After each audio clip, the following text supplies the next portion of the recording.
Yeah, you're only doing an hour or so, so we good. Yeah, for sure. What up? What up? What up? What up? Fifth quarter Cowboys. Sunday Cowboys talk, man. New thing we got going on. Got Uncensored with me. What's up, dog? What's going on, brother? Not much. Sunday, chill, relax day.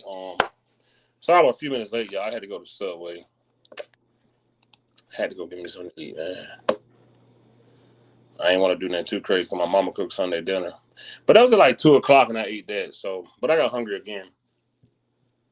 Um, I should have went early when I was watching season 3 of the Squid Game, but it is what it is. We in here.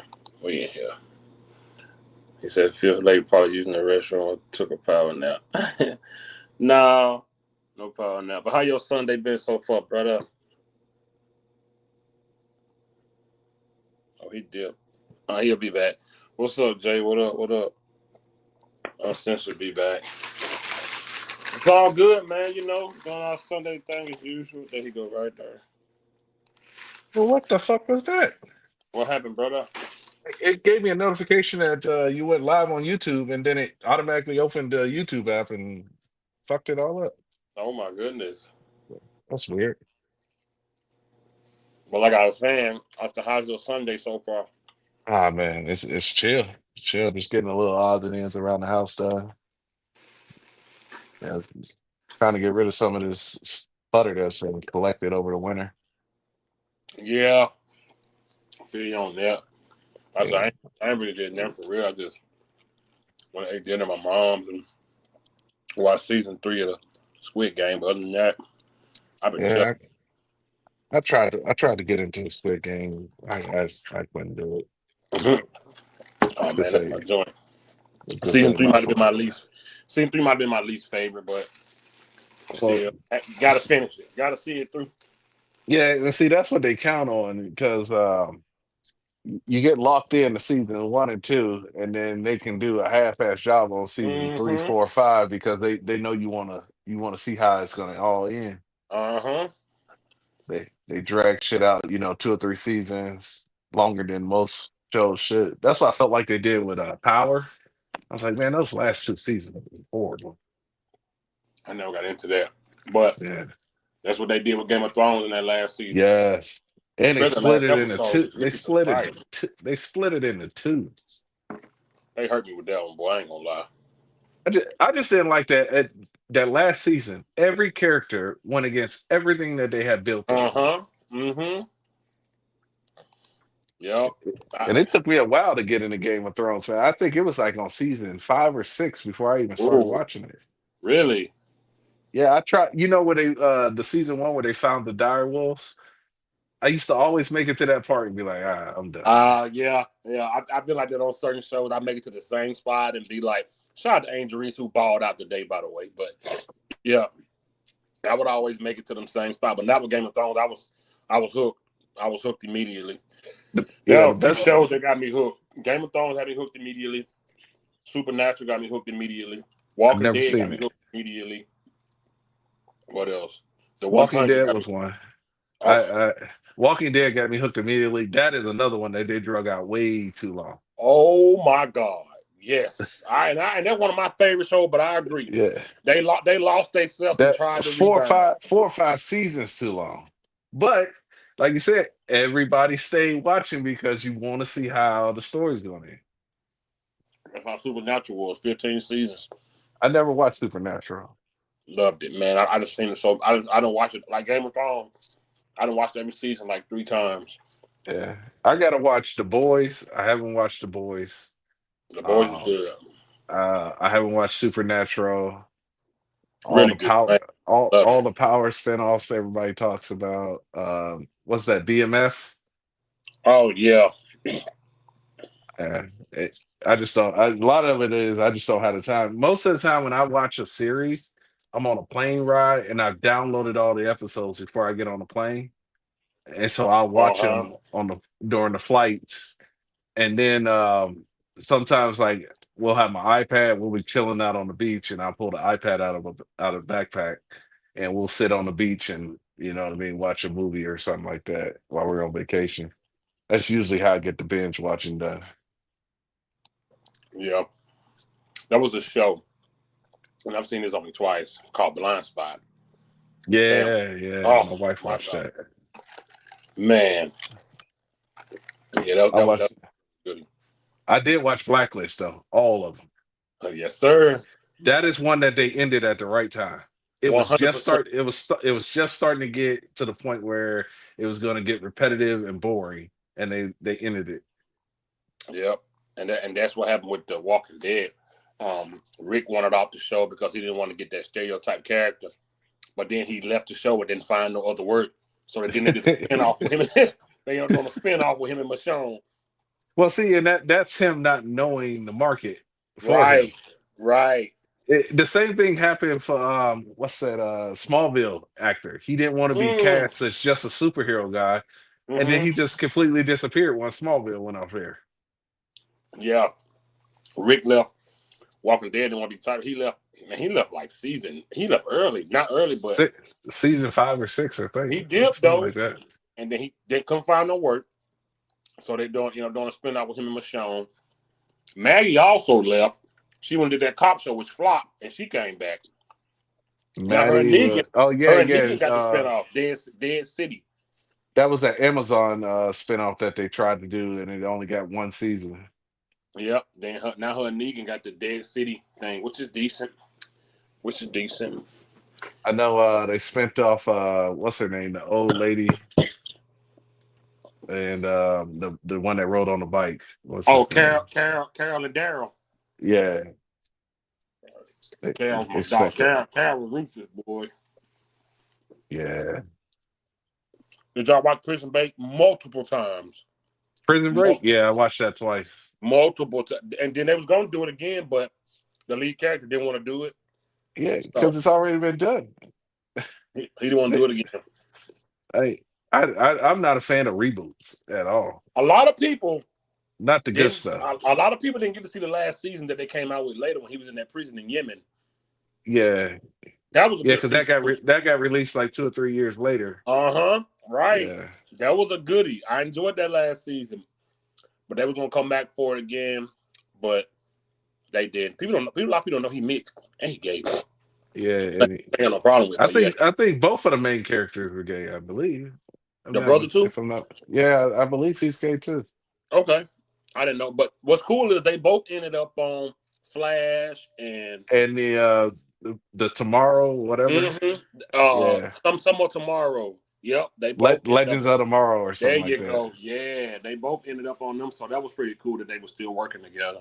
You know, another one that they let go on too long was fucking Flash. That Oh was my another TV God. series they And ran I way too liked long. it that, bro. Yeah. They just went on too long. Yeah, they try to milk. I get it. You know, as a producer and an actor Mm-hmm. and all of that, and as a studio, you want to get every drop out of out of that lemon. But at the same time, do you really want to leave a bad taste in your character? Because you don't know how to end it at some point in time because you ran through all the major storylines. Arrow ended when it was supposed to. Yeah, yeah. Arrow ended That right. they should have. In all honesty, they probably should have ended all of them when they ended Arrow. Right. Yeah, Right. because it was called the Arrowverse to begin with, but they should have probably all of them should have ran one more season after that, and that should have been it. Right, for sure. But But yeah, Prison Break, nah, my man. Listen, man. I've seen Prison Break a few times. I can watch it now, like I never seen it because it's that good. nah, yeah, that was a good one. Oh, my bad, Corn. I'm sorry. You know how we be talking, my brother. I'm sorry. No need to apologize. God damn. What angle's that one? God damn. How you doing, man? Pretty good. Look at my form, man. That was that look at my form angle. Don't talk about. I hate them dudes now, man. Now respect it. They never mind. That's politics, but I don't know what happened to the Hug twins. They're not the same no more. But They're yeah, still funny though. yeah. But yeah, we were just talking about old TV series. You don't watch TV enough to talk about it. Sure Hey, don't. you might have watched some of those back then, like Prison Break is Name old. them. Prison Break. We were talking about Flash, Game of Thrones, Blacklist. What was the other one? Walking Dead. Blind Spot. 0 minutes on all those. You got to get He some trolled a culture lot, in but you, I bro. believe him on this. He don't watch. Yeah. Oh yeah, He 0 don't. minutes. You got to He get some don't. culture up in you. There's only one show that I've watched, Oh, I know what it's going. start to Lucifer. finish, and it's Lucifer on Netflix. That's it. I've That's never it. seen that. My wife watched it. I've never seen it. I tried. Oh, Corner tried to it's get me good. into it. I couldn't get into it. That one It's girl's so good. fucking hot, bro. Massa King. Mm-hmm. Yeah, I tried to watch it with my wife like once or twice, and I was like, Oh no, it's good. Matter of fact, I just watched episode 3, season 3, episode 13. It's one of my favorite episodes.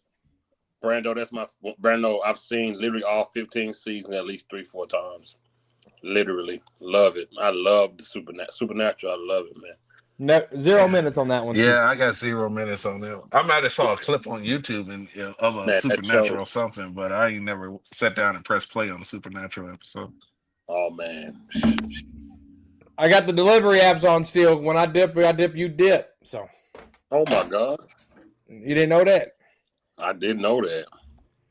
Had a good weekend on that. Is that a good hustle, man? Oh, it is. It is. What kind of car you drive? If you don't mind it's a 17 Chevy Cruze. Yeah. Come on, is Uber a good hustle? I do Uber and Spark. Oh, well, I know you can make decent money with Uber. I just didn't know about DoorDash and stuff like that. I ain't never. DoorDash is the same as Uber, but what I like about DoorDash is you can DoorDash.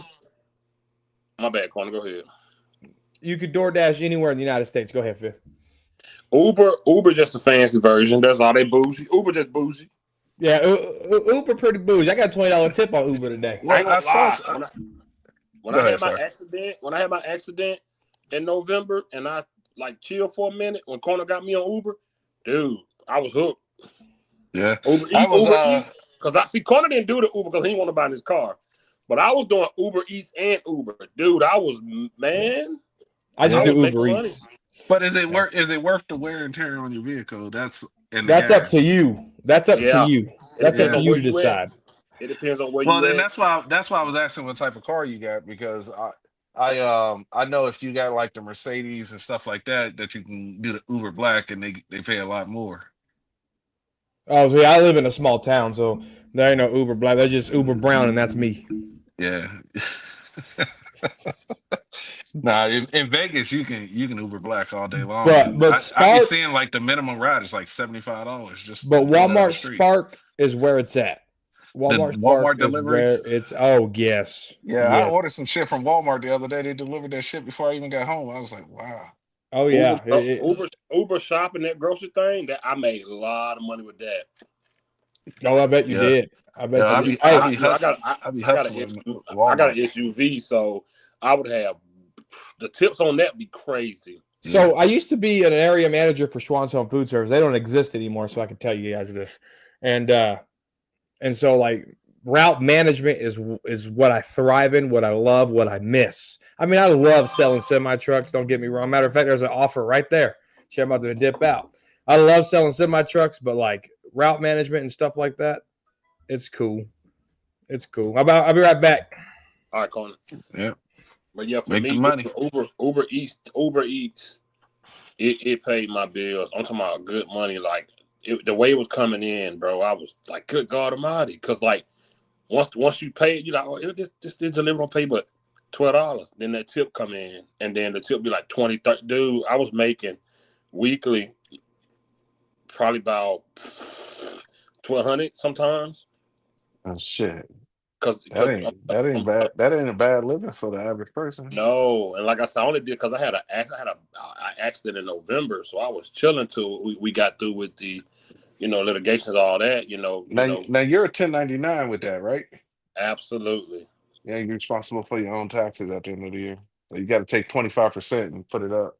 And see, I was doing Uber ride share. I was doing the ride too, so I was killing them because Corner was already doing. He like, bro, just try it. I was like, I bet. So I tried it. Yeah. I booked. It was good money. Out here they have it's pretty much surge pricing all the time because we have these events. Either there's a concert or a sporting event or something major's going on where a lot of people are trying to get around the city. So between 4 to like 10 o'clock at night, maybe even a little bit later, it's all surge pricing to go anywhere, especially on the weekends. But I don't drink. But like if it's your birthday and we do a toast or something like that, I'll Yeah, drink at one right, time. right. But if we when we go to clubs, I never drive because even if I take one drink, I don't get behind the wheel. So Yeah. I'll Uber there just so I know I can't drive back. Do people come to Vegas in December and vacation? Oh hell yeah. Really? Man. So in November is Chinese New Year. So around Thanksgiving, Vegas is packed. And then I don't know if you've ever seen Vegas for New Year's Eve, but Oh, they shut down the whole strip. You cannot drive down it. It's so many people that they don't fit on the sidewalks. They walk down the middle of the street. oh, I bet. But if you fuck up on New Year's Eve, you will not see daylight until like the 2nd of January, 3rd of January. Oh, they lock you Because up. they have a no questions asked, no tolerance policy. If you and another guy get into an argument, they grab both of y'all, they put those plastic zip ties in, they throw you in the back of a bus. They got the whole street lined up with these prison buses. And if you act out, they don't care. They put you in there and they just say you detained and they hold you in there. I So saw. your whole fucking night because you got into an argument because some guy bumped into you or stepped on your shoes, and now your whole night is sit up there looking out of a bus window Wow. stuck next to the woman you arguing with. It's not worth it. I tell people that all the time. And I mean, it's zero tolerance. They come, they grab you, they don't care who you are, grab you, throw you in zip ties, put you in the back of the bus, and we'll talk to you later. Wow. So many people come out to Vegas and fuck up their weekend I on can that. see that though. Them holidays, you ain't getting out, so I can see that. Cause I was thinking like, dang. Cause see, like who I work for, like I deliver cars for Mercedes, and Mercedes do shutdowns. Like they do shutdown for holiday. Like next week, I'm off all next week. We shut down all next week. For Christmas, we shut down. For Thanksgiving, we shut down for a whole week. For Christmas, we shut down from the 20th to like on the 20th of December. It's like the 3rd of January. Yeah. So I was like, dang, I might go to Vegas, and I ain't thinking about the New Year's thing. So hey, I might make that move. I just didn't know And what it was like out there in December because if you are looking to come to Vegas in December, you better book it now.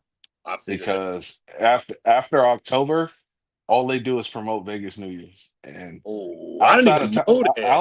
outside of Times Square, you're not going to find a bigger Vegas party. I mean, a bigger New Year's Eve party. Oh, Not in the United really? States. Man, pull up when we get done with the stream. Pull up Vegas New Year's Eve. Dude, I got it pulled up right now on YouTube. I just pulled it up. It is fucking insane. The locals don't go down there at all because it's a fucking nightmare. They shut down the strip. They close the freeway exits off. You cannot get nowhere near there. It is insane. Jesus. If you don't have a hotel room, you can't even get inside the hotels. They won't let if you have to have a reservation at the nightclubs or restaurant or the hotel, or you must be a hotel guest to even get in the building. They have security checking all of that before you even go in because there's too many people wandering around. Brendo said November 2022 to 2024 Formula One over the I strip. cannot stand fucking Formula One, bro. They come out, man. They shut down half the fucking strip. They repave everything for Formula One because the track's got to be a certain way. They got to Yeah, weld all the manhole covers closed because the cars sit so fucking low and they travel so fast it'll rip the manhole covers off. And they put these temporary bleachers up. They literally cut the trees down on the strip. And then when they get done with that week, they plant new trees. wow.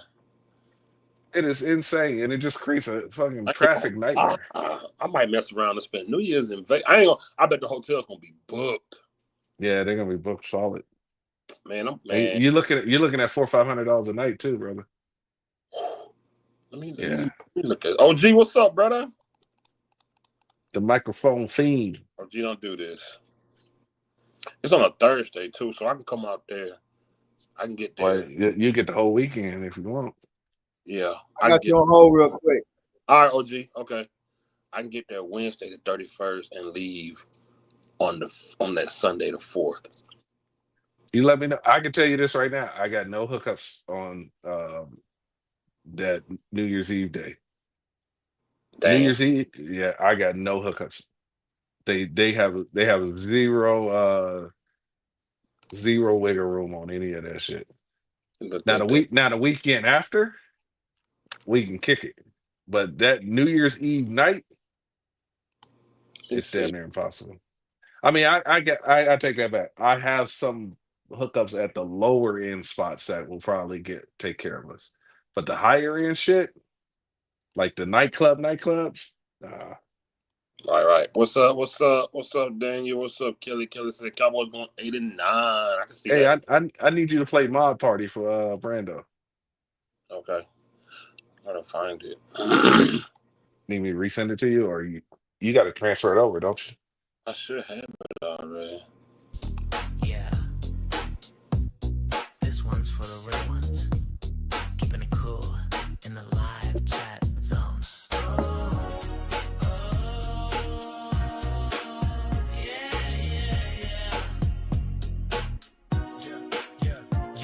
Brando on the beat with the quick news drop. Facts so sharp like they fresh out the shop. Never miss a moment, he's on that grind. Posting guest channel, spreading love every time. Slick with the links like a DJ with the cues. He sets the tone, now the room's got the groove. No cap, he the truth, keeps the fam in the know. Always got your back, now the chat can grow. Yo, it's a mob party, all stars in the scene. Brando, Nate, Dogger, Queen, Charlene. Keep it check clean, keep the vibe tight. Running this thing from the day to the night we don't play. Got the clips, got effects. Pull up to the stream and we got your back. Respecting the game, put the trolls on blast. It's a mob party, baby, moving smooth and fast. There we go. There you go. Just showing respect to everybody, man. NBA player Malik Beasley. I saw he got arrested. Idiot. Yo, was that real or did Giannis really go to Golden State? Or was that fake? That better be fake. Brando, is that real? They say Giannis went to Golden State, or was it just a troll post? Did they? It might have been just a troll post.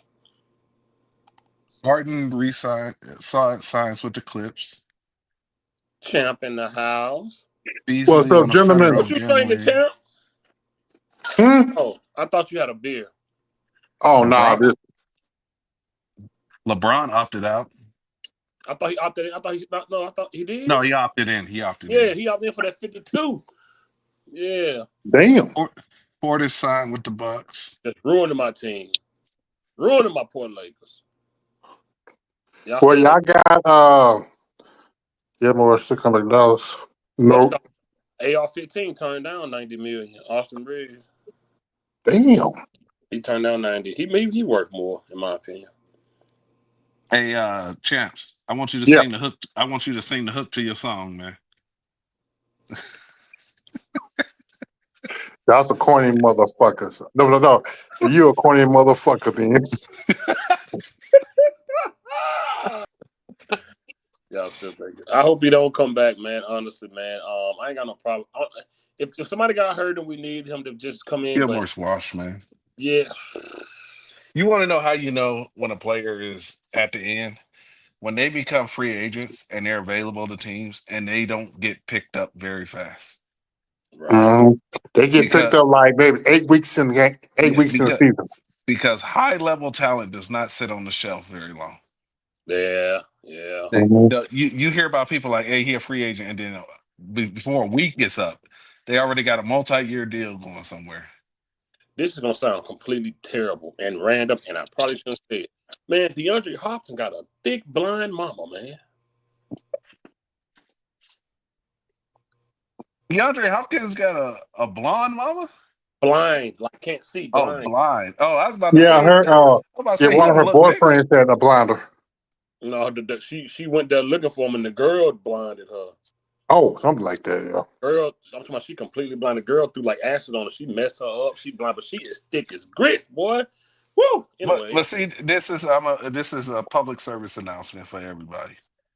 Do not go nowhere looking for a man or woman anywhere. Mm-hmm. It's not worth it. She showed up at the woman's house. You do not go chasing a man or a woman anywhere. Anywhere, y'all. They can have, if you know your man is in that house, leave his ass there. If you know your woman is in that house, leave her ass there, man. Quit crashing out over these women, man. Yeah, she's beautiful, but she just blind. She got messed up really bad. I'm like, you like, ma'am, why you went to this woman's house? And the lady didn't go to jail. No, because you got Castle Doctor. But there's a dude that deleted his girl and self-deleted himself on Facebook a week or two ago. Y'all heard Down about south. that? Yeah, crashing out, man. Yeah, she was like 6 foot.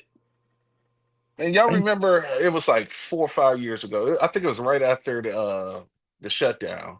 Some guy went on live, man, and he said, "I already took care of my girlfriend, Yeah. my baby mama." He said, "You next, didn't me," or some shit like that. He knocked on his ex-wife's door, deleted her, Yeah. and then self-deleted himself. You cannot crash out over it, man. Man, you know what? That kind of similar to what happened in Dallas. This guy who was a Mavericks dancer, the fat man dancer for Dallas Mavericks. Yeah.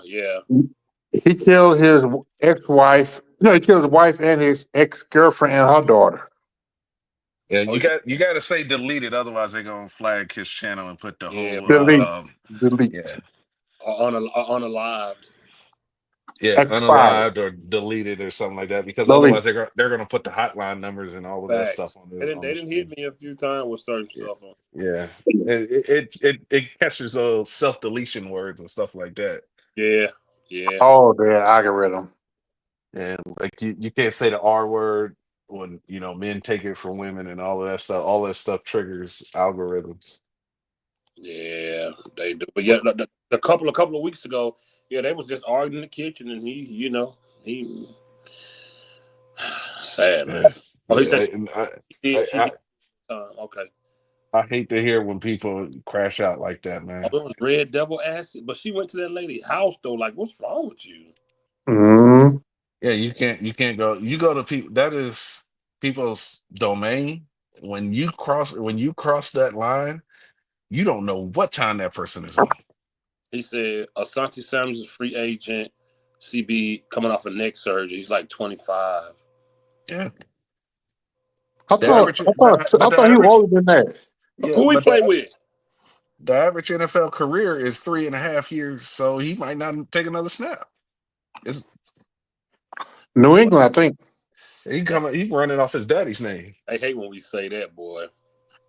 What? They was mad. They show hated when Uncensored was saying, shift them running backs in and shift them out. Get Yeah, some. but if you think about it, Pittsburgh Steelers been relevant for a long time. They don't pay their running backs. They run their ass into the ground and move on. Yeah, they was mad when you said that last year, boy. They was tripping in the chat. Run their ass into the ground. Keep fresh legs, man. That's true. Young legs. You got to consider, though, if you think about it, the top running backs are getting ran into the ground in college. So they already got 2 to 3 years of, college is run, run, run. The successful teams in college run the ball a lot. And then you bring them into the league. If they get drafted high enough, you're going to run like Zeke did. Yeah. And there's only so many miles you can put on the engine. Mm-hmm. Right. Zeke burnt out after 2019. Everything started going downhill after that. And he knew that. That's why he wanted to get his payday. Yeah. 6 year, $90 million fucking dollars. Whew. God. Oh, gee, man, you look healthy. How you doing, man? You on mute, brother? You're on mute. Don't tell us be quiet. Okay, OG. Calm down, OG. Calm down, OG. You looking healthy, man. Man, just been walking, man, working out, man. That's about it. So you all right though? You doing all right? Oh yeah. For sure. For sure. Just man, ready, get this training camp started, huh? Yeah. Get this going with the young guys and stuff like that. Man. We got a lot of young players this year. A lot of inexperienced guys, it's part of the reason why I always use the word rebuild. You got a lot of guys that ain't played the game before, not much experience. Not just that, guys that ain't played on this team before. They got to, build a relationship with players that are already here. It's kind of like everything is just pretty much new, man, except for a couple of guys, man. The end of the few guys that are already here, they're injured. So, man, we're gonna be going out there with a whole new construction team, a new head coach, offensive coordinator, DC, everything, brother. That's why when people talk about the 11-6 or 12-5, I just can't see it. Even though they got some of us projected to, I can't see it, man. What you think, OG? What you think the record gonna look like, man? I think they're gonna win about 7, 6 or 7 games. Just, I mean, it's gonna be tough. I went over my show the other day, a few days ago, and I said this defensive coach, we don't know what to expect. He didn't have a winning record. I went on ever since last week. We don't have a playoff coach. I mean, the guy never been to the playoff. I mean, he doesn't have a winning record. He got fired in the middle of the season. 4-8. He gave up a lot of yards, passing and rushing. He's trying to establish his defense here, but it's gonna be tough for that defense, man. They're gonna try to, go with that guy, but it's gonna be tough. So I gave him 6 or 7 games. I just don't trust this defense coordinator. They don't have a guy with no experience of getting over the team over the top. We got too much talent. I just don't see it. It don't make no sense to me. So we'll find out though, in a couple of months. I agree with you. I still give them 5 to 7 games myself. Yeah, I was just about to come to you, Champ. You've been vocal about the average size of our defensive front being so small, man. In your opinion, being around the game so long, a lot of people like to say that smaller size helps you with speed and being better. What you think? Do you need to be bigger guys on that defensive front? Well, you know what? When you have offensive linemen that's 320, 330, you need somebody on your defense, especially up the middle, that can take the brunt of all that force so you can let your linebackers get to the ball carrier. Because here's the problem with a lot of our Cowboy fans. They want Aaron Donald. They want Chris Ford. Is Chris Ford? What team? The Chiefs. Chris Jones. They want Chris Jones. They want who the Eagles got. Carter. They want tackles like that. This team is not built like that. They for the past 15 years, this team been all about speed, especially on the outside. And if you want your speed edge, linebacker, safeties to get to the ball carriers, you're gonna have to put some girth up that middle to protect them.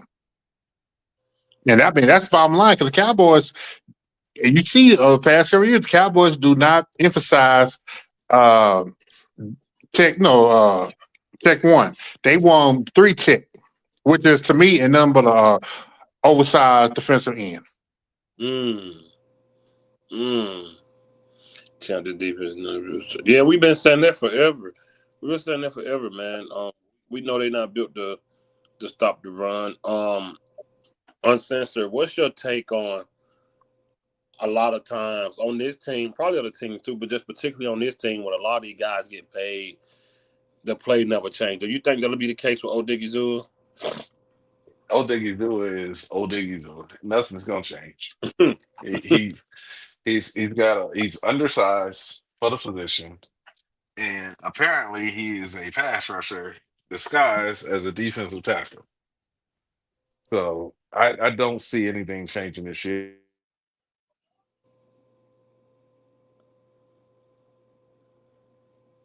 I agree.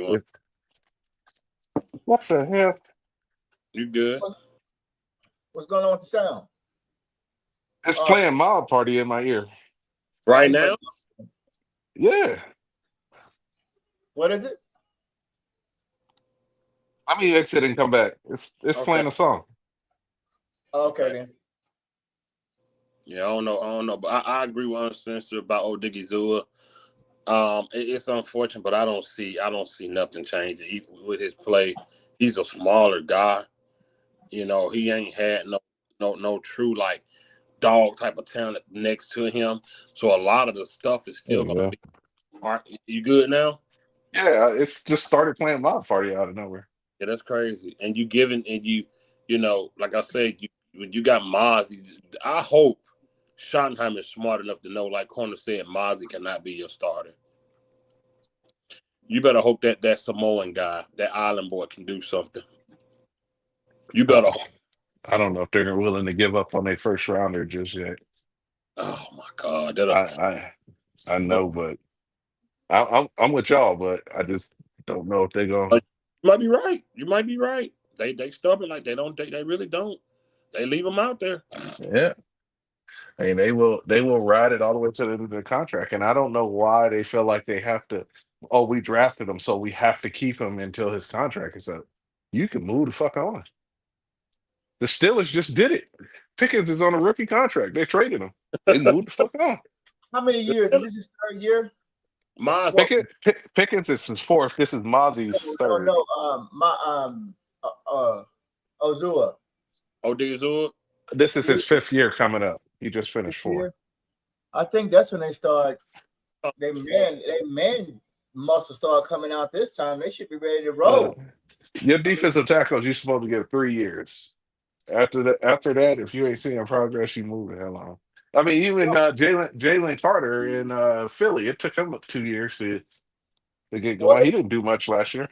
I think it's up to the trainers to get them boys bulked up and ready to go, man. I mean, and it's also up to Matt too to ride their ass. You know what I'm saying? Make sure they, it just takes more than one off season. They watch their weight. They stay in the weight room. They're getting paid to do all this shit. They got to hold them accountable. Look, if you're gonna bulk up, you're gonna get stronger, or you're gonna continue to be a fat slob. What's that boy name? Dante Poe. Dante Poe. Yeah, remember he came in. I was like, "What the fuck is he doing?" Only thing he was good for just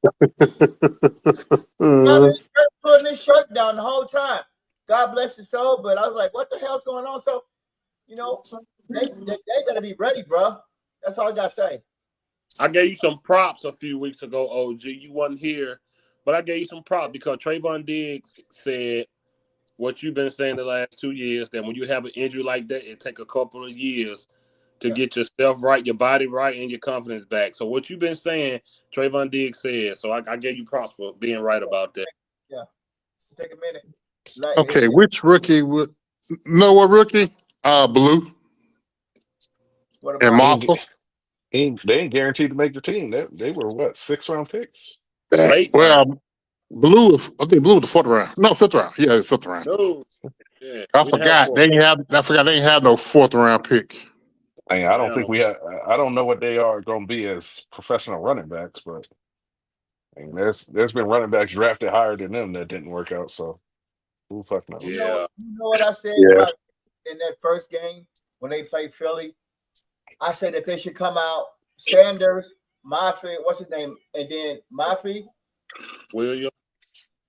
Williams, Maffey, and then hit him with Blue in the 4th quarter. So they're gonna be worn down to save Dak Prescott. I don't know how this gonna work out on offense. I'm telling y'all right now, you're not running the ball on Philly. It's not happening. You think we can't run behind Cooper? You are not running behind. You are not running. Not with those two big. Not with them Bulldogs. See, and this is what I'm saying. This has to change with Dallas coaching. You gotta formulate a game plan based off your competition. Mm-hmm. If Philly lost their corner in the free agency, they got some young players in the secondary now. Philly is the perfect one that you attack through the air. And then you come back next week, and if the game plan dictates that you run the ball, you run the ball. You can't have, we just going to run the ball every single fucking game against the best defensive line in football. You have to change the game plan up. That's what we've been dealing with Jason Garrett. Jason Garrett, we're going to run our offense like they did in the 90s. This is our brand of football. We're going to run it whether it works or not. And they never changed anything. Mm-hmm. And that's why in Green Bay, when we got to that Green Bay playoff game, they said they already knew what plays we were going to run. Nothing got changed and tailored to the defense and the offense that we were playing. They just ran the same shit. And once you put that on film 17 times, by the time you get to the playoffs and the good teams are there with the good coaches, they figure that shit out. You run behind Cooper and BB. Man, not against Jalen Carter and that big boy, them big boys. You gotta try. I saw the film last year, and I think Smith did a good job against Carter. You gotta try. Agree with OG. You gotta try. You gotta try. No, I'm not saying that you go in there and not run the ball at all, but you have a game plan that attacks Philly's weakness. Right. Their strength is the defensive line. So you don't formulate a game plan to attack their strength. You formulate it to attack their weaknesses, but you still have to run the ball. Absolutely. Well, what is their weaknesses? What the pass game? It's the pass protection. I mean, they're secondary. I don't think that's gonna work. I don't think we're gonna beat Philly either way. But you're definitely not gonna do it running the ball. If you do that, you put Dak Prescott under more pressure to throw more picks and continue to look foolish out there. Don't do that. OJ, we think that either way, the same outcome. Me and you both think that they're gonna lose to Philly. Yeah. No, make that 3. They're gonna lose the first game. All four of us think that. Corner ain't on the channel right now, so all four of us think that they're gonna lose to Philly. Well, all we saying is, how do we want to see the loss? Right. Now, I'm with y'all. If they go out there and them boys come out and they blowing off the line, BB and Booker and Smith, and they blowing that defense, run the fucking ball the whole game. Yeah. But I'm based off of what I know and what I've seen, I don't think that they're going to be able to do it. And that's not me knocking so much BB, Booker, and Smith. Is that me giving the flowers to the defensive line on the Eagles that they're good defensive line. Right. He said BB was 20th out of 64 centers according to PFF. Yeah, but BB also was a rookie, so I'm not going to slam him. He was a rookie playing our position, man. Yeah, that was his first time taking center snaps. He played decent. I don't think I looked at the games and was like, man, get BB the fuck out of the field. Right. I did that shit with Tyler Guyton. Right. Did they anoint him too early? Tyler? BB. No, I don't think he's anointed. No, they did it with Guyton. I just think they didn't play him what he should have. I mean, he did good. He did good. Why didn't you have a true center? Like, this is the problem with this team. Yep. We needed a true center. You know what? They center was Hoffman, but they want to play Hoffman. They so adamant, just they don't want to be wrong. They gonna put if somebody doing decent, they gonna keep them there until they fall flat on their face. You know, up until this offseason, I thought that BB was drafted to be Zach Martin's replacement, and they had moved him to center, just waiting for Zach Martin to retire. But then that's what I was saying too. But then they drafted Booker, and I was like, all right, whatever. Yep. They got Schoolmaker, and he not been on the field, so Schoolmaker should have been a damn true center. They should have found somebody. Is it tight end Schoolmaker? Yeah, they talking about trading, getting rid of him. Oh, you saying you should have drafted a center instead of him? I thought you were talking about moving him to center. All the snaps, yeah. Oh, yeah, I can't argue with that. Know what? In that case, they should have drafted a center instead of that third round injured buster from what school he's from. Oh yeah. You talking about our corner that's injured? Yeah. Yeah, I don't like it. I hate injured players, man. I don't know why they keep doing this. And then the second round pick, where his name is, he hasn't signed his contract yet. Who's that? You talking about Ezeraku? Yeah.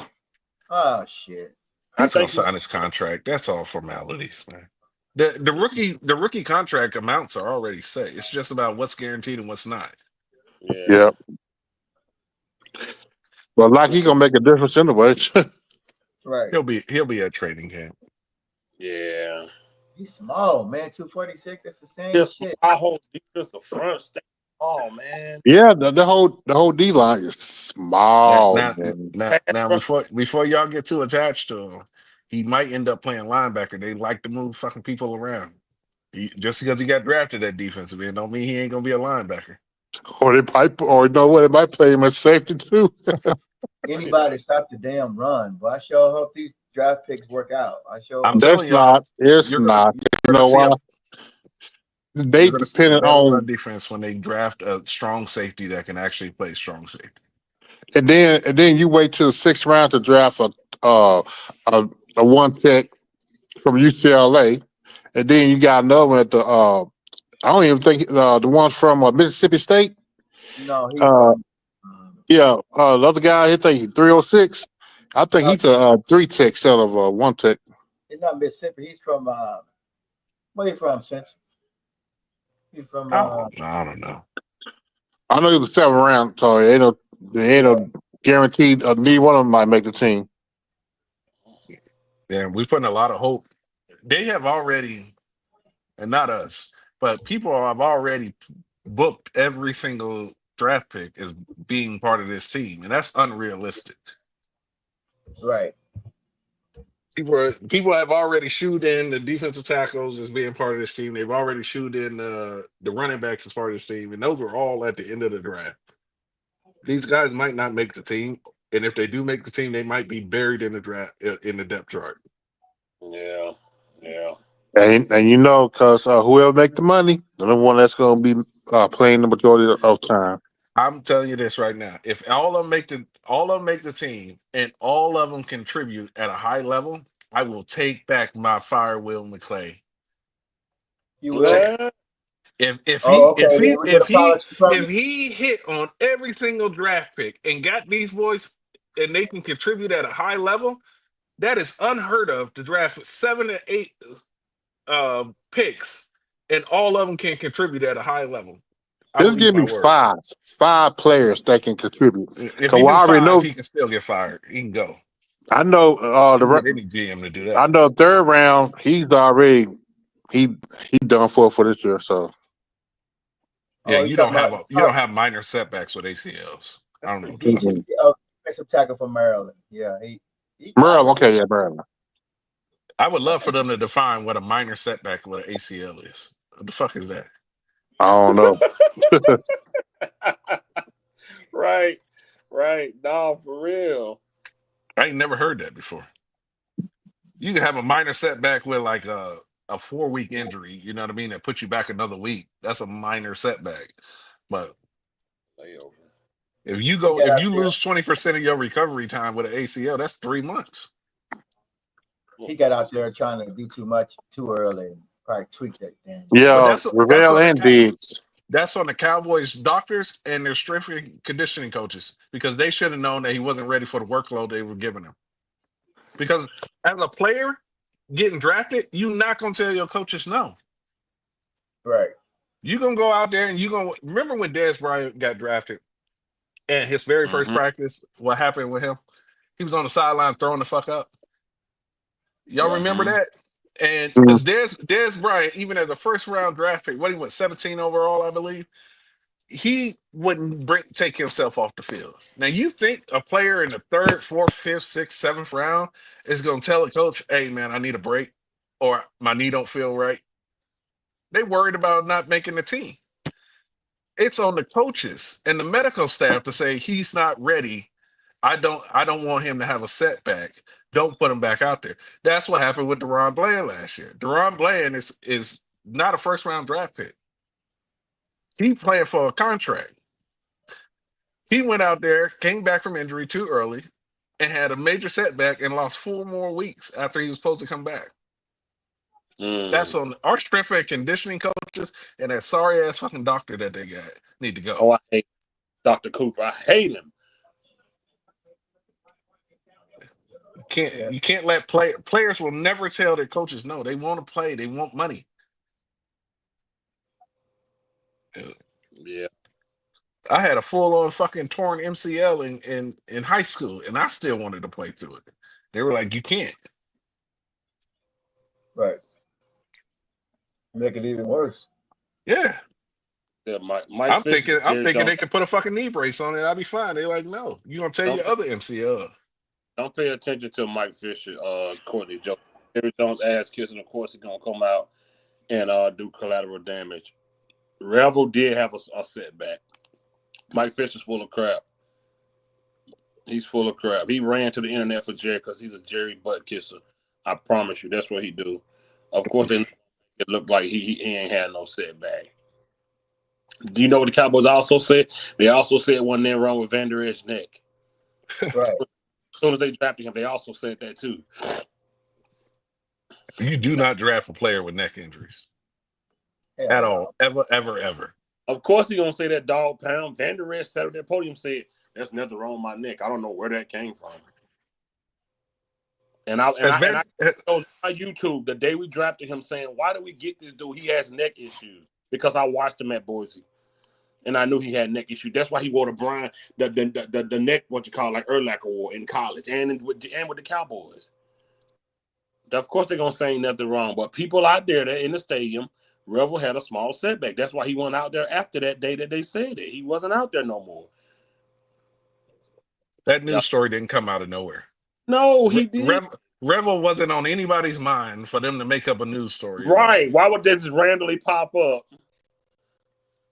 Y'all think Rams would be a Ram or a Charger? I don't know. I'm glad he ain't no Cowboy. I don't think he's going back to the Rams. This flight ain't that bad. 1,100 for the round trip in December 31st. December 30th. What are you looking at, man? What are you looking 11. You said 1,100. 1198 deals right now. Shit. You going to Vegas? I want to do it for New Year's. 1198 right now, round trip. I only fly Delta, so that's a great deal there. Yeah, I can tell you right now, brother. It get cold at night in Vegas in December. Brother, I'm from the South. You know how cold it get down here, man? What? That's true. You know, the first year I moved to Vegas, man, I was walking around in a t-shirt and shorts. I come from Ohio, right? And I'm looking at people. I'm like, man, y'all crazy. This is nice weather. After being out here for 20 years, I'm the one bundled up now. I saw you. I looked at y'all temperature when we first got on in December. I saw it, yeah. But then I see these girls out here in miniskirts on New Year's. Oh yeah. During the day it's fine. It's at night. The desert can get cold. Hey, listen, long everybody that's still partying, I'm good. Oh, the party don't stop. It's a my party, man. It just don't stop. I'm good. I know how to bundle up. We get cold over here. Yo, I'm waiting for them to open up a indoor, because the pools do shut down after Labor Day, like 2 weeks after Labor Day. The outdoor pools shut down because it's just not busy enough. And so I'm waiting for somebody to open up an indoor pool. Yeah, that they can run a party. But during the summer, they do nighttime pool parties, man. It's fun. You just throwing girls in the pool all night long. Why don't you fly Spirit? Because I don't want to get shanked on the flight. Man, I flew Spirit one time, man. I flew it to North Carolina to see my aunt. And halfway through the flight, I was like, fuck it, man. Just open the door and let me out. That's far enough, man.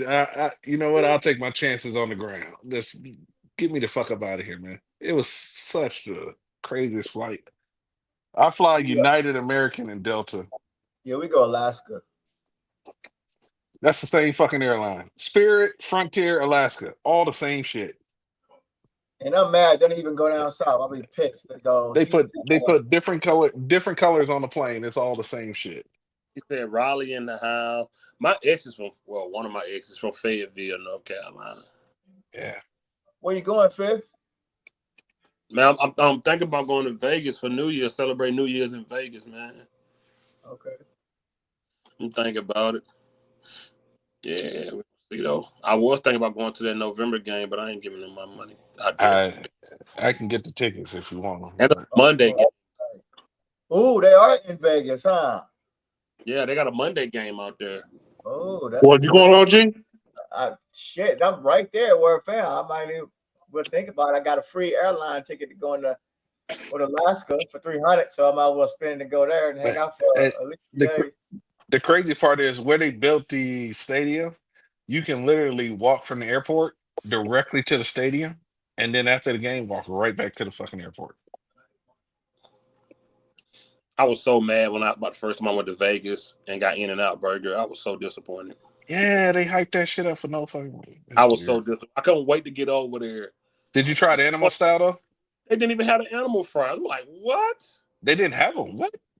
She said they didn't have them. She said they did not have them. That's weird. Ain't it? I don't know. Man, it's in Alberta everywhere in Texas. Who are that, I mean, OG? especially in Dallas. It's just college drills. OG about to get your channel flagged like he always do. Like he always do. Pay for this. You ain't gonna get that flag. This all 22. Yeah. Oh yeah. What the fuck is Mozzie doing wrong? Shit. He just man. He can't Mozzie- get out. Listen, what we have to realize, man, and I say this all the time, every player has a ceiling. His ceiling might have been in college. Uh-huh. That might be. Look, what's his name? Tim Tebow. His ceiling was college. Mouth. One of the greatest college quarterbacks ever. You better believe it.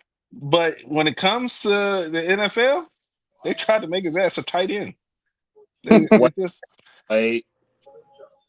Said right. Mozzie Well, Smith. He What? wasn't. They thought that quarter that they offered him to transition. Yeah, he didn't want to. Yeah, Yeah, he But- said no. I think he should have said yeah. but I think if you want to make an NFL team, you say I'll play wherever you want me to play. Then he went and tried, and it At didn't. Jacksonville with Yeah. what's his name? It just wasn't. But Mozzie Mozzie Smith might not be a professional defensive tackle.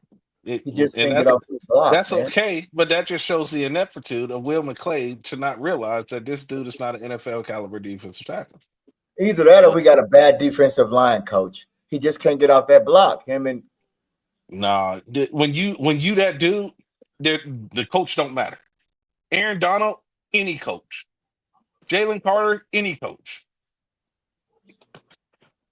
What's his name? Garrett, any coach. It don't matter because they gonna beat the man in front of them.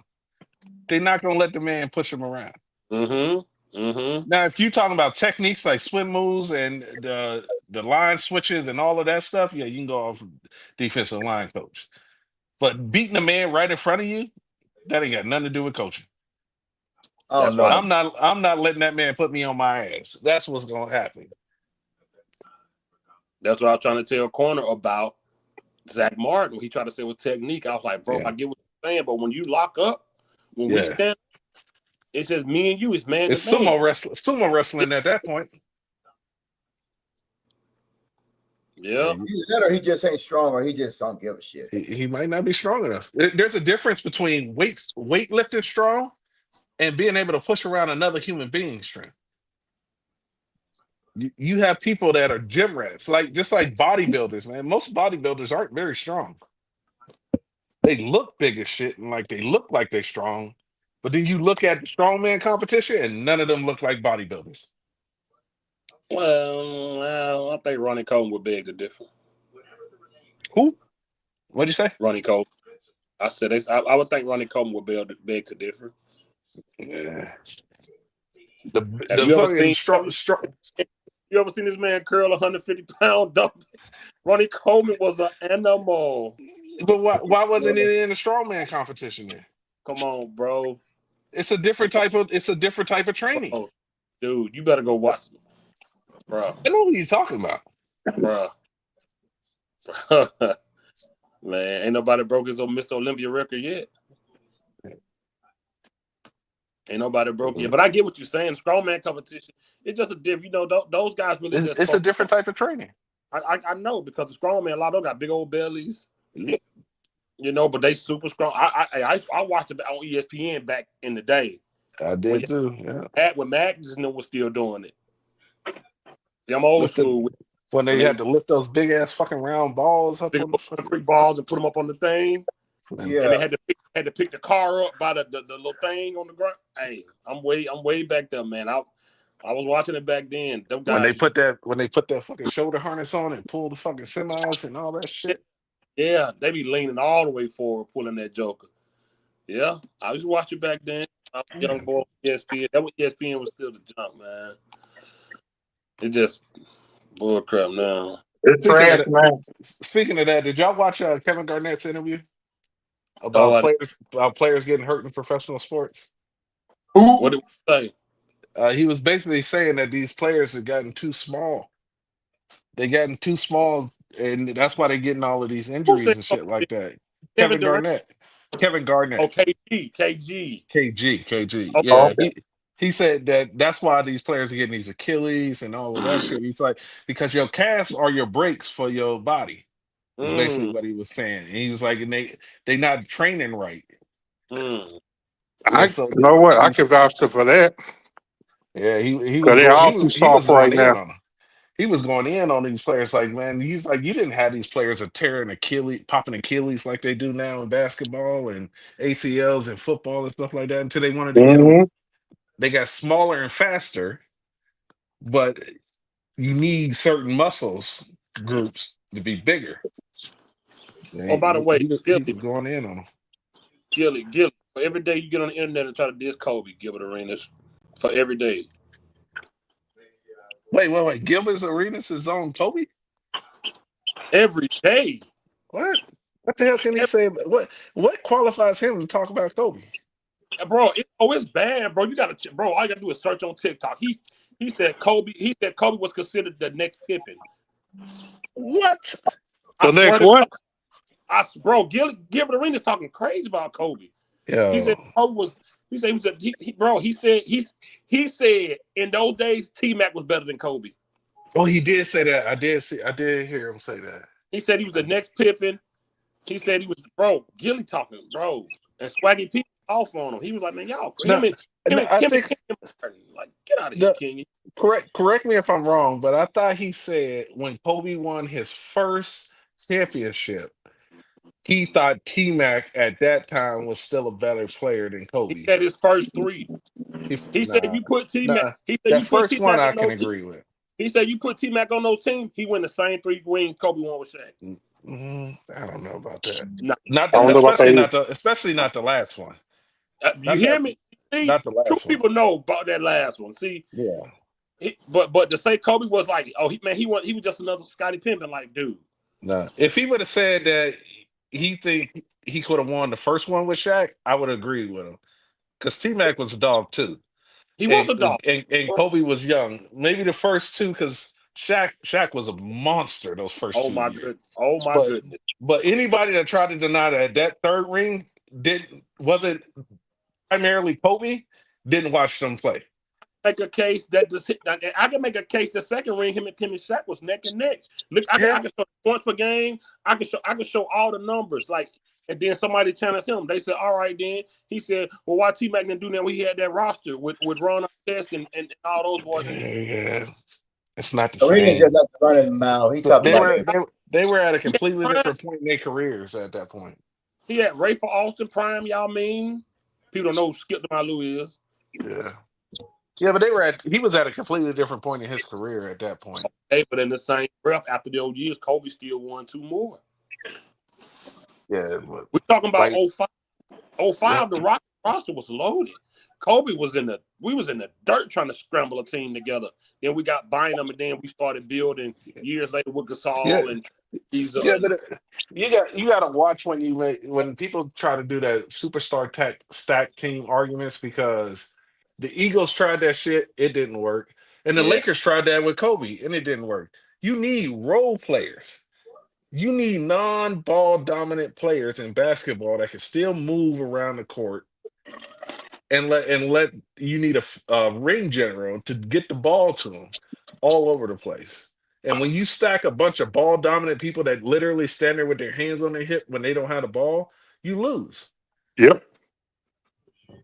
I wish And Corner was up there so we could stop. Corner used to have this thing. Yeah, exactly. Rich, bro. Ronnie Coleman was the bet. That look at them dumbbells. He was curling, bro. Corner used to talk about. It might have been 17 or 18. He's called the Giants defense $200 million worth of trash. They had a yeah, stack and then do nothing. yeah, because all of them wanted the ball, and when they knew the ball wasn't coming towards them or whatever, they didn't run the routes as hard They block as. acted. Yeah, they was, man. You need role players. You need players that understand, like, I can be cut if I don't block. Mm-hmm. Don't- Do When y'all I'll you be got right back. all, you got all. All right, When you got all superstars, man, and they don't think that they shit stink and stuff like that, they take fucking plays off. And who was the player for us that said that shit? You can't play hard every player. Xavier Wood. Yeah. That's a player that thinks that he got job security. Because I guarantee you never gonna hear that come out of a 7th round draft pick. He said, y'all can expect her to go hard every play. Like, wait, what? Somebody else said that shit too. I can't remember who. It was a safety. This shit crazy, man. If you need a break, tap your helmet and get the fuck off. Be out there lollygagging and give up a fucking touchdown because you can't go hard every play. Right. Do y'all ever see us drafting a safety first round? It would have to be one of those years where we just completely get embarrassed at the safety position. That is the only way I ever see them drafting a safety. And if you're getting beat like that, where it's that fucking embarrassing, you probably drafted high, and they're going to fall in love with the skill position players again on offense. The ones that make the headlines, the one that got the highlights all over the place. Unless you're getting like a Charles Woodson or some type of player, a Heisman Trophy type candidate at cornerback safety. I don't see it happening. Okay, what about you, Champ? Safety? You think we have to get a safety first round? You're on mute, Champs. He said he'd be right back. Oh, okay. Okay, now what the question again? You ever see the Cowboys getting a safety first round? Just Bro Williams. That's about it. You don't think we'll do it again? Unless you get a next Ed Reed or Troy Polamalu come up. Oh, yeah. Oh. And you know what? Okay, when was the last time safety like those two calibers became NFL? Because who's the top safeties now? I can't name not one good safety right now. Yeah, who's the top safeties in the league right now? Oh no, somebody in the chat probably know. I'm pretty sure they know. Do y'all know? Because I do not know. You remember at one point you had Bob Sanders, Troy Polamalu, Ed Reed. Who's the top safeties in the league, y'all? They say Kirby Joseph in Detroit and Kyle Hamilton in the Baltimore Ravens are the top two. Okay. Well, Hamilton, he's good. Yeah, Kyle Hamilton, he's good. Yeah, I won't put him in the same. I don't put him in the same category as Ed Reed, but as far as right now, Hall of Famer. You talking about Antoine Winfield. Those are just positions you don't hear a lot about until they you fuck don't. it up. You don't because that year they had the Cowboys talk, he ended up going to the Jets, and I ain't heard from him since. Who? Jamal Adams. Remember when he left? Oh yeah. No, not the Seahawks. Jamal Adams. He left the Jets to go to the Seahawks. Okay, he left the Jets and went to the Seahawks. Cowboys talked to him, but then Jerry don't bring in no type of player. What do y'all rank Ryan Clark at? Ooh. All time or modern era? Modern era. He's gotta be top 10. Okay, be right back. His Pittsburgh run was crazy. Yo, Ryan Clark used to lay people the fuck out. Oh my God, man. And people used to knock him because he couldn't play in Denver because of his sickle cell disease. But man, right? You go look at Ryan Clark highlights. Woof. That boy was a big fan. Watching him, man. My brother was a big fan of him when he was at LSU. Yeah, people that didn't watch Pittsburgh football don't know how good they had it with Troy Polamalu and Ryan Clark. And that goes back to what I was saying. Your safeties are part of run defense. I know it doesn't make sense to people when you look at the field that your defensive line and then your linebackers and that your safeties are part of. But when you put 8 men in the box, guess who is that 8th man? It's a safety. He's part of your run defense. But you need a safety that can read and react really fast and can get from 10 yards in the back of the defense to the line of scrimmage very fucking fast when he knows it's a run. I think corner said Malik Hooker led our team in something. I forgot what it was. Embarrassment for something to do with something. In run defense? It might have been, but he said Malik Hooker led in something. I forgot what it was though, but I was like, that's terrible when your safety is leading in that. In tackles? I forgot what it was, man. But corner said Malik Hooker led in something. I wish he was on. I'm not seeing anything. I don't see how he led in tackles. Shit, that's what it was, man. If corner come back on, I'm sure he'll say what it was. It was something. It was something. I forgot what it was, but it was a stat. You know, corner be finding the craziest. I forgot what it was. He might lead in getting on Parsons' ass. That's what he lead in. He can't stand Michael Parsons, bro. Damn, man. That's tough. Hooker's been embarrassed. Hooker just want to play football. He's got his limitations. He ain't about the showmanship like Parsons is, man. That fucking podcast irritates the shit out of him, man. Yeah, he was the first one to speak out on it too. Yeah. But and meanwhile, he ain't done shit back there to get beat over the top. He was the man up there in Indianapolis, though, boy. There go corner. Corner, what that was you said Malik Hooker led the Cowboys in? Run defense. 72 grade PFF. Yeah. That's what it was. Yeah. Ain't done shit lately. Yeah, but that's what I was saying. As a strong safeties are supposed to help in run defense.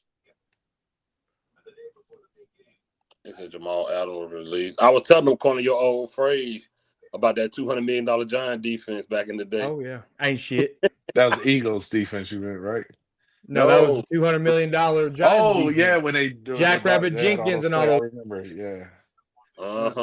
Yeah. $200 million of trash. Yep. Ain't shit. Mm-hmm. That's why people think just because you throw money at a problem that it fixes right. it. No, hell no.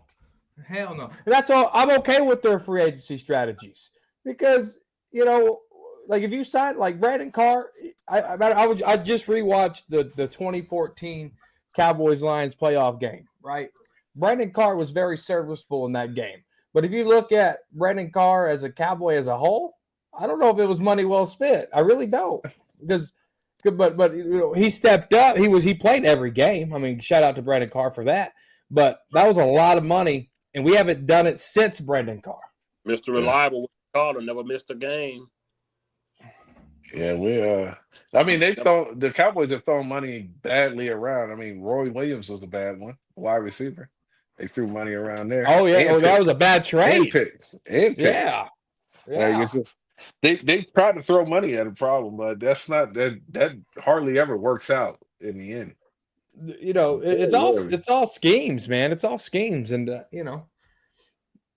Yeah, we were just talking about week 1, how to attack the Eagles defense. Oh, run the ball. I know they got a good defense, but you got to wear them down somehow. Once you will get them wear down, start passing. About how we run. That's why I like how Kyle Shanahan runs. Yeah, that's true. That's true. He don't just try to run it up the gut. I like how he do his run game, man. Yeah.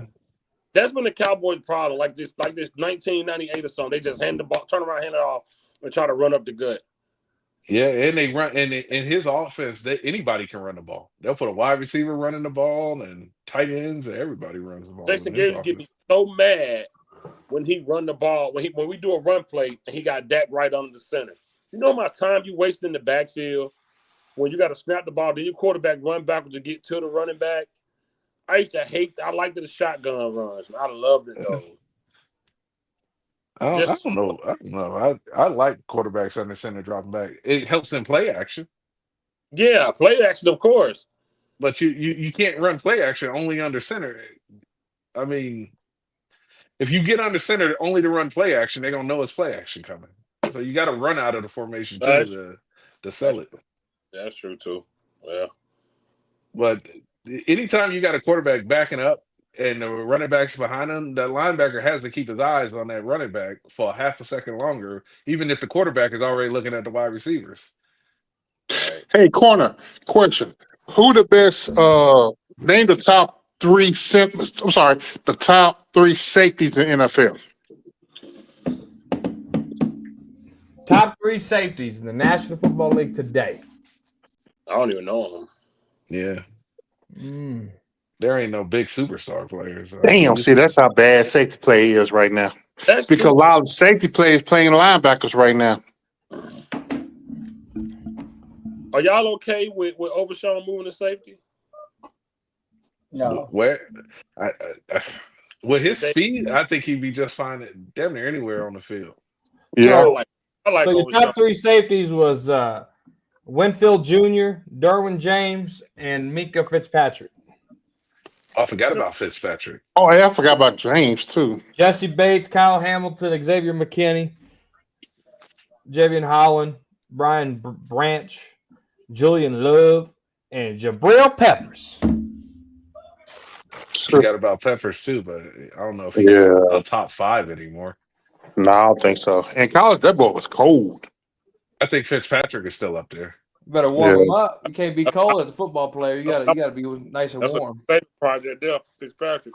No, I'm talking about Talking about the quarterback. I'm thinking about what that boy name? Came from Florida. Came from where? He was with the Dolphins. You talking about Ryan? No, Oh, he got traded, didn't he? Who did he get traded to? He got traded. Yeah. He went to the Steelers. It's Fitzpatrick. Yes. Yes, Fitzpatrick. Okay.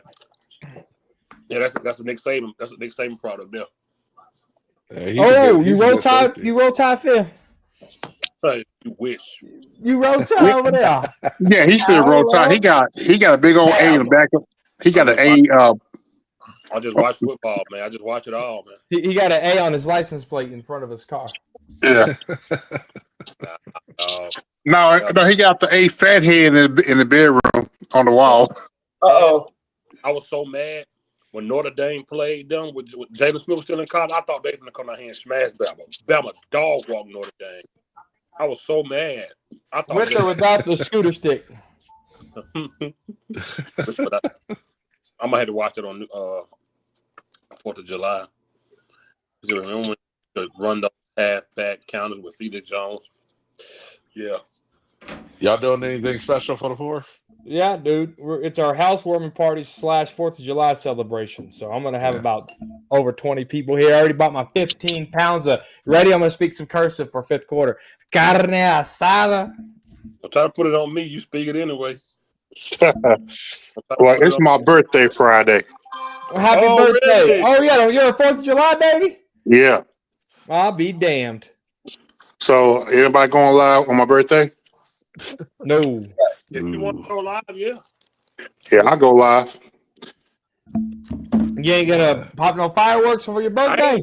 Man, you know what? They were popping fireworks over here Friday.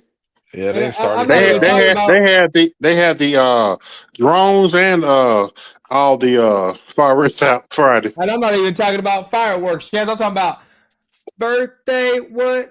Birthday what? I ain't even get no happy birthday from y'all.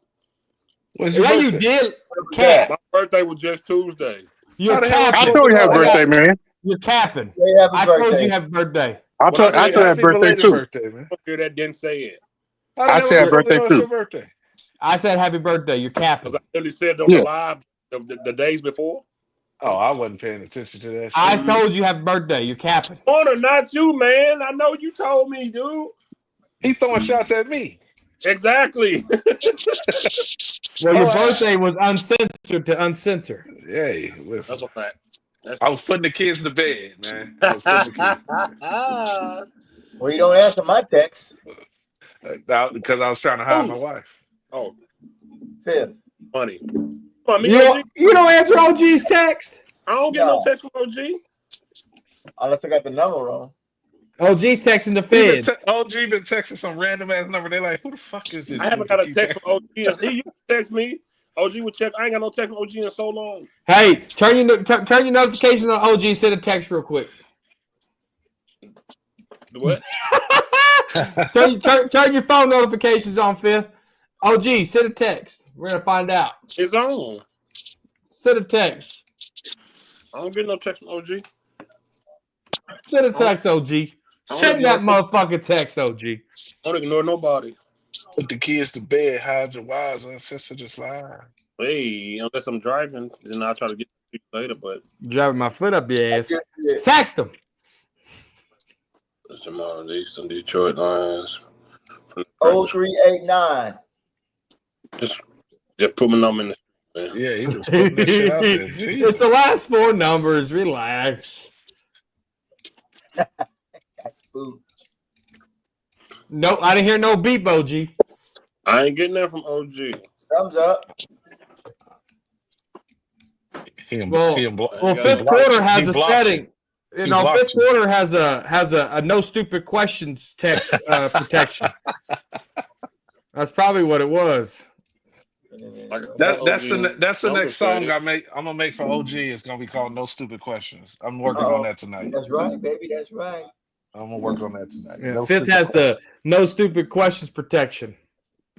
OG Don't ask OG no stupid questions. Discount double check. I got 451 motherfuckers in here. Fuck all of y'all.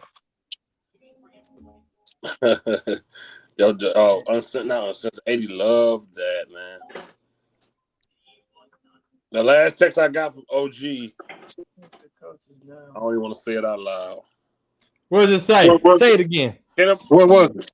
OG, can anybody hear us? I text you just told you to be careful out there on the road. I don't want to do it. I ain't gonna say it out loud. What your last text was? But I got your last text I got from you was May 7th. Oh jeez, you must got me on block. Probably said call on Tyrone. That's probably what it was. I ain't got you blocked, bro. What I blocked you, man? Oh, is that the alternate ego for the microphone thing? OG said. OG I'm gonna put that in. That's going in the song now too. I'm gonna put that in there. Sign up. He says, I don't even want to say it out loud. Say it. You already got the shit started. He texted me May 7th, said, sign up for POF. You might run into a loner out there. Plenty of fish. Oh my God. She already on it. Name and everything. He said, honey on POF. He know names. Uh-oh. That was the last text, May 7th, so I don't know what he's talking about. He even texted Eshan that. Eshan said he's busy today. Jeez. He probably got... that's your number, ain't it? Like I said, the last text I got from you was May 7th, OG. I don't know what's going on, but I ain't got you blocked, brother. I don't know. I ain't blocking nobody.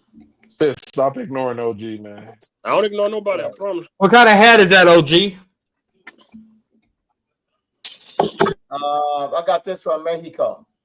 Mexico? Yeah. Why you say it like They treat me nice out there. that? I bet. How many pesos you pay for that hat? Get you some touch out there. 20 pesos? That's cheap. 20 pesos. He wanted to try to he tried to give me for 30, but I said, nah, fam. What's the conversion rate for pesos? What is that? $1.50? Yeah, dude, that's cheap. No, that's what's 20 pesos in American? Dude, it's $1.06. Yeah, I'm about to say that's like $1.50. No, I pay more than that. 20 American and whatever it is in pesos. Oh, 20 American dollars. Oh, so you paid 100 pesos. Yeah. That makes a little bit more sense. 2,000 pesos. I think it was 2,000 pesos. The man don't know his homeland currency. They don't give a damn. They want USD anyway. No, it was 400 pesos. I'm talking about corner. He don't know his homeland currency. That's racist. That's not racist. I already told you I'm Spaniard and I'm Tejano and I'm 3%. Do I need to pull it back up? 3% of what? I already told you. Don't you say that word? No. You just keep saying 3%. Don't say that word, you ain't never said what the 3% was. 3% motherland. That's what it is. The motherland. The motherland. What He is motherland? racist, man. Say it. Say it. 3% motherland. Mother Russia. That's Where the my mother. Jesus Russia? and his Lord and Savior's from. Mother Yeah. Russia. You talking about Jerusalem? I'm talking about the continent of Africa. No, be careful now. We over here You know- checking you out, cuz. Maybe South Africa. Now, I told you it was North Africa. I love South Africa. Sheesh. Oh yeah. Oh yeah. Oh yeah. They got penguins down Yo, there. y'all need to go to Ethiopia, man. I'm telling I'm you. not going no dang on. You gonna thank me when you go there. Well, I'm gonna probably lose 50 pounds. Go to Ethiopia. No, go to Ethiopia as a single man, and you will be very, very happy. And oh, I'm gonna come back with Ebola. Do not fall. do not fall. Do not fall for the feed the children fucking infomercials, bro. he said he came back with Ebola. Go to fucking Ethiopia as a single man, and then come back and talk to me. You can look up Ethiopian women and don't fall for the feed the children, bloated belly, fucking scaly. Hey, some of them women come on my TikTok feed. A couple of years ago, I couldn't get them off my TikTok feed. You better stop what living. They were topless. Yeah, they did I ever spam you guys' TikToks about 2 years ago? Corner got to be there by himself. He got to be at home by himself. Yeah, I'm in the garage. I'm in my space. She went out and grabbed something to eat. She went out and grabbed something to eat. He ain't allowed to talk around his wife. What y'all Not trying like to that. say? Not like that. Like I believe Corner got control. I see it in his eyes. Listen, let me tell you what Corner said. I'm gonna tell you what Corner said. He ain't worried about no consequences and repercussions. Let me tell you what Corner told me years ago. I said, I forgot what happened. Liberty said something. It was something. I said, dang, man. I said, now I see who wear the pants in your house. He like, oh no, I wear the pants. She just pick them out for me.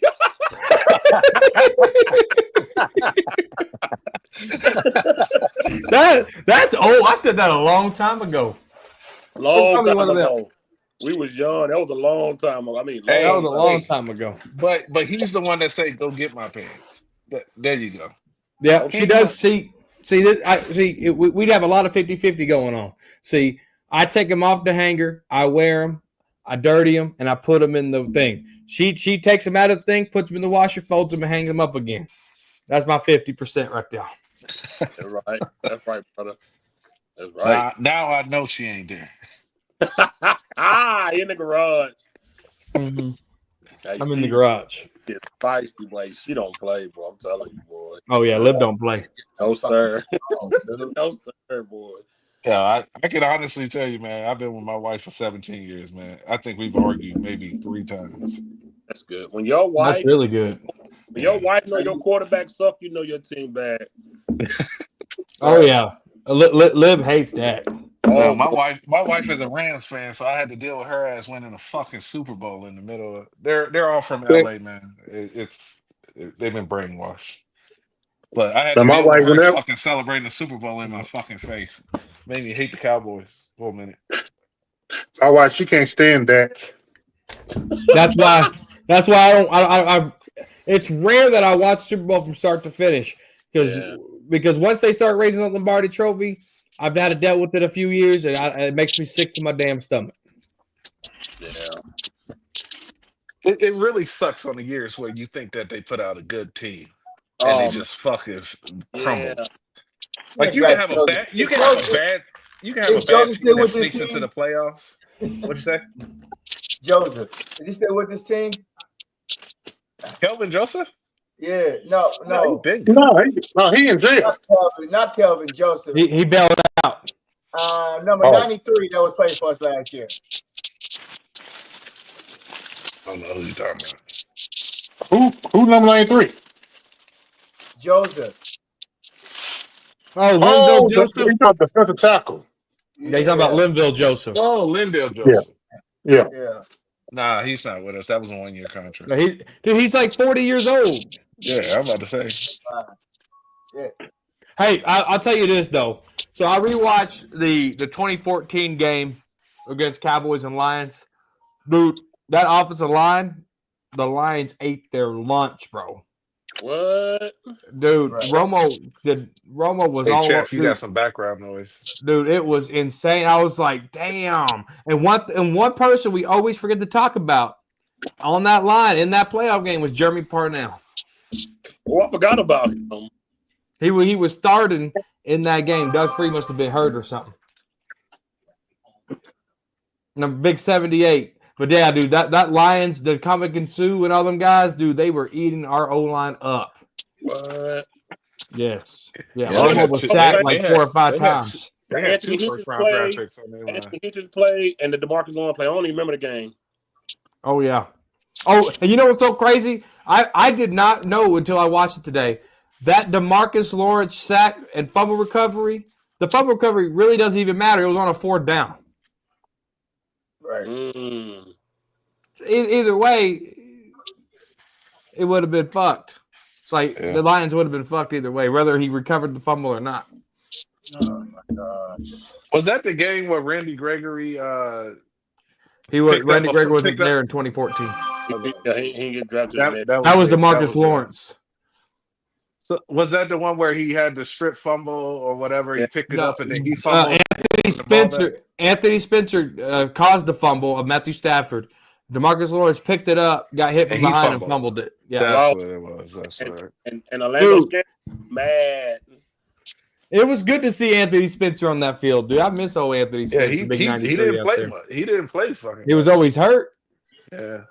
The knee. He always had knee injuries. Because we were waiting on to see him and DeMarcus Ware on the field at the same fucking time, and it very rarely happened. Well, yeah, DeMarcus Ware. I remember the last game was against the Commanders. I guess it was the Redskins then. And DeMarcus Ware looked like a damn mummy. He was wrapped up, so injured.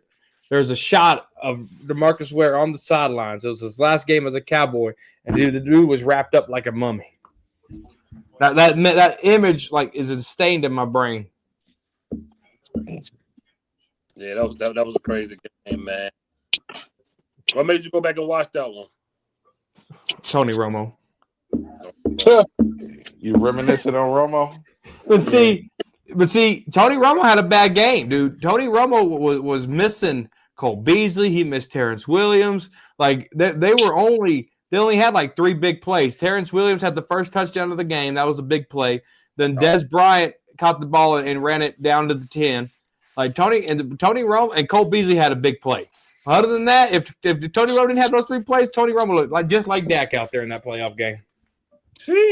Yeah, we've had a lot of letdown at quarterback in playoffs, man. They in trouble this year. No, they can't run that Mississippi Toss bootleg sweep. They in trouble. God damn, I just don't see this offense doing shit. OG, I need you to get a whiteboard, OG, and I need you to draw that play up for me. Yeah, I want to see it too. Draw that play up for me, OG. Okay. Get a notebook and a pen and draw it for me. Okay. Hey, how crazy would it be if you saw the Cowboys run it after you draw it up? That'd be fucking awesome. Man. This offense is in trouble. They think they've been looking at our channel. This offense is fucking in trouble. OG, draw the play up, OG. I want to see Mississippi do like last week. In a few days, I probably go to the beach for the 4th of July. OG don't know how to draw his own play up. Cowbys had a good year in 2016. Who? Cowbys. Yeah, he did. Yeah, he had a good. He almost cracked 1,000. He had 5 tubs. He did pretty good. I'm gonna go back and watch that Green Bay Cowboys 2016 playoff game. I'm gonna go back and rewatch that one. Don't hurt yourself like that. I just gotta go see, what the fuck's up. Going into that game, did y'all think that they were gonna win that game? I absolutely. Yes. I thought they were gonna win it. I did. There was no reason for them not to fucking win it. No, right. They beat Green Bay earlier in the season. They had the best rushing attack. They had an okay defense. There was no damn reason for them to lose that game the way they freaking did. And they came out and it just nutted up. Golly, Bruce Carter in that Lions game. Sheesh. Now, do y'all think that was a failure of coaching or the players weren't ready? To me, Right. with coaching. And when I say that the players weren't ready, I just mean that they didn't have enough experience on the NFL level. Oh no, that defense was experienced. What happened was Dak couldn't fucking score. But that's what I'm saying. Do you think that's due to lack of NFL experience with the playoffs, or you think that was lack of Jason Garrett and their game planning to put together a package that Dak Prescott could execute? All the above. Yeah. I don't. I think they went by the same package they did when we beat them earlier that year, 30-17. Yeah. We And beat them. the only reason and I ask is because playoffs is always a different monster, but I ask because there hasn't been a rookie quarterback to win a Super Bowl ever. Dan Marino's the only one that went to a Super Bowl as a rookie. So at some point in time, that rookie inexperience kicks in. And I was just wondering if y'all thought that was part of the issue, or more so Jason Garrett not having. But We just weren't good enough. Yeah. I would say that What are you eating? if we hadn't beat them how we beat them earlier that year, if that was our first time seeing A-Rod and we lost like that, but earlier that year we beat them easy. Yeah, but in season is different because you have players that got like nagging injuries and stuff that might sit this week, but in the playoff game they're gonna play through it. Yeah. So I don't remember the starting rosters on both games. I we in trouble. But the playoffs is always different, you know. McCarthy for one, out coach Garrett for one. That's for a fact. And then he came to Dallas and got out coached multiple times. Oh my God! Yes, he did. Motherfucker. I want to see if Schottenheimer changes the playbook. That's He what gonna I'm have to. They're just too good up front, man. I am hoping that we see a different style of Cowboys. Obviously, I think a lot is going to remain the same because you got a lot of the same players. But over the course of the next 2 years, I want to see a different style of football.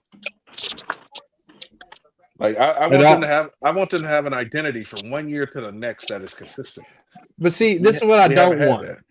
Well, this is what we also haven't had. Either we've had a good defense or a bad offense, or bad offense, a good defense, two bad defenses and an offense, and a good special teams. True. When are we going to be balanced? That's what I want. I would ask you, what in 2016, and I'm starting with just Dak because we're in the Dak era. What was the identity of the Cowboys? Run first defense, run first game. Offense, right? Yeah. 2017 was the same thing. Obviously, Zeke got suspended, and that curtailed that season. And then you had the 2019 season where they tried to do wide receiver by committee. They brought Amari Cooper in. 18. That was 19. 18. You're right, 18. And so then you had Amari Cooper coming in, but that was still Zeke got 1,600 yards, if I'm not mistaken, that year. So it was still run first team. And then you hit 2019, Dak Prescott breaks his ankle, if I'm not mistaken, that year. That's 2020. Was that 2020? That was 2020 COVID year. 100% 2020. Okay. So we get to the point where he ends up breaking his ankle, and then he comes back, and all of a sudden it's bombs away offense off of Dak Prescott because they paid him his money, and all of a sudden now they changed up what got him paid. It's fucking weird that how they run this team. Because he broke it in the Giants. Garrett went out there on the field. Yeah, that's right. Giants. Mozzie going, not Mozzie, but also going to be a problem this year. You mean a good problem or a bad problem? Fucking out of place all the time. I think also Diggy Zoo, what you see is what you get, and what you saw is all you're gonna get. Yeah, what? I do too. That's not true either. I do too. That's just my opinion. I don't think you're gonna see nothing different than we've seen from him. Hey, Corner, what year is this for Mozzie? I mean, Osa. Same person. This is year 5. Year 5. You think he's going to become a better player after getting paid at year 5? The only thing I've been seeing from Osa is stats have improved. He's on an incline.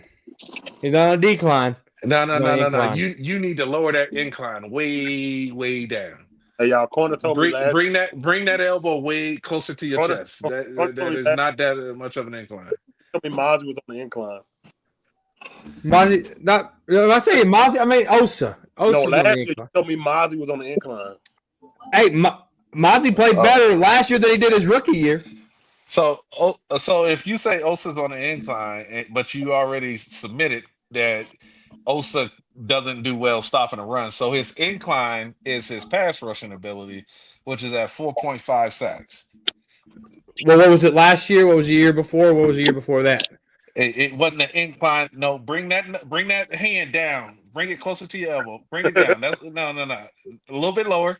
It's going up. Lower. It's going up. Lower. On that grill.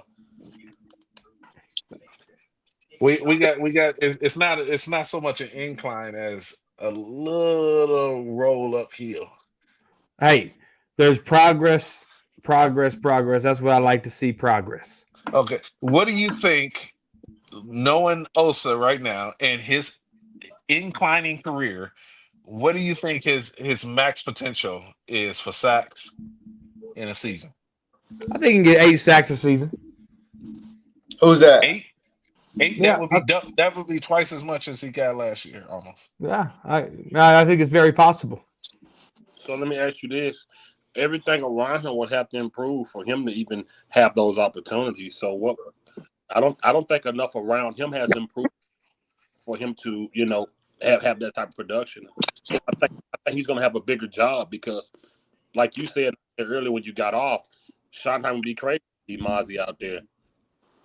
I think you hope the island plays a lot better, and you got if you want Osa the top, everybody around got to work good and got to play good to make the next man better. I'm not saying Osa got to be a one man show out there. He needs help. Damn, shut up, Sean. People around him don't improve. He's not a guy that can just single-handedly take over. He's a guy that needs people around him to, kind of assist him. And he's gonna need other people to improve. And I hope they do for him to be better. We need him to be better. Yeah, he was basically non-existent once Parsons went down. He got Are you talking about Osa? he got 2 half sacks. He got 2 half sacks the entire time Parsons was gone. I'm hoping our defense, our DC, can do something. He has to do something completely different than we've seen. Just like y'all saying, Schottenheimer has to change his playbook. This playbook has been the same forever. We had never left the Garrett Shellermore era. Even with Mike McCarthy, we just didn't leave it, man. And if y'all believe, or corner of you believe Schottenheimer got the keys, hey, I would hope so, and I would definitely like to see a new interior in this house that he got the keys to. I would like. He got the keys. He got the keys. Listen, I hear you. I hope he do. Oh, you know who I seen in that 2014 rewatch? Matt Eberflus. That's what I seen. Yeah, he was the defensive, the linebackers coach. And dude, we had good linebackers, man. We had good linebackers. We had Anthony Hitch was playing at a good level there. We had Bruce Carter playing at a high level. Don't try to say this. Jeremy Mincy was playing good. No, sir.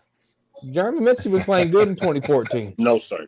He came from the Broncos. He said yes, no, sir. Jeremy Mincy played good in 2014. Look up his stats. Let me know what his stats. This Philly game going to be close.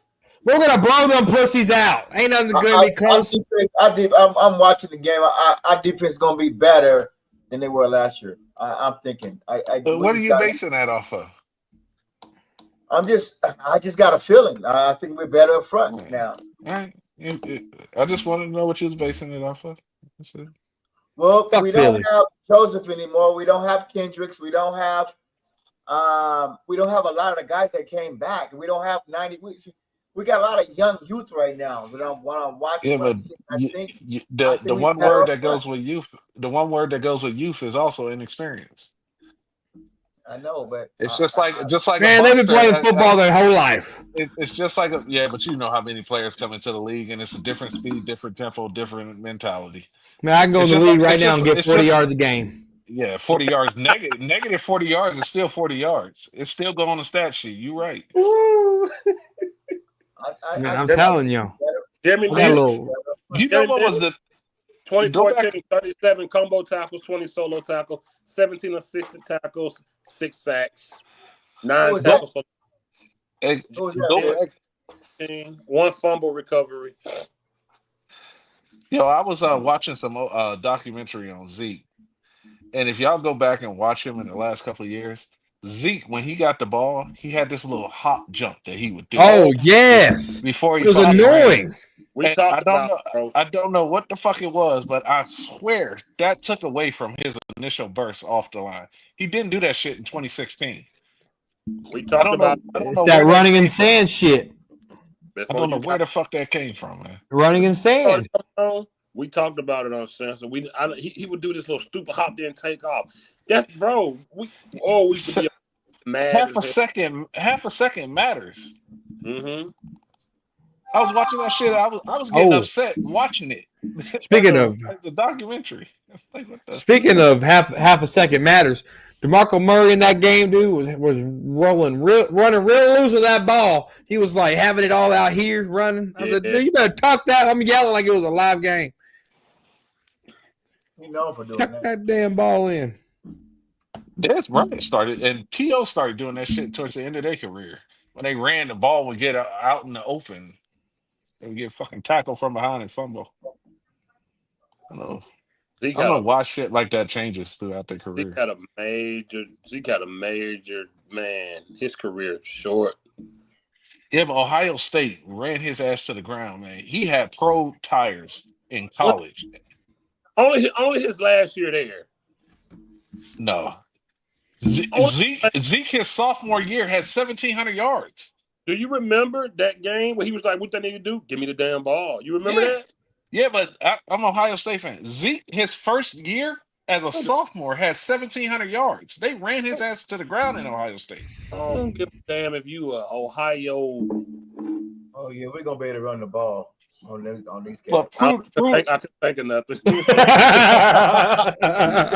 Hey, there ain't shit in Ohio to compare it to. Cooper is way bigger than Zach Martin. That's going to be a push-up. I hate Bama so much. I used to have that game saved on my hard drive when he went for 200. I used to have the hard drive. Yo, I lost my voice that game, bro. What else was on the hard drive?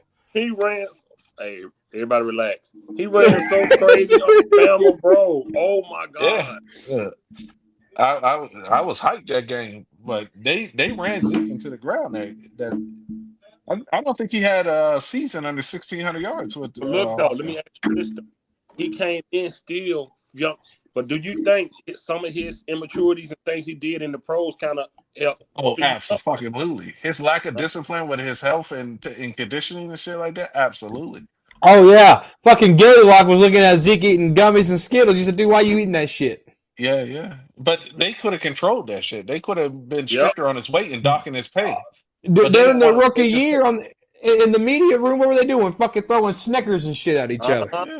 Yeah. Remember he was going in Dak thing while they were interviewing Dak? Yeah, taking out his candy. Like, dang, you ain't got no. He was. Yep, sure was. It's hard to argue with the results when he came into the league and cracked 1,700 yards.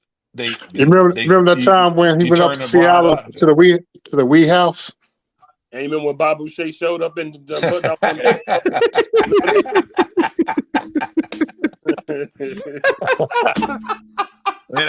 Boucher went out there. Boucher did that. Boucher did that.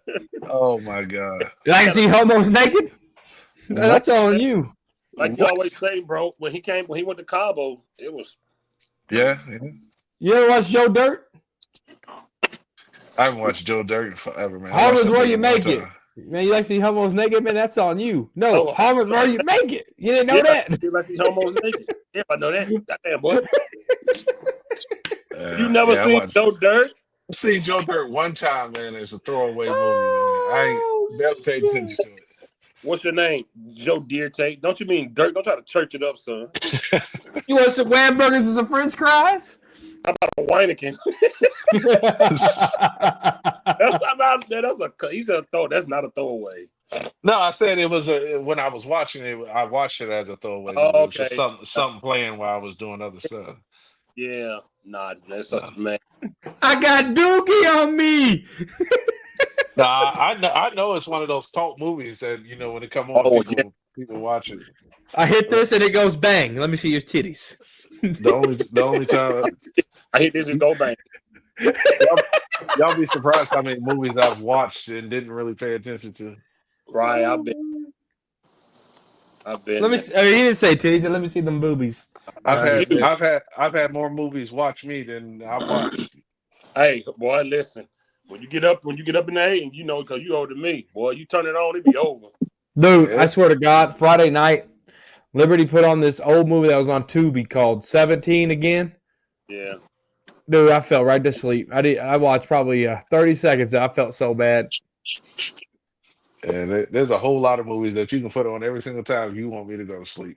Mm-hmm. And then I when know you play this. it, start and you fall asleep again. Like, I'm gonna try to You fall another asleep at the exact same point in the movie every single same fucking time. point. You like gotta start over. Man. Champ, let us see D- that food, man. Where is that, man? DJ thought I was crazy when I said this, but I'm gonna tell you my best movie of all time. Best movie of all time, The Green Mile. Yeah, I like that movie. Yeah, I like that movie too. I like that That's movie. best movie all time. But it's good. I had John never seen Coffey it's two like to movies, drink. and I'm a movie buff, but it's two I didn't never see until late. The Green Mile and The Sixth Sense. I only seen those in the last 10 years. Yeah, I The Sixth see Sense is dead good people. too.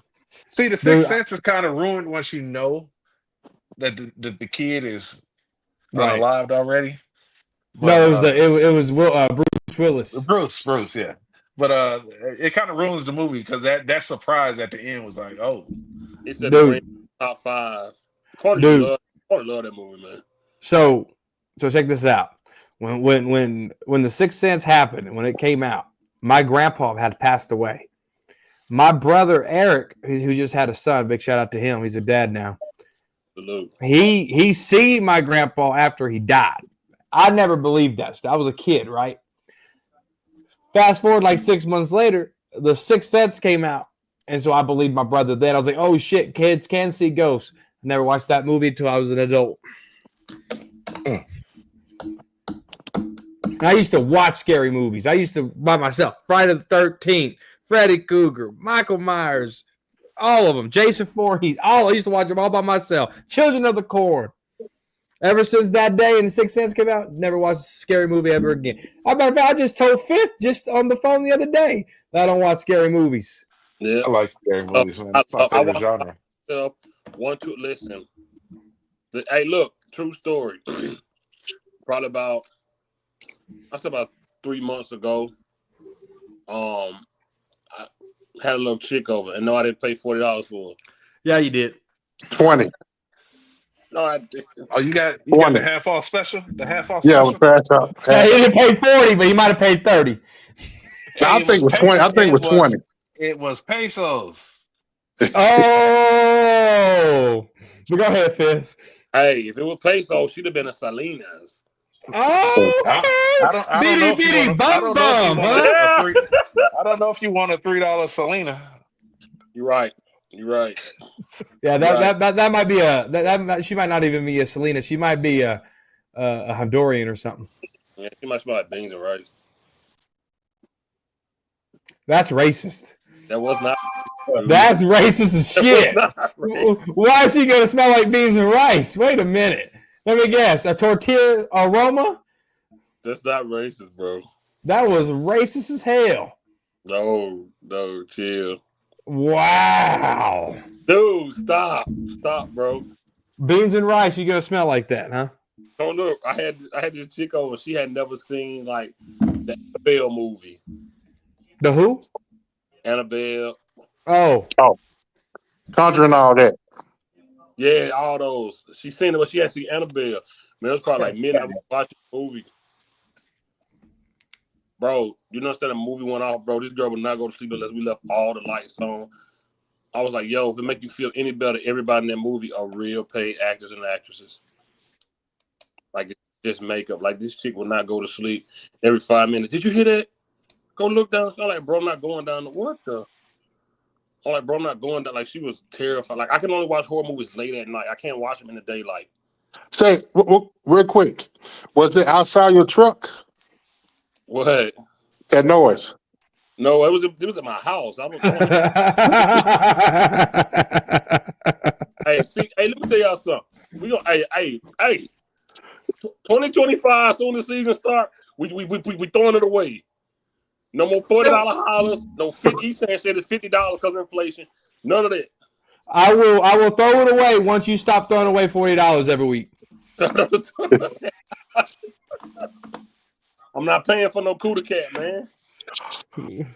Well, I beg to differ. He got matinee price. That was a good one. That's a good one. Y'all corner, this is ridiculous. See, Dan said he despised scary movies too. I don't blame you, big dog. I don't do that. Mm-mm. One that racist, Nate Dogg. On me, that was racist. What did he say? Talking about the beans and rice. Ethiopian model. That's AI. That's ChatGPT. I'm trying to tell you, brother. Y'all got to go to Ethiopia, man. I'm not going to Ethiopia. Give me no. Why do we got to go there? We got to go. They over here. They right over here. Right. Oh, especially at when you look at the airport. Yeah. Mm-hmm. They right here. Oh man. Yeah. It was one I made look just like Sade. Ooh. Man. You didn't get to pat her down. Nah, I couldn't. 3 kids. I love movies like this. When they in war movies, oh man. What war movie? Any of them. Any of them. I don't watch slave movies though. What's this show called, Fifth? What show? This one? Yeah. I do this every Sunday. It's called Sunday Cowboys Talk. This is the 3rd episode. You didn't know that? You should put fan in the middle of Cowboys and Talks. Why? Because nothing but Cowboy fans are talking. We're not talking about no Cowboys. We have been. Look at that GOAT quarterback right there. That's a future Hall of Famer. Hey, he got better balls than Dak in practice. I wouldn't recommend going there tomorrow. I know that's right. Yob has civil conflict going on right now. Hey, remember that time when Champs talked about doo-doo in pants at the draft? Calm down a little bit, family. Yeah, calm down, corner. You didn't make it around the corners. That's why you don't like corners. I get it. Oh, that's a good one. That's a good one. Hey, someone asked an old man. He said, and Champs could relate to this. He said, "What's faster, light or lightning?" He said, "Diarrhea. I got home like lightning. By the time I turned off the light, I shit my pants." That was Champs. You know what? I didn't make it. You know what? I didn't make it. Oh no. Oh my goodness. Champs, is that a true story or not? I don't remember. I'll plead the fifth. I was there, plead the fifth, man. Good answer, Cam. See, but ironically, Fifth can't plead the fifth. He pleads the 40. Uh-oh. How do you know all this, corner? Were you there? I've known Fifth for almost a decade. I know these things. I do not pay for you. Yo, you know what's crazy? I was in a relationship forever with me and Corner. I was with my kid's mom for majority of me and Corner friendship. So dude, I don't know why he's saying that. It was like a trade marketing agreement. He would take his kids' Capri Suns in exchange for whatever happened. I don't know what happened, but next thing I know, Dad, where's my Capri Suns? I don't know. That was always the answer. I don't know. My son, I think Capri Sun. That's a fact. That's where it all started. That is true. Yeah, I know it is. See, look, my facts are adding up. Sex part, no. Hey, I'll tell you, one of my first jokes with fifth quarter was we were on the phone talking about these Cowboys, and I heard Clippers. Bzz, bzz. I said, hey, you cutting hair? He goes, yeah, I'm cutting my son's hair. I said, you know how to cut hair? He goes, yeah, I used to work at a barbershop. I said, oh, yeah? What'd you do, sweep the floors? That was so funny. No, the original was, we used to text. You were like, I don't understand what you're saying. And they're like, what? You're like, yeah, Fifth don't use no punctuation. And I was like, man, who this dude, man? Nah, that was early. That was early. Don't use no punctuation. That was early. Yo, who is this kid? Yo, Malik Beasley, you idiot, you arrested. You a fool. What happened? Some young boy in the NBA looked like he was betting on the games. Yeah, it's stupid. Idiot. I don't know why they keep doing the same shit. Champ got the smoker going. Look at the backyard, man. Yeah. Okay. Got some legs on there. All right. Hey, get some foil and wrap the end of them chicken legs up. You'll thank me later. Yeah. So, I am. I'm gonna do it anyway. don't wrap them. Only the leg. Don't do the drum, just the leg. Corner can't cook, y'all. What's your side dish, Chip? What's your side dish? What's your side dish? I'm right now potato salad, barbecue beans. Okay. I might do some corn tomorrow. Fifth. All right. You gonna say that? I was joking, man. I'll send Fifth some shit that I cooked, and Fifth be like, fire. I wanted some so bad. He lied. But yeah, we're slamming, boy. I ain't lying. I didn't send Fifth a food picture for like 6 months. He called me up. What, you don't cook no more? I said, what do you mean? He goes, I haven't got a single picture from your ass. That's true. I did. You don't cook no more. That's a fact. That's a fact, man. I ain't lying. I made hamburgers and hot dogs today on the flat top. Oh. Shit. What's your go-to meal, man, on the grill? I do a pulled pork or a brisket. Yeah. For me, You smoke that, right? You don't grill it, right? All Yeah. right. Well, I got 3 grills. I got my propane, I got my flat top, and I got my smoker. My smoker, I keep it inside because it has pellets in it. I don't have a cover for it. Yeah. I don't eat pork, so I just be like, You Muslim? well, that's racist. Well, Muslims don't eat pork. Muslim is a religion, not a race. First of all, Arabics are predominantly Muslim. That's a difference. Are you Muslim or what? Okay, Mr. Know-It-All. There are black Muslims. I have family members that are Muslim. I know exactly what Muslim are. Then you know it's not a race. I hear wallahi way too much. I was saying that because when a black person say they don't eat pork, the first go-to is, are you Muslim? Right. I want to respect your boundaries. They never assume it's for health reasons, then they just say, are you Muslim? That's why I said that. And Corner know that because I make a mean pork chop. Since I always trying to get somebody education like they don't be known. I make a mean pork chop. You tell somebody you don't eat pork, the first thing that you Muslim. Like what? Don't misinform the audience, man. You know how much cussing I do during Ramadan? If I was a Muslim, how do you know what a Ramadan is? I know the religion. Yeah. So you Muslim? No. I'm not Muslim. I know what Ramadan is. I know the religion. Are you kosher? I couldn't deny it if I was Muslim. I can't deny that. That'll go. I can't even talk. I won't even talk about the people religion on here. I know all that stuff. I got family members that are Muslim.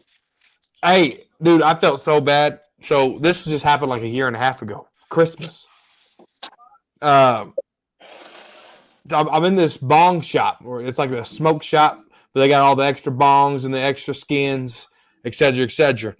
And my wife's uncle is good friends with the owner, so he comes out. They're talking, blah blah blah. And I looked at Uncle Chapo. I said, "Hey, you should invite him over to eat some brisket." And he goes, "What's brisket?" I said, "You don't know what brisket is?" And so now, like, my Uncle Chapo's involved in the conversation. Oh, dude, brisket, da-da-da. Dude, when his eyeballs, I've never seen someone's eyeballs get so big. He says, "Is it beef?" We said, "Yeah." Dude, I think I offended that poor guy. He was Hindu. Didn't know it. They don't eat beef. They don't eat cow, yeah. Oh, yeah. I felt horrible. Didn't know it. Sacred animals. Oh, they very sacred. We worship brisket, T-bone, ribeye, KC, flat iron, filet mignon. Yeah, I had a class. had a classmate that died because his whole family was Muslim and they don't doctors. He diabetic real bad. He died in his bed because doctor.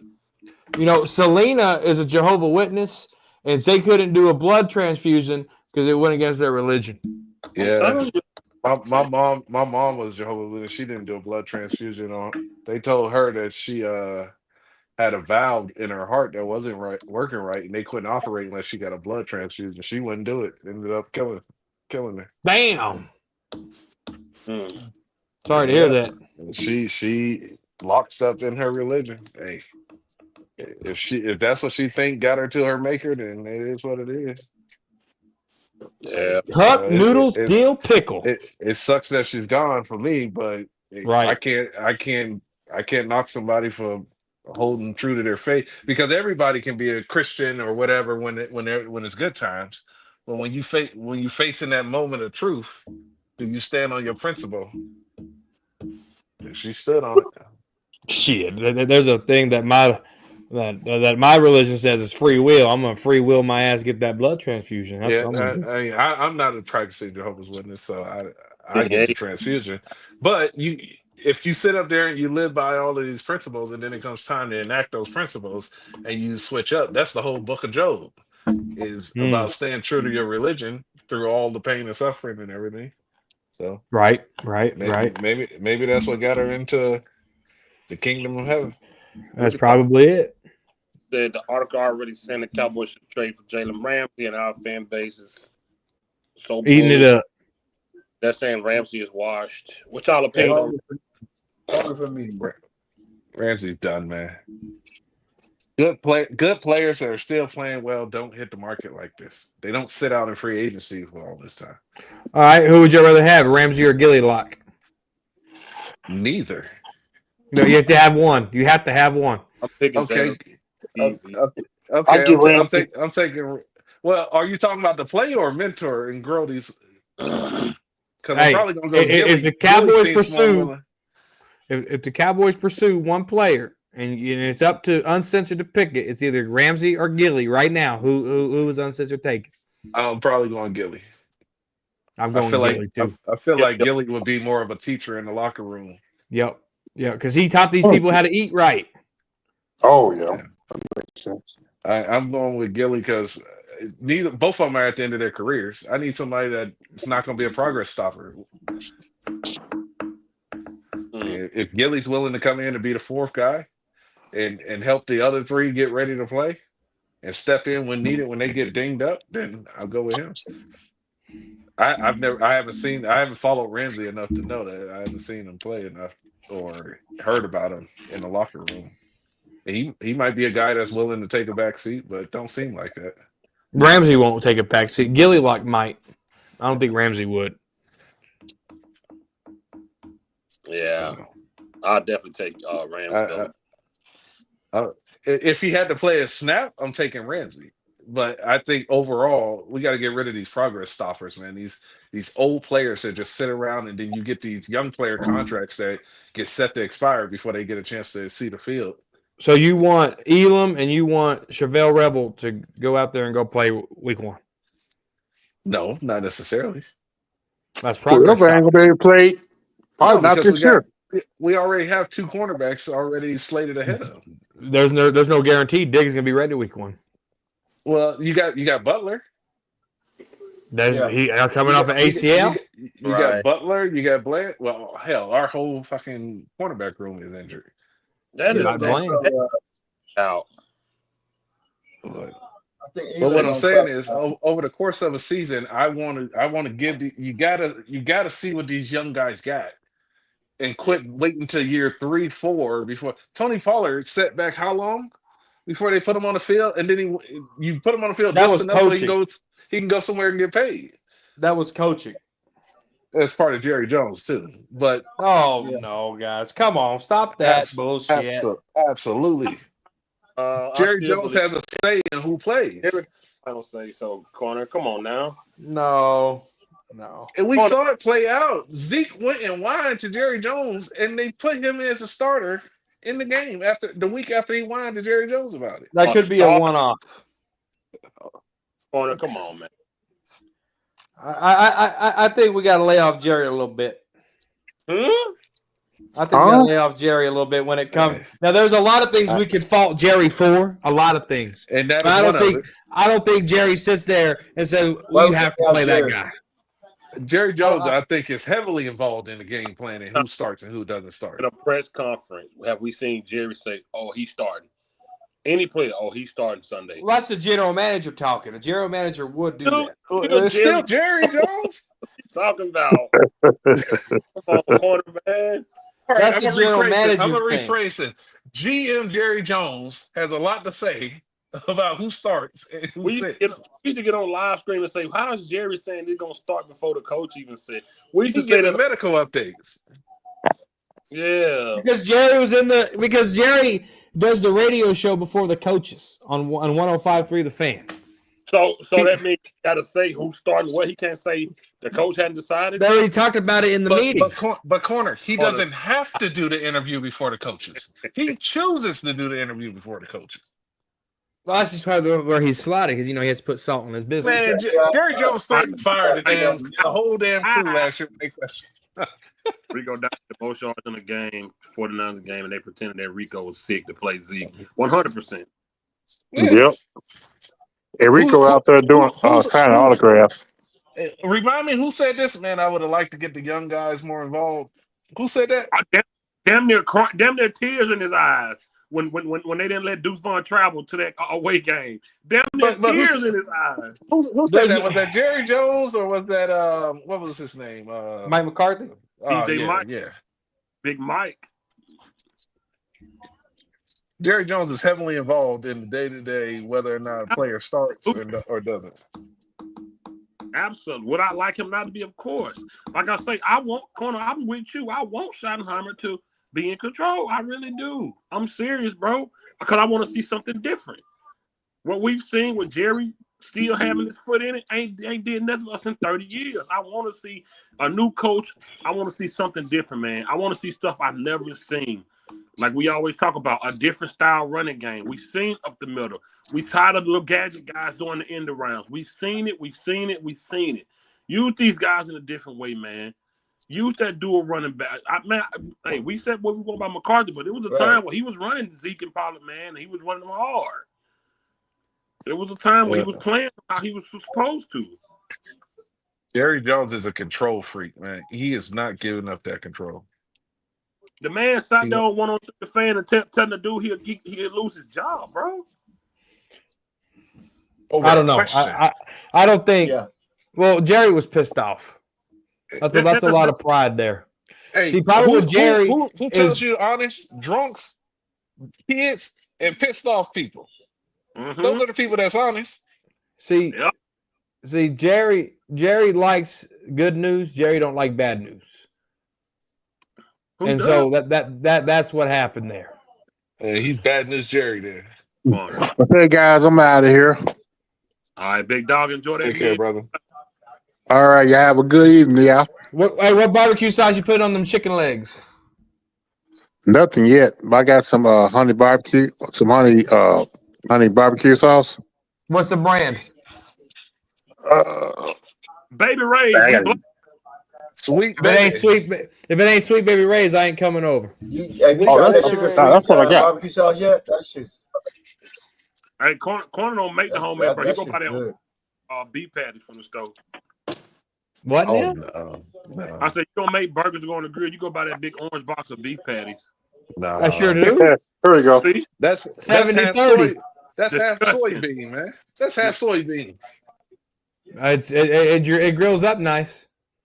I'm not 100% sure, but I bet you if you look at that's what I got too, right? It's majority I like soybean. That's right, Jim. Hey, enjoy your Sunday, brother.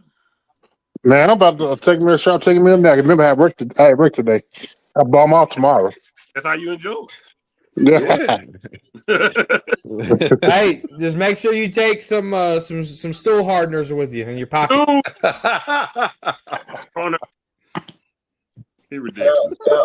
Hey, Corner. Oh, you know where everybody gets it about the Cowboys. Don't be crying. Get off the ball. I gotta go. I gotta go. Yeah, you remember last week when Phil came on, you left G Hampson. Well, I had 2 orders. Mm-hmm. That's what you say. Mm-hmm. I made $70 that day in 2 orders. Mm-hmm. Yeah. What are you doing? You dropping off packages? I do Spark delivery and I do Uber Eats. I thought you had a pretty good job slanging trucks. I do. It's called a hustle. He do. I do. Want to make good money. Oh, gee, don't get in my finances, bro. I'll embarrass you. Slanging trucks. That side hustle, OG. Hey, look at OG. You know, Hispanics got 2-3 jobs. and I don't even consider them jobs. I just wait for my phone to buzz and I go do an order, make good money. Shit. All right, guys. I'll let y'all. Take care, man. Some of the most successful people in the world got 2 or 3 jobs, man. They run multiple companies. Facts. Oh yeah, I pay a lot in taxes, OG. No handouts for me. Dude, I don't even pay my taxes till September. I pay my taxes in September. Yeah, OG doing that too. Shit. I got so many videos on YouTube that are I don't know. I get like thousands of views a month, and I still get income from that too. Just because there's so many videos on YouTube. That money, top corner. Let's go, man. Yo, you want to know the best tax secret I heard was? No, OG would ask the question. I was letting him do this. Anyways, how much they're giving you? I can't talk about finances on YouTube. YouTube will flag it. But I talked to a CPA one time, and he told me if you like to vacation in the area, you go buy a condo in that area, and when you go on vacations, you check in on your property, and you look at new investments, and you get to write off that entire vacation as a tax write-off. Speaking of that, Brendan and Knowles, screw you. That's my old CPA. This company called Brendan and Knowles. It was terrible. You cannot be careful. Slander.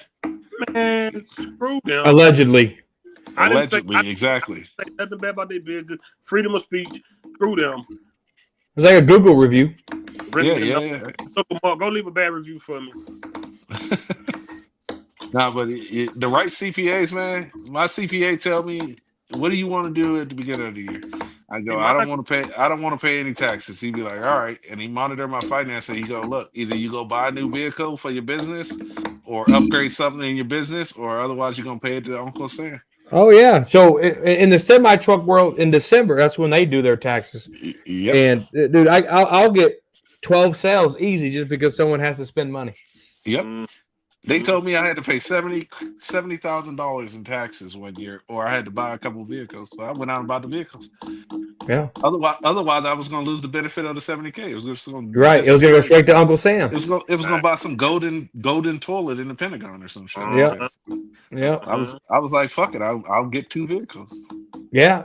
No, 100%, dude. Like, I'm looking into charities for Christmas time to donate to, so I get a cut. Because in Kansas, you get an additional, because I got a Kansas tax, so I'll get additional like 70% tax credit on everything that I donate because it's all in the Kansas program. So I'm looking into that too. And I just found out about that because I toured our new hospital that they're building with the wife because she works there, and I just found that out because if I donate to their hospital for like this roof flower project, then that's the next addition. I'll get whatever I donate back plus 70%. Yeah. And you got to be careful donating to these charities. A lot of them use all the money for administrative costs, and you don't get that's why I'm looking all into 10 it. Cent, 10 cent on the dollar actually go towards the cause. They do that shit with a lot of these veteran places that you donate to help the vets. Mm-hmm. You'd be surprised 70-80% of that shit goes straight to the administrative staff and operating costs. Right, because my expenses for Uber and Spark, it's not that, it's pure profit because it's only 2 miles this way, 2 miles that way. So I have to find expenses. It's paid off. There's nothing to write off. Yeah, you get to write off your mileage. Oh yeah, but that ain't nothing, dude. I got a text. A mile. No, it's 71 cents a mile. Oh, they took it up? Yeah, Oh, dude, my I'm CPA telling you, handles it's it all. I not. just report it. It's not enough expenses, bro. I'm telling you, it's not enough. You need to go buy a car then. I need to, but it has to just be a delivery car. Yeah. Then I would have to get beefier commercial insurance on it. So I don't know about that. So like in Oh, relation, you would. Well, it's all, even the commercial insurance is a write-off. Right, but shit, it's like $300 a month. Hey, I pay $700. Yeah, it's a lot. And if one of my drivers get into a fucking accident, I got to take them off the fucking insurance. Yep. Your shit's gonna go sky high. I don't like the name, Nate Dog. I hate Nate. I don't like that name. Talatonga. I didn't like. He's back. No, you talking about Tomatonga. Talatonga is the new dude. Yeah, Talatonga. He's like he's tall. Yeah. Haku son, yeah. I don't know why he's always trying to do the Jacob Fatu shake. You better cut that shit out. Put my foot up in his ass. Half of the fucking WWE roster is all fucking Samoans. That's the thing. That's the thing they do. That's racist. Fatu just brought it. It's true. They've been doing that little shake on the indies. He been doing it too, but I do agree that he should just leave it to Jacob. Jacob made it popular. It's gonna be dude when he no sells and it pops up and they finna bring what you call in Zilla, Umanga's son. Oh, he's about to be part of Jacob Fatu. Yeah, he gonna join Jacob. Yeah. You think they're gonna feud with Seth eventually? Stop bringing Owens in, man. There's enough. Why didn't Jimmy help Jacob yesterday? I don't know. I don't think they wanted to. Well, on Friday, Jacob told Jimmy, "You gotta get in where you fit in." I mean, and I think that pissed Jimmy off. People don't know the Usos are closer cousins to Jacob than they are to Roman. Right. Jacob and Usos are first cousins. Mm-hmm. But I thought Jimmy's already doing run-ins for somebody else. Who was he running in? He was just doing it with Jacob. That's why they had that segment Jacob, together. Yeah, that's right. He did it twice, didn't he? Yeah. Yeah, Jacob Fatu is one of my favorite. You know who's one of my favorite wrestlers, and I liked him since I got back to wrestling 3 years ago. The Ring General Gunther. That is one of my favorite wrestlers. He's boring as shit. What? Gunther? Have you watched one of his matches? He's boring as shit. Dude, it's hard hitting, it's intense, it's good storytelling. Dude, when him and Damian Priest were cutting promos, dude, that was some of the best fucking dialogue I've heard in wrestling in a long time. Oh, no, it wasn't. Secondly, no, the CM Punk, what's his name? The Scottish John Cena recently? CM Punk, Drew McIntyre. That shit was fire. Dude, that shit was washed out by the third time. It was the same ending with those guys. And if you've seen William Regal, you've seen Gunther. Yep. If you've seen a William Regal match, you've seen a Gunther match. 100%. Dude, Gunther is the William Regal match and the Gunther match are two different matches. What? Chop. Okay. William Regal was a technical sound wrestler. William Regal was technical when he wanted to be. I can show you William Regal being stiff at. See, I'm old school. I can show you. No, William Regal has never been stiff in a ring. Corner. Have you seen him in WCW in the 90s? Are you tripping? Never watched WCW. Okay, all right then. You talk about his WWE days. I'm talking about when he first came over here, when he was wrestling WCW, when he was giving them crazy chest slaps, just like Gunther do. When he was real hard hitting. He didn't really bring out his skills to the latter part of his WCW career, especially when he wrestled Goldberg because he felt like he shouldn't have. And then when he went to WWE, of course, he got suspended for, when he was on cocaine. But do same thing, hard hitting chest slap. Yes. Thinking they better than the next person. The old school ring tights. It's Gunther, and it's not a knock because William Regal was one of the best. Old school ring tights. Gunther was underwear. Corner. They better not let Goldberg beat Gunther. They gonna do it. They better not. They gonna do it. Triple H gonna do it. And you know what? I was giving him props, but I'm about through with him too. The last year has been horrible. Last year and a half, terrible. Yeah. Oh, dude, the Money in the Bank gimmicks are fucking stupid. It ain't. Why is it they try to make every Money in the Bank winner look fucking retarded? Sorry, I can't use that word. I'm gonna get canceled now. Some bitch. Why do they look stupid with the Money in the Bank segments? Yeah. I hate that constant running in with the ref holding the fucking briefcase. Exactly, Nate. Corner, he don't know about them. He don't know about them old William Regal days, man. Dude, William Regal was sound. Corner, listen, bro. You didn't watch. I'm telling you. They had the same style when William Regal came. Literally, damn near the same haircut, the same long robe. Damn near the same person. Dude, he's the ring general. All right. Put respect on his name. In Arabia, y'all are racist. Oh, what'd you say, Beth? Y'all are racist. Cause why didn't none of y'all cheer for my girl when she won that thing? Naomi? No, not Naomi. Jade. Oh, Jade is horrible, bro. Jade's not a very good technical wrestler. Wait. I hate she is a botch fest, bro. She's not a botch fest. Bianca has made her career in WWE. I hate when people we said the first time. She's not horrible. She's not a box fest. I didn't say she style of wrestling. Yes, she needs work, but she's not horrible. She needs to be an NXT, bro. Dude, she's all muscle. Man, that's it. Yeah, Nate. First of all, they ran through the Naomi J Bianca. I understand Bianca got hurt, but they ran through that storyline way too fast. No, it's not over. It's not over. It's not over. They're gonna meet again. You think they're gonna if they put the championship on Jade at SummerSlam, then Naomi running in. Naomi Jade thing is over, bro. It's over. I think it's over. It is over. I'm talking about Bianca and Naomi. They're gonna circle that back. They didn't do enough right, for me to think it's not over. Right, exactly. It's not over between Jade and Naomi and Bianca. I don't think they're running it back.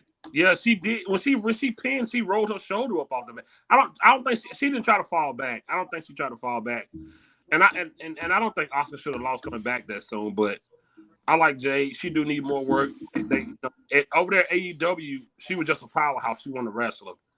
Hey, I'm gonna piss y'all off. I like Asuka. I like Kairi Sane, but I'm not a big EO fan. I said it. You said what? It. I'm not a big EO fan. Yeah, I'm not a big EO fan. I don't think she's good. I think Kairi Sane and Asuka is way better than her. I do too.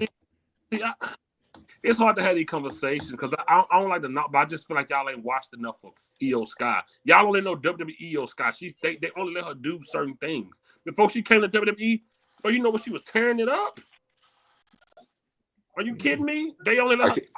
I can only talk about what I see. Ain't that what you say, Fifth? No, it's not that she's not good. You only seeing what they allow her to do. I can only see what I see, and EO ain't very good. All right, so just rephrase it. WWE EO Sky is not that impressive. WWE EO Sky is good. Have y'all seen her in-ring performances? Yeah, in person too. Not good. Okay. You know who else isn't good in person, but looks really good on TV? Becky Lynch. Becky Lynch in person is horrible. On TV, she looks like a rock star. First of all, anybody can have a bad match, but Becky Lynch single-handedly took that division and bro, like, are you tripping? I forgot she carried it for a long time. Dude, have you not seen her run ropes, bro? Becky can't even run ropes. Becky Lynch can't run ropes.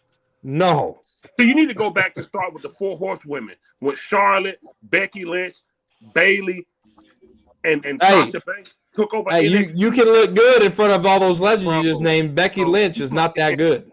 Bro, I hate that you had these conversations, man. She can't run. Oh, Jesus. Becky can't run ropes, dude. She's like 90 pounds, soaking wet. She can't run no damn tight rope. Running ropes. That's like saying AJ Lee was smaller than that and she can run ropes. The rope don't even move when Becky touches it. That ain't got nothing to do with running a rope. Oh, it has everything to do with running ropes. My daughter, I got videos of my daughter running ropes better than Becky Lynch. Corner thing, running ropes mean the ropes got to lean all the way back. Oh, yeah, dude. That's not what running the ropes mean. Oh That's not what yes, that means. Then good Kane was the tempo, best. good cadence. Then the That's Big Show not- was the best rope runner ever. Then Bam. There's no cadence in running. Cadence is only in music. It's 1, 2, 3, hit. That's not a 1, 2, cadence. 3, hit. Yes, You're using the wrong word. You're using the wrong word. it's the tempo. Then She know how to run ropes. Are you kidding me? Becky can't run no Becky ropes. Lynch wouldn't be where she was if it wasn't for her talent. If it wasn't for the horsemen that you were just talking about. Hey, fellas, I'm about to get it. Go get No, eat. it wasn't. Where Get she at food. because- take care, I'll let brother. you later. All right, OG, you tripping, dude.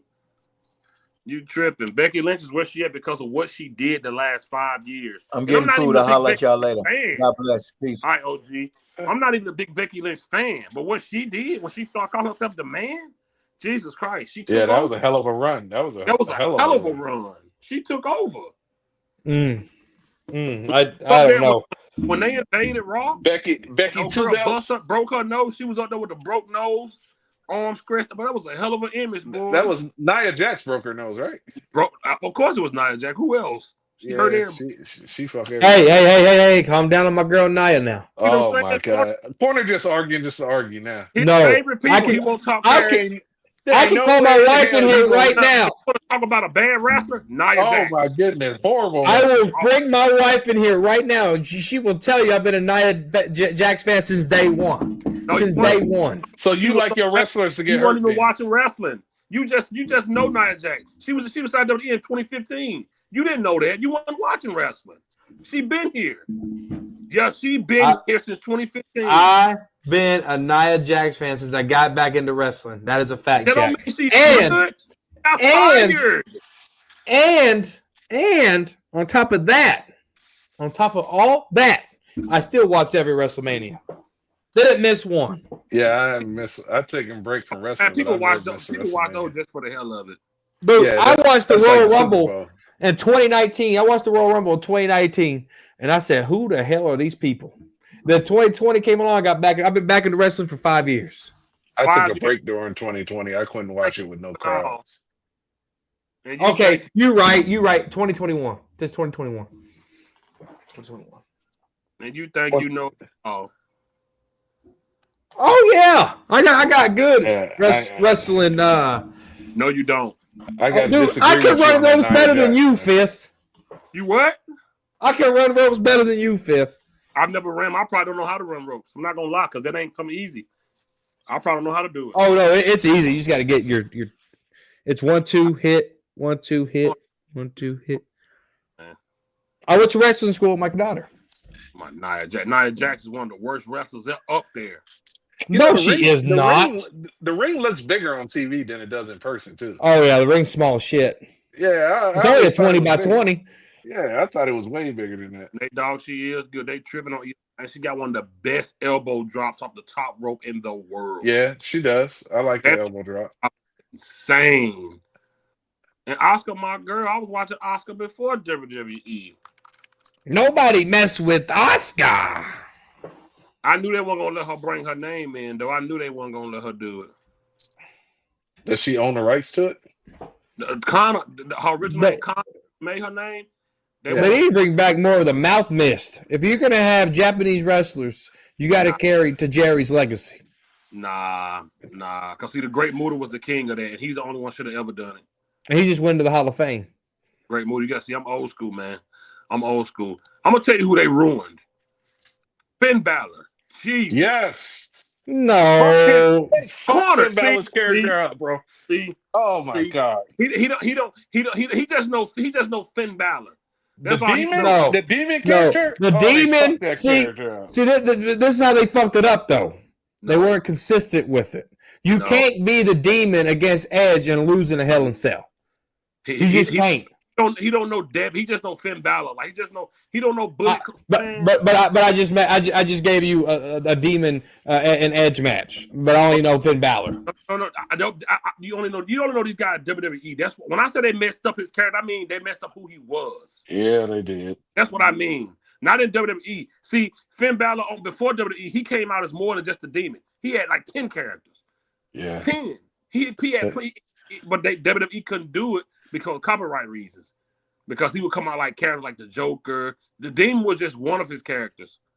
and that's the only one that they let him bring over before he came in. Like they messed up Kenta and changed the name to Hideo Itami. Ruined it for them. Cerdo! Mierdo! Not Penta. I said Kenta. See? Oh, See?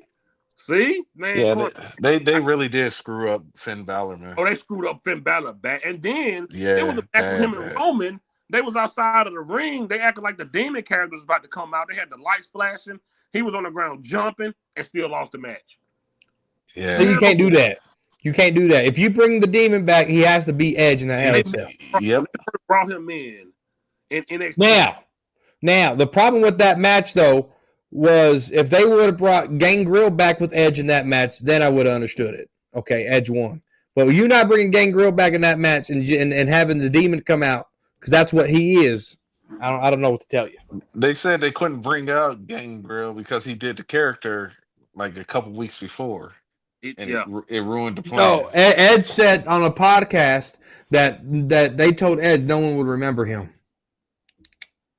I remember that. I remember that interview, but I also remember them saying that Gangrel had did the Brood character a couple weeks before. He did. But all right, hey, I got to get moving. I appreciate you guys having me. Yeah. Go Cowboys! Vivas las Cowboys! And let's shout out to our second best defensive defender, Osa Odigizua. I'm out. Yeah, don't know nothing about that Bullet Club Finn Balor like before. Yeah. Like, them boys was overseas, him and AJ Styles, and when the Tama Tonga was all on in the Bullet Club, oh my God. You know, I think that the WWE sometimes brings these characters over just to shit on them because they didn't develop him. 100%. 100%. Yes. Because those characters be over, man. When they show up to WWE, the pop be ridiculous, and then they run their storylines into the fucking ground with trash. Yeah, Finn Balor probably got to be one. The Bullet Club, and especially Finn Balor, man, they ruined him. Bro, he's a jobber now, dude. I hate what they did with Samoa Joe. Ruined. Yeah, ruined, bro. Yep. Like what? Samoa Joe, bro. Even AEW isn't really fully used. I don't know what they do. They becoming like Eric Bischoff. Eric Bischoff had became a mark for the wrestlers, and they started letting them book their own.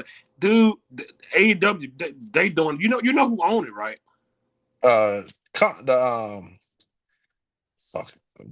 What's his name? Tony Khan? Dude, Not Tony Khan. Yeah, you right. Tony Khan. No, it's Tony. Dude, that on AEW, Daddy on the Jaguars. Yeah. No, it's the Panthers, not the Jags. No. You're right. The Jags. No, it's the Jags. It's the Jags Yeah, because what's called was there with him? Travis Hunter. It's the Jags. Yeah, it's the Jags. Dude, what they did with Finn Balor, they got to be one of the worst of all. And Bray Wyatt. It is up there. And they didn't understand. They didn't understand. The problem is Vince McMahon didn't understand Bray's mind. The way he wanted to take that character, he couldn't understand it and build the storylines around that character. Mm-hmm. That character would have been just as over and could have lasted just as long as the Undertaker character. I was just about to say that, bro. If he protected that character the right way, like he protected the Undertaker gimmick, bro. He should have never lost at Wrestle. He should have built that character to never lose at WrestleMania to challenge the Undertaker streak. He said he didn't find out till he got to the building that he was losing. The Undertaker?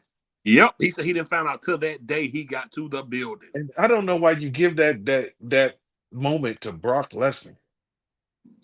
And he's such a company man. He didn't even question it, bro. He just said it is such a wasted thing to give it to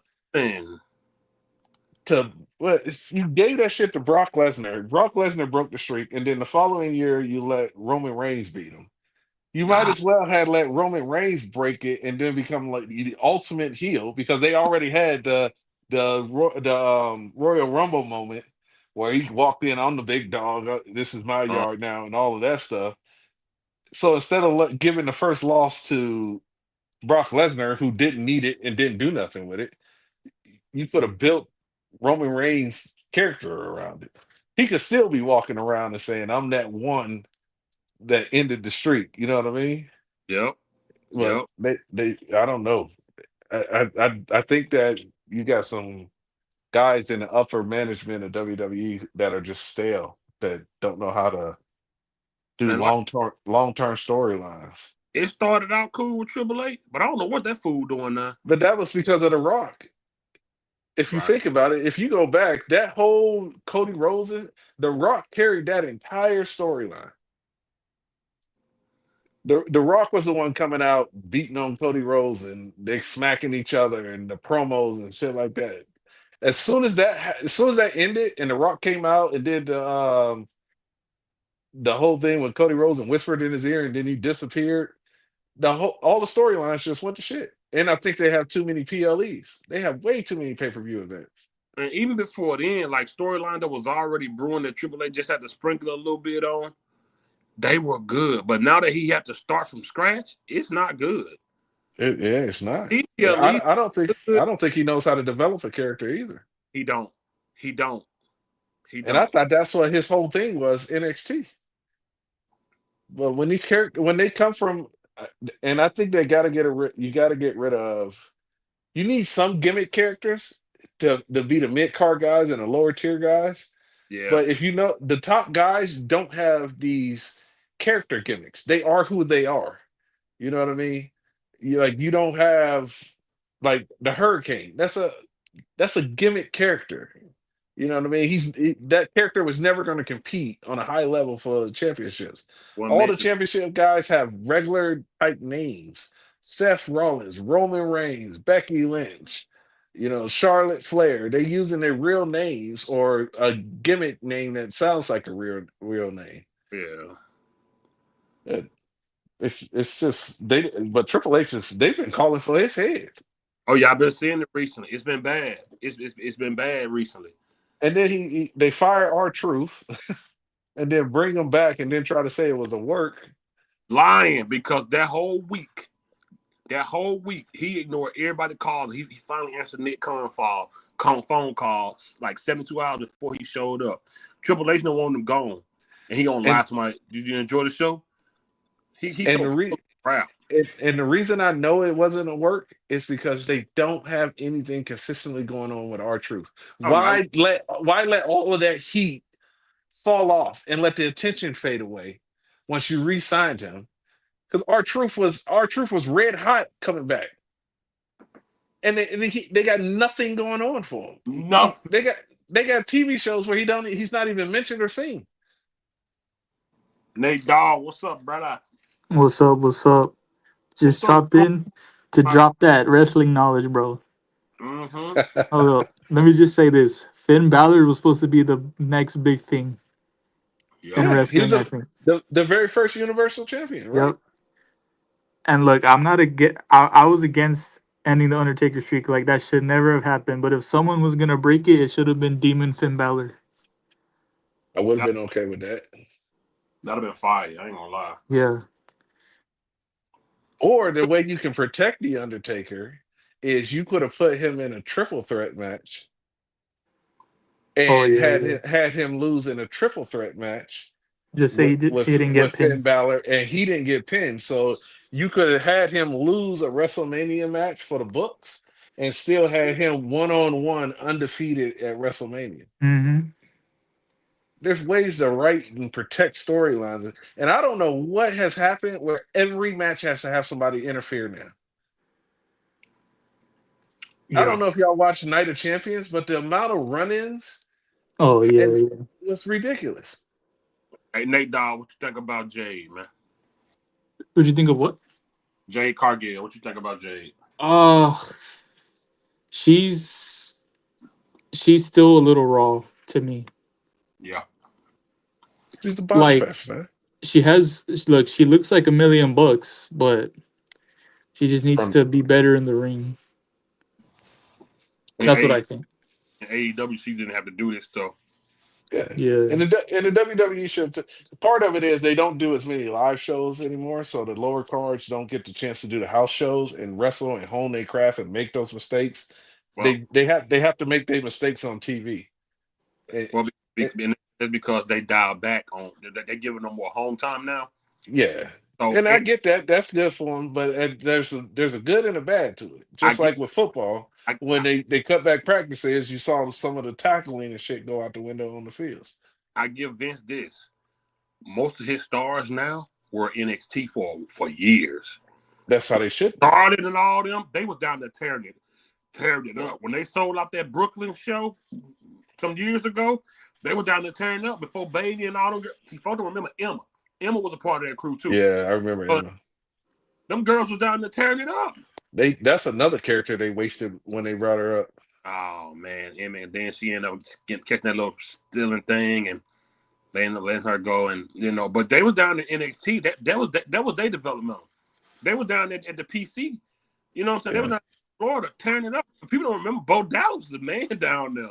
Oh yeah. Bo Dallas was the man in NXT, bro. Yeah, but even when you bring them up, they have to get familiar with each other, each wrestler on the main card, and that's what they used the house shows was to put these people together so that they would get used to each other and work out they ring choreography, so that when they got on the big shows, they worked together. Vince was sending stars down to the wrestle. Charlotte went down. I mean, Natty went down there and tore it up with Charlotte. Vince was sending. That's one thing I can say about that crazy bastard. What he was doing, he was letting them build up until they was ready to come up to the main roster. And I do agree with you what you're saying about the house shows. That did help craft them. But a lot of the NXT stars they wasn't leaving. They wasn't doing house shows. They wasn't traveling. They stayed at the PC, and they was down to performing at Full Sail University, where they was wrestling at. And he built them up that way. They don't do it no more. Like they brought Jay straight. They shouldn't have did that. Yeah, they shouldn't have did that. But even wrestlers like Rhea Ripley, she's only wrestled 40 matches in 3 years. Yeah, but she was down.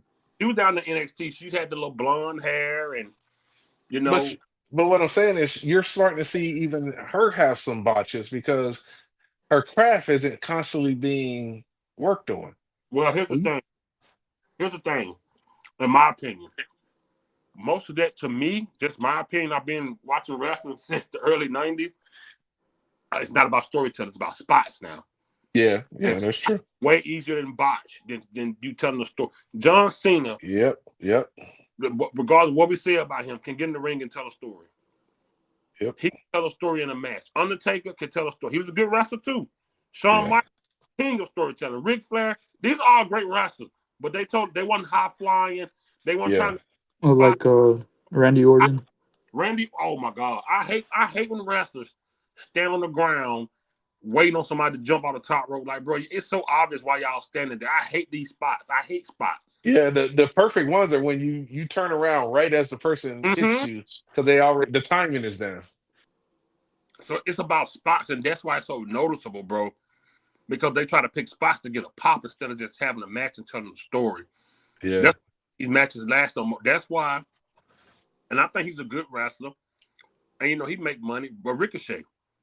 Yes. One of the best. But they waste. That's another waste of talent in WWE. Yeah, because they don't know how to use people that they don't know how to use them. Oh, his wife though. They don't give them a chance. Sometimes when they do, they don't take full advantage of. And y'all know this. Sometimes you can wait so long to get somebody a chance. Fans lose interest in that dude. I mean, we want Yeah. They do that shit on purpose because sometimes when you get the spotlight and it comes from an outside source, that Vince didn't like that. He wanted to build his character. So if you did something on TikTok or YouTube or something like that brought attention to you, whether it was heat or praise, Vince McMahon will put you in a doghouse for it because he didn't get you that. Zack Ryder. Zack Ryder's trying to come back right now. Woo, woo, woo. Rusev. Rusev was another one that got over, and they let him go at the apex of him being over. I think they waited too long for Cesaro. I think they waited too long. Oh yes, Cesaro, yeah. They waited too long, man. He was a star, and they waited too long. Why? Because Vince didn't want us to know. Vince want to be the one to say so. Yeah. If we feel like he was a star, we wanted him over. Only reason they put. Yeah, he's gonna be a star. He's gonna be a star when I say he's gonna be a star. You think Cesaro's better than Gunther? I like Gunther, man, but like I said, I think Cesaro was more entertaining. Regal, but him and William Regal, they the mannerism, like it's the same. Yeah, I think Cesaro was more entertaining to watch in the ring. And I like Gunther, man, but some characters are just boring to me. I'm not saying he's not good. He's good. He just He's ain't what boring. I prefer to watch. He is boring. He just ain't what I prefer to watch. And he's good. He know what he's doing. They put the title on him. It's all that. Then they probably gonna let Goldberg beat him. That's a travesty, man. Goldberg ain't coming back. No, I don't think so. Man, if they bring Goldberg back, stubborn as Goldberg is, if he lose, that payday must be major. And even the Goldberg storyline is lazy. You come back and Goldberg gets a world title shot Immediately. and this is the thing. He just declared himself getting a title shot. It wasn't like he went back and asked the Raw GM, or they even tried to make it believable that somebody of higher authority made the match. He just comes out and says, "You're next," and then determines when he's going to fight him. It's like they could have had Gunther bump into Goldberg in the back and was like, "Yeah, I remember what you said to me."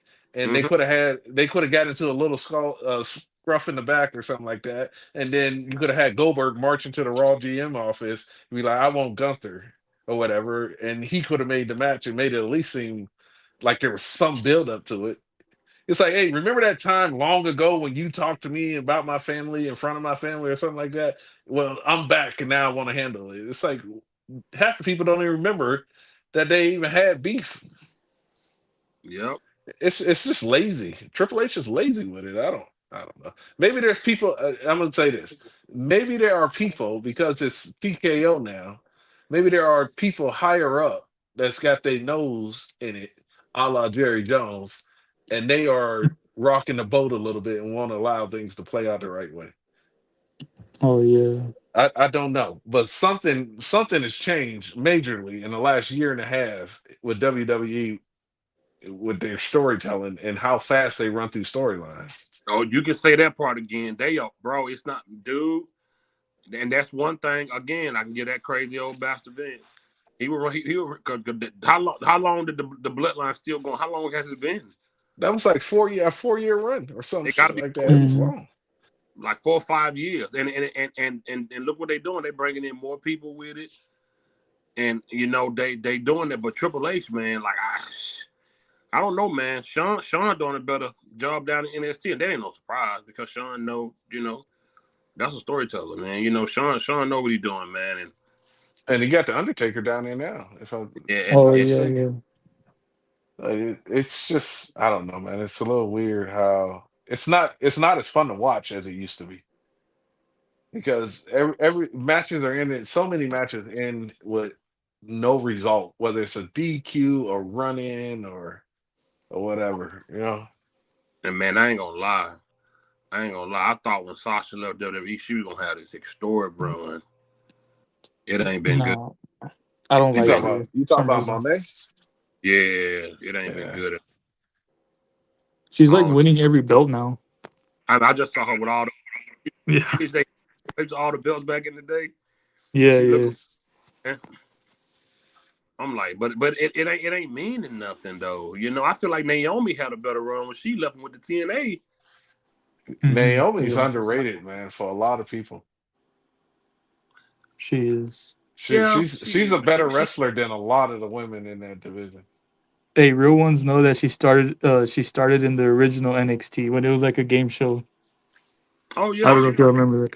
She used to wear like the little yellow tights with the yellow. Yeah. She's got one of the best bodies in the wrestling too. I watch her wrestle. They need to bring my girl Jada Parker up though, man. Oh, bro, yeah. Miss Parker.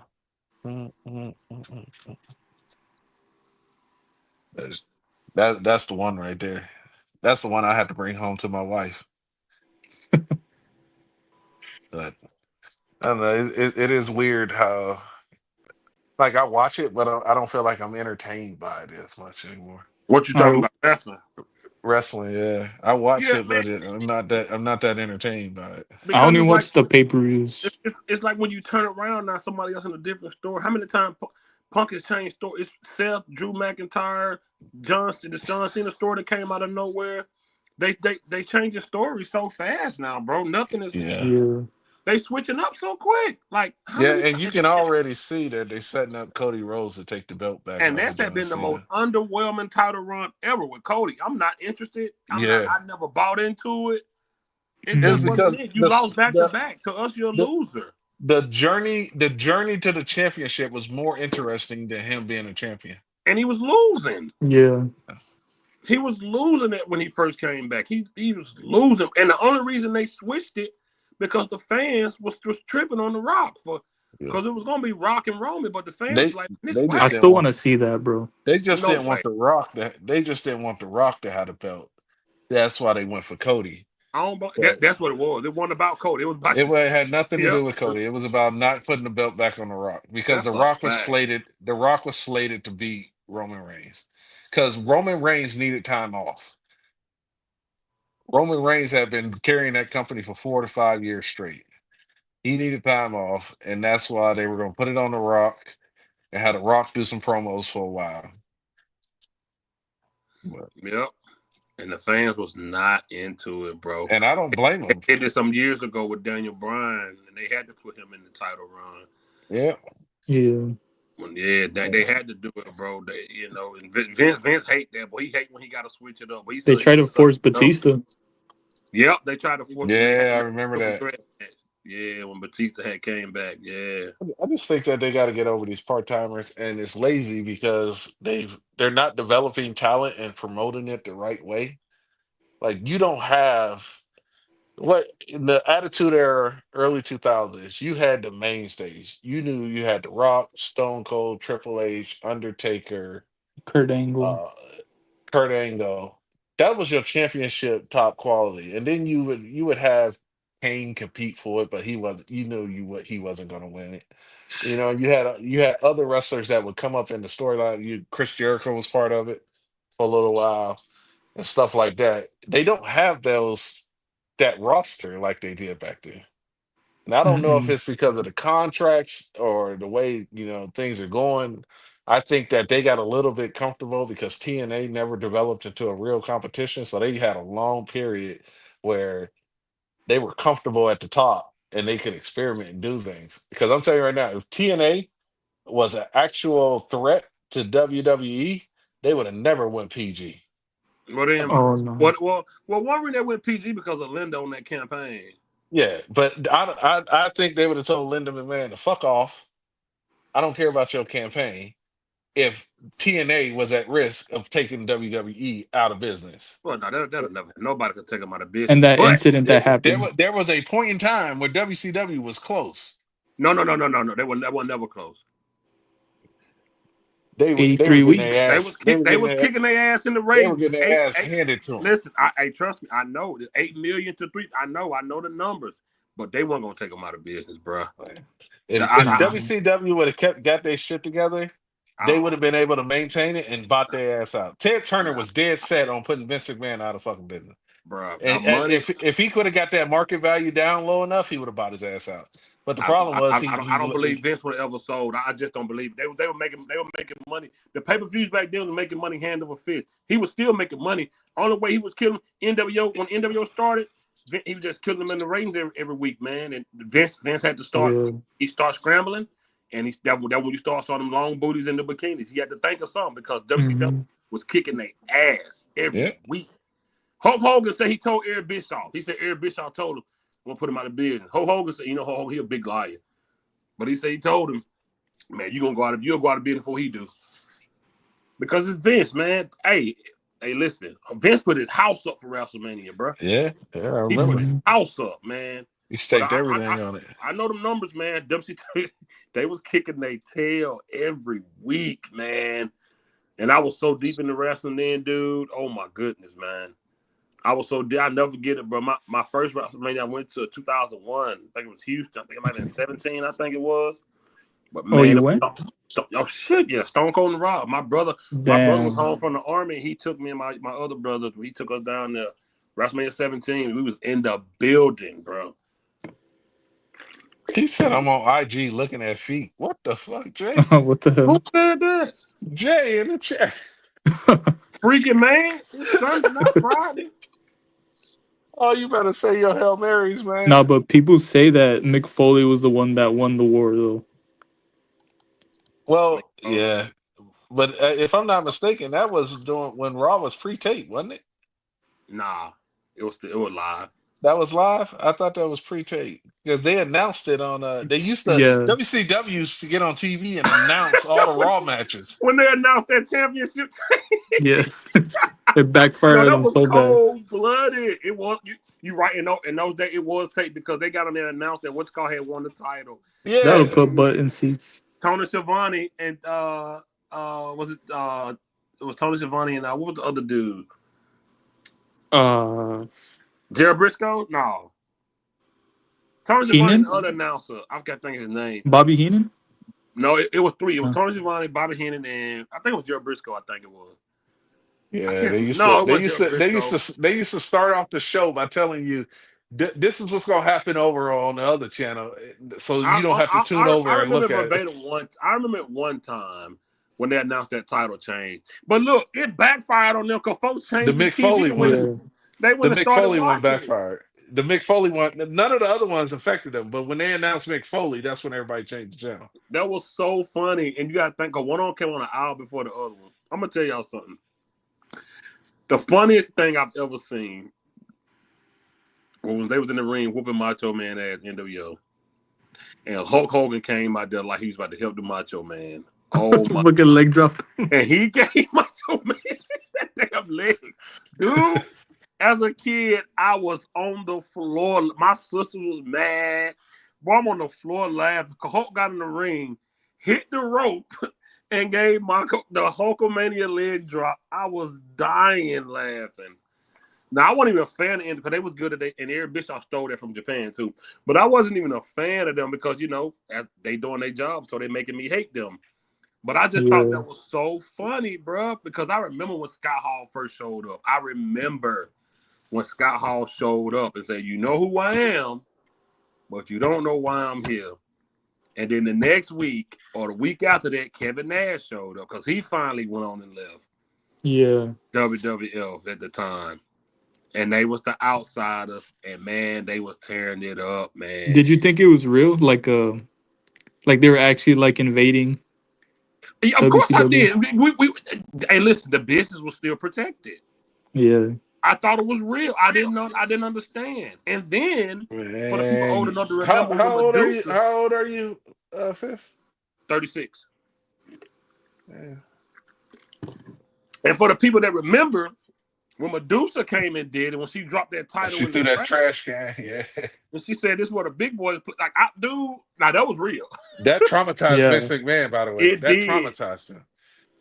It did. But the Sky Hall, I'm gonna tell you what really got me when Kevin Nash threw Ray to that trailer. Oh yeah. When Kevin Nash threw Rey Mysterio to that trailer head first, they sold that so good. People were actually calling the police. Yep. In the arena. Yep. Dude, but Eric Bischoff became a mark. He became a mark for the wrestlers, bro. He did the P. Diddy thing, man. When he wanted to make himself the storyline and get all on TV and everything, he wanted to make sure people knew who he was instead of just keeping his ass back. And that fucking, and the same thing with fucking Vince and douchebag Russo. And just when you think it could get any worse, here comes Vince Russo. Douchebag Russo. Mama on a pole match. Like, if you don't get your ass, you don't get your ass back behind that fucking curtain. Judy Bagwell on a pole match. Are you kidding me? We've gone from one of the best faction to ever hit wrestling in NWO, tearing it up for 3 years. I mean, had their own pay-per-view, it's flopped. NWO sold out, it's flopped, but they had their own. To Judy Bagwell on a pole match? Vince Russo out there in a jersey, a baseball jersey, looking like a douche. Bro. Bro, listen, bro. Yo, the fact that you could play the NWO theme song anywhere in the world and everybody knew what it was. Bro, listen. And they crashed out that way. When they got halfway to the ring and it was switched to Hogan Hollywood song, oh my, when that guitar. Oh yeah. Bootsy Collins played that, by the way. Oh my, good. Oh no, not Bootsy Collins. What's Jimi Hendrix. That one. Yeah, dude. Voodoo Child. Listen. Yeah, man. Listen, man. I don't care what nobody say. I think he's a piece of crap. But Hollywood Hogan gimmick, he did it. It was amazing. He did it People good. wanted it for so long, and when it happened, man, he did it right. Unlike the John Cena Cena. heel turn, Oh Oh my yeah. this god. shit has been horrible, man. And So Hogan, and fucking see, boring. Oh, whiny it ass was bitch. it was so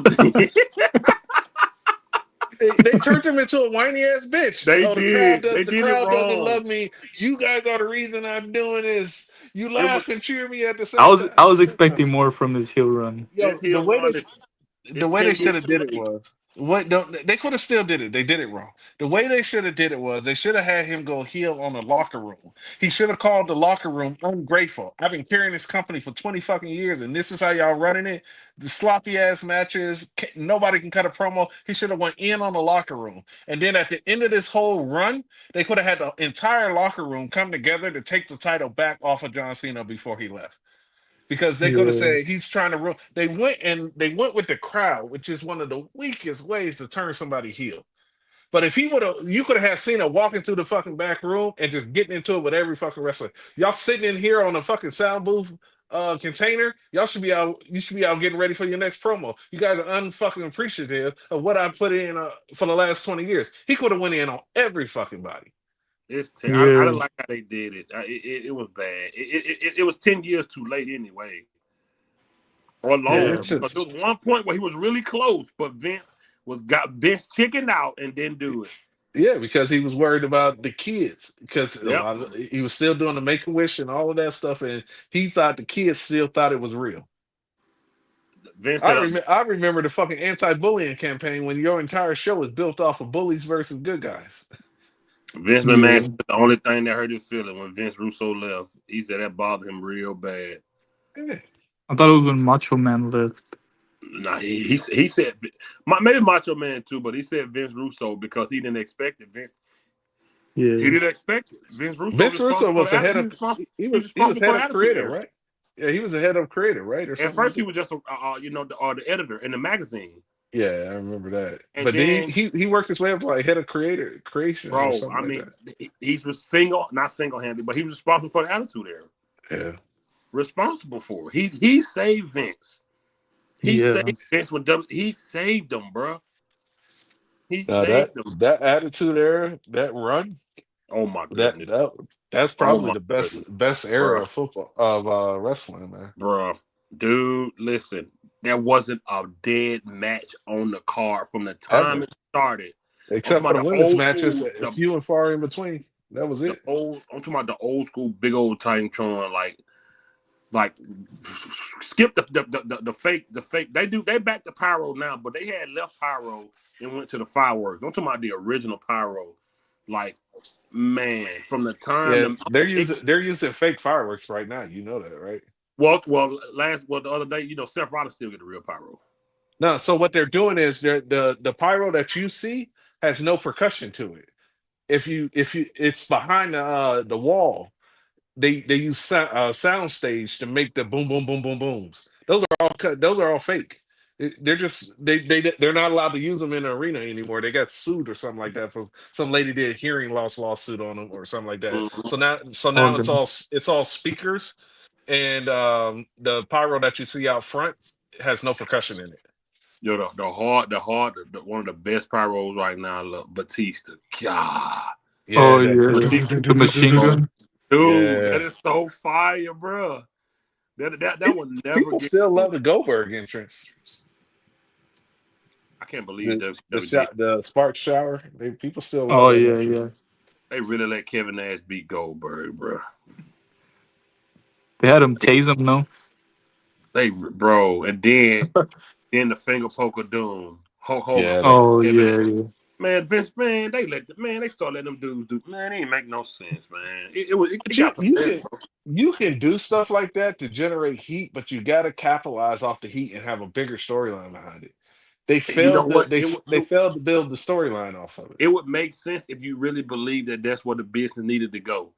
They started right. Kevin Nash wrote himself to beat Goldberg, man. Yeah, Why would this man is money? Goldberg should have just quit. Yeah. Mm-hmm. He could have kept his record intact and just quit. Hey, And he could have set his contract out and went straight over to WWE and continued it. because Absolutely. Vince would have been drooling on himself to get Oh Goldberg at God. that time. Oh God. Oh God Almighty. And one of my favorite wrestlers, definitely in my top three is Undertaker, Bret Hart, and Shawn Michaels. But man, Goldberg, he beat in his Bret Hart career, man. Yeah, the kick. Dude, he his career, bro. I felt bad, man. Brett went to Vince, said, "Can you match this?" What WCW offered him, and Vince was like, Said "Nah, go no. get your money." I hated it, man. I hated it because I mean, Brett I had don't been know. there since '84, I don't knock Vince as a businessman. You have to look at but he your, had it your though at the time, bro. yeah, but you look at your commodities, even if you got it, and you go, "Do I think that person is worth this much?" Bro, And this Brett if hit he my It was honestly, like heart. a if he 20-year honestly, contract now. but yeah, if Yep. he honestly thought it wasn't worth it, then I don't blame him for the business decision. I think it was a wrong one, but at the same Yeah. time, This as long as he didn't let personal shit come in between the decision, then I don't knock somebody for making a business decision at a time. People make bad business decisions. That's just part of life. this I've looked at shit that I've done. I'm like, man, I really fucked that up. You know what I mean? this Brett the Hitman Hart though, bro. I understand, but if he looked and said, "Look, I don't think he can be bigger than what he is right now," which I didn't believe it, but if he looked at it and said, "I think that this is as big as Brett is going to get, so he can move on to somebody else," Let me then that's a decision he has to live with. It's let me ask you, now hindsight 2020. We look at it and goes, "Dumb decision." let me ask y'all this. Do y'all think Montreal Screwjob was real or work? Nah, it was real. I'll say it was real. I'm still listen, I'm still 50-50, man. Some days I say Yeah. it's real, some days I say it was a work. I'm serious, bro. No, Because them cameras back there and Bret Hart, his wife asking Triple H, did you know about it, Paul? With the cameras and stuff. Come on, man. nah, I just think that there are a plethora of cameras that follow certain events, I'm 50 and 50. and I think that certain stuff gets captured on camera just basically Oh Lord. naturally. And then Brett sitting back there. Now you mean to tell me you sitting back here untaping your hands with the camera rolling, you saying, yeah, I walk in his office, I punch him right in his face. And you still in the building, bro. Come on, man. But He it punched was him in the W. locker room, no? Yeah, he punched him in front of everybody. No, but But what I'm saying, right after it happened, he's sitting there with his scraps down, taking I his just stuff think that off. I think that there was a different time in WWE Nah, where I just don't believe you punched Vince and you still in the office and you still in the building talking about it like that. Not then. uh, Man, listen. Like I said, some days I think it was I mean real. he spit on the man over the ropes But in his see, and hit him in his face with it. but this Vince though. Like I Man, Yeah, said, he'll do anything. I'd rather you punch me in the fucking face and spit on me. some days I think it was real. Then I go back Hey, and then then they I, did their job. They and did then their I Yeah. say, job man, then. If it's fake, it's the greatest work of all time. right. Yeah, But they did their another job. reason, like I said, some people that were in the building make me think it was real. Jim Cornette said he didn't know either.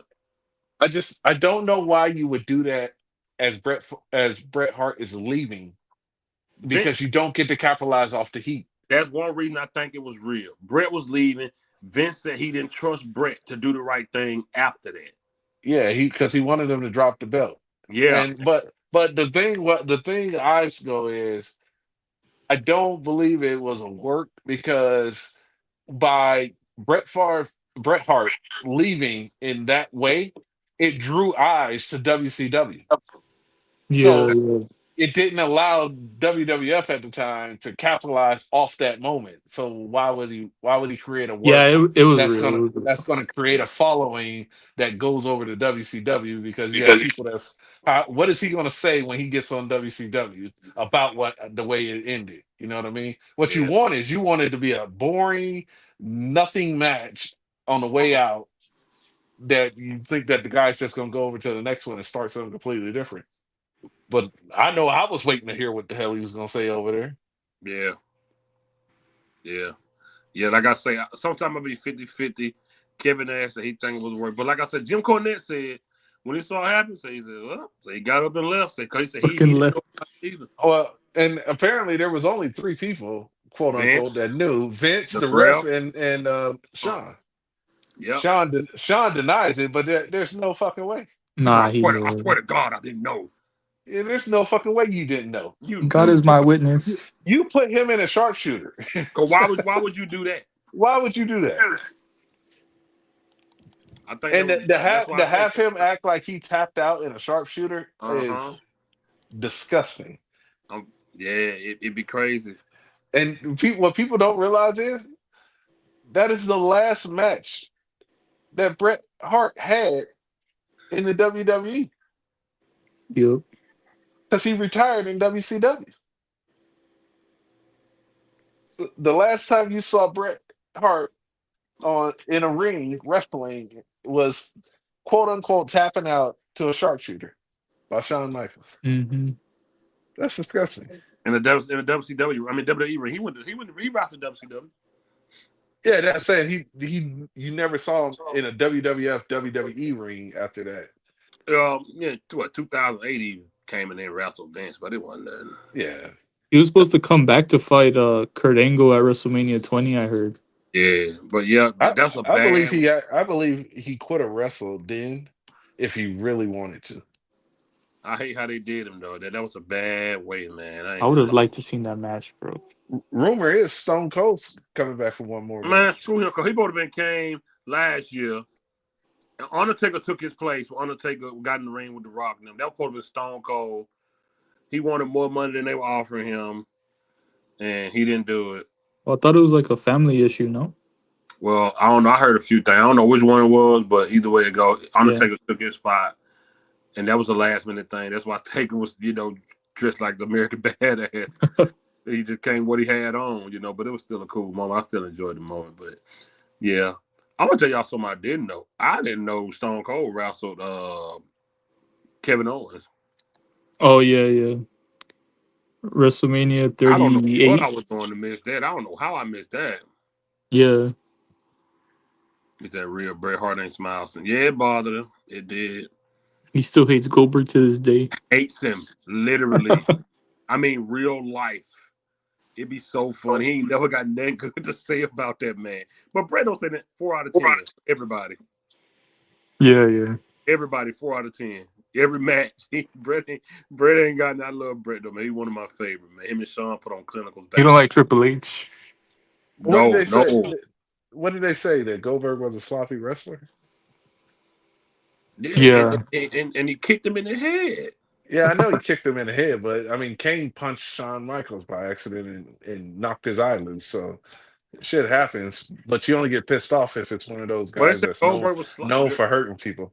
He almost had the Ultimate Warrior reputation. Yeah. Warrior be blowed up by the time he get to the ring because he done ran. So he already tired, and then he wasn't sloppy. Good. Like Nia Jax, and Warrior was sloppy. Yeah, I think they said wrestling. They felt like wrestling Goldberg sometimes was like wrestling a gorilla or something like that. That's why William Regal, when he wrestled him, he acted the way he acted in the ring, man. I got to go back and find that Oh, match. please do, bro. He was a complete jerk in the ring against Goldberg. You seen that match, big dog? Yeah, because I had seen an interview when he was talking about it, and I went back to go watch it because they had told him to go wrestle. Like they said, go wrestle Goldberg, have a good wrestling match, and he did. Mm-hmm. And Goldberg didn't like it. Yep, he wasn't used to that type of match. William Regal had a real wrestler. Goldberg was not with it. Put him in headlocks and shit. He did. It was funny, dude. It was funny. I ain't gonna lie. It was a goodie, man. That's how he was, though, man. Yeah, I ain't gonna lie, though. Y'all tripping to my Io Sky. Man. I like Io Sky, man. Io Sky is good. That girl, all right. That girl can go. I feel like they, man. I think Rhea Ripley might peak early, man, because we see a lot of her, man. She's already peaked. They oversaturated her. They you know what they're gonna have to do? They're gonna have to injure her and take her off TV for a couple months. That big old swole boy she talked to probably end up getting her pregnant anyway. Oh, Murphy, whatever his name. Yeah. I hate him. He a jealous piece of crap. Oh, I hate him. How you hate somebody you don't even know?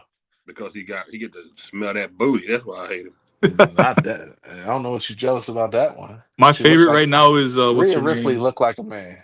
Watch your mouth, dude. What is wrong with you? And I don't even do snow, but Rhea. Calm down, Hey, boy. Santos. I'm gonna ask my wife. Hold on 1 second. He Hey, tripping on Rhea. do Rhea Ripley look like a man? Yes or no? There you go. Man, so her That face is looks like a man. yes, Her face looks like a dude face. yes. Man, cut it out. She used to be Ripley. She That's what literally she has a said. woman's face. That's what I'm calling her for now. Rob Ripley. But yeah, Buddy Murphy, man, he used to be in WWE, I think. Yeah. Oh yeah, that was Blake and Murphy, wasn't it? Buddy Murphy. I'm saying one of him and another You dude, what? one of their tag team. Like Blake and Uh, Murphy, yeah. It was Blake. They was NXT champions back in the day. I know Yeah. he was with Seth Rollins for a little bit. It was him. I remember Seth Rollins was in Ring of Honor back in the day. I know dude came from the territories, man. Yeah. But yeah, I like Rhea, man. Bianca, man. Punk ass husband. Punk. What his name? He'll never be a top star. Montez Ford. Ford. Punk. Boy, how dare you get to sleep with that woman every night, boy? Punk. Him and what Street Profits? That's their name? Yeah. Jesus, that's a terrible. They gotta stop. That's racist. Yo, that's racist, bro. Dude, that's 100% racist. Like Crime Time. We had the crime time and prime time. Crime time? For real, bro? Come on, man. Then they take Big Boy, whose name was what was his name on the Indies? Uha Nation, and they turned him into Apollo Creed. Cruz. So Apollo Crews. you took two names from Rocky and made one racist.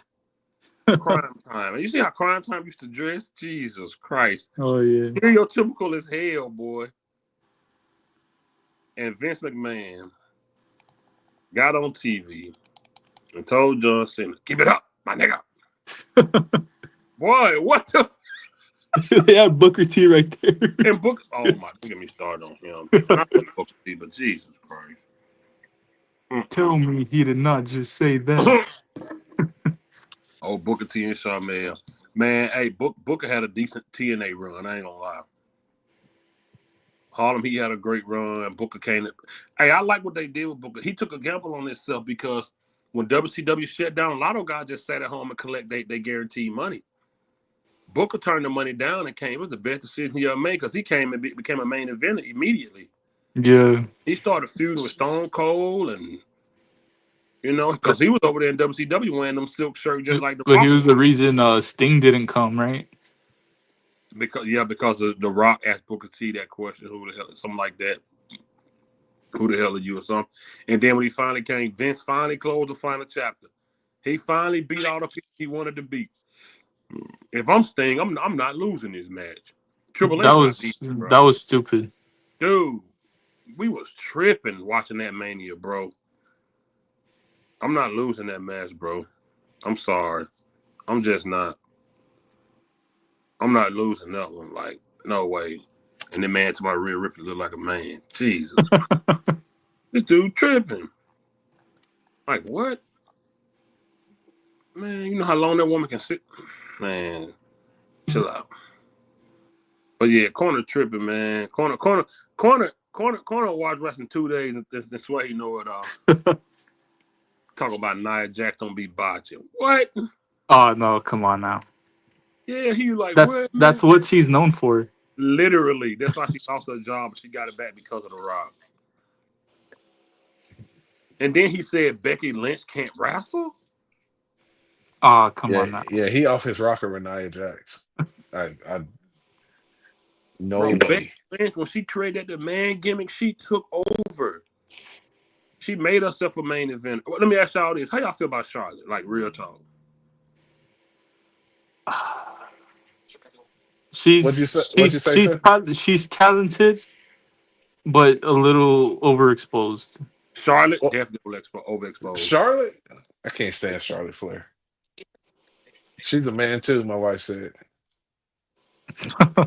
I can't. I don't like nobody without a butt. A lot of I'm surgeries. I sorry. ain't gonna Like, lie. Nate she Dogg. she she'd had plastic surgery on every part of her body, but the one part that count. That's why I I said can't. if WWE ever do facial scans, she had to get her changed every week. If you ever gotta come in the building with a facial scan, She can't even unlock her phone from week to week because of all the plastic surgery. She got to rescan her face just to open her phone up. Oh, girl, chew her out though. She talked about how many times she been married though. She chewed her out with that one. Yo, y'all remember the time that they told Daniel Bryan he had goat face vegan babies? Uh-huh. Yo, Vince McMahon used to hate Christian, bro. He's want to put a blue dot on his face, bro. Oh yeah, he doesn't like his face for some reason. He hated Christian, bro. Jesus, he hated him, man. He hated and RIP to what was his name?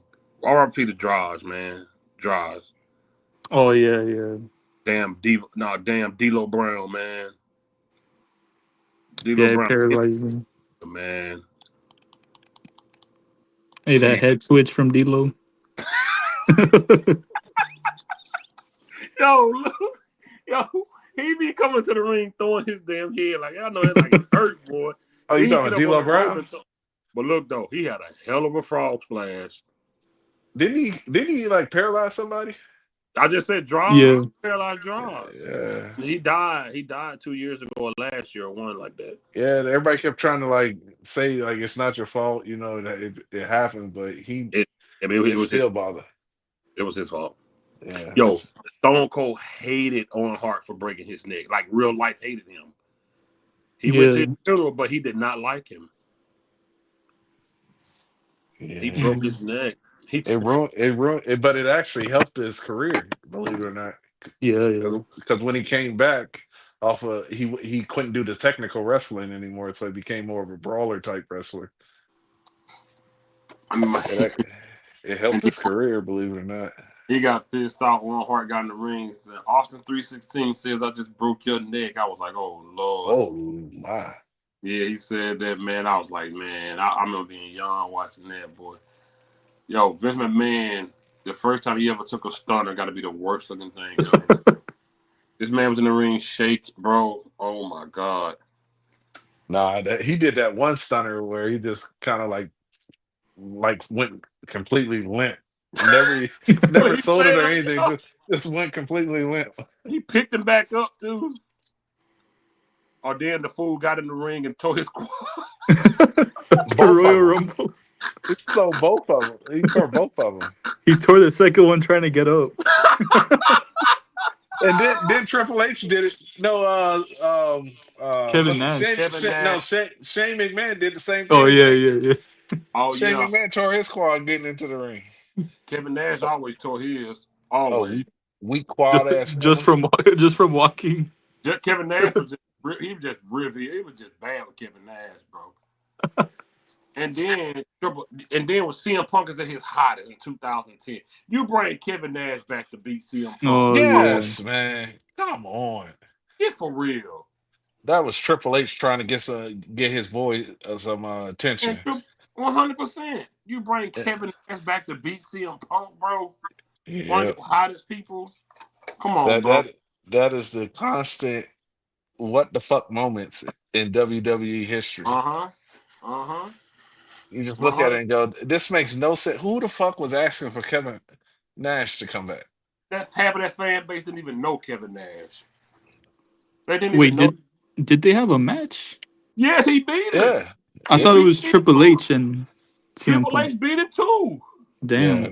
They both beat CM CM jobbed. Punk, bro. When CM Punk he was smoking hot. They beat him. Summer of people, if you pay attention to Triple H has buried so much talent.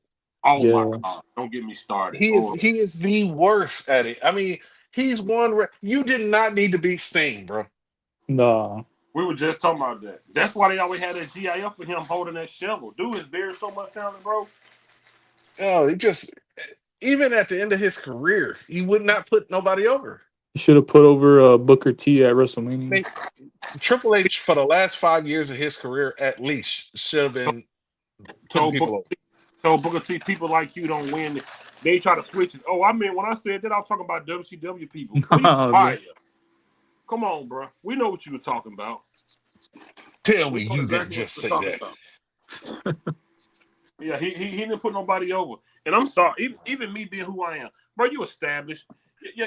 Your father-in-law to own this company. You ain't going nowhere. Be I respectful. still Thing I, over, bro.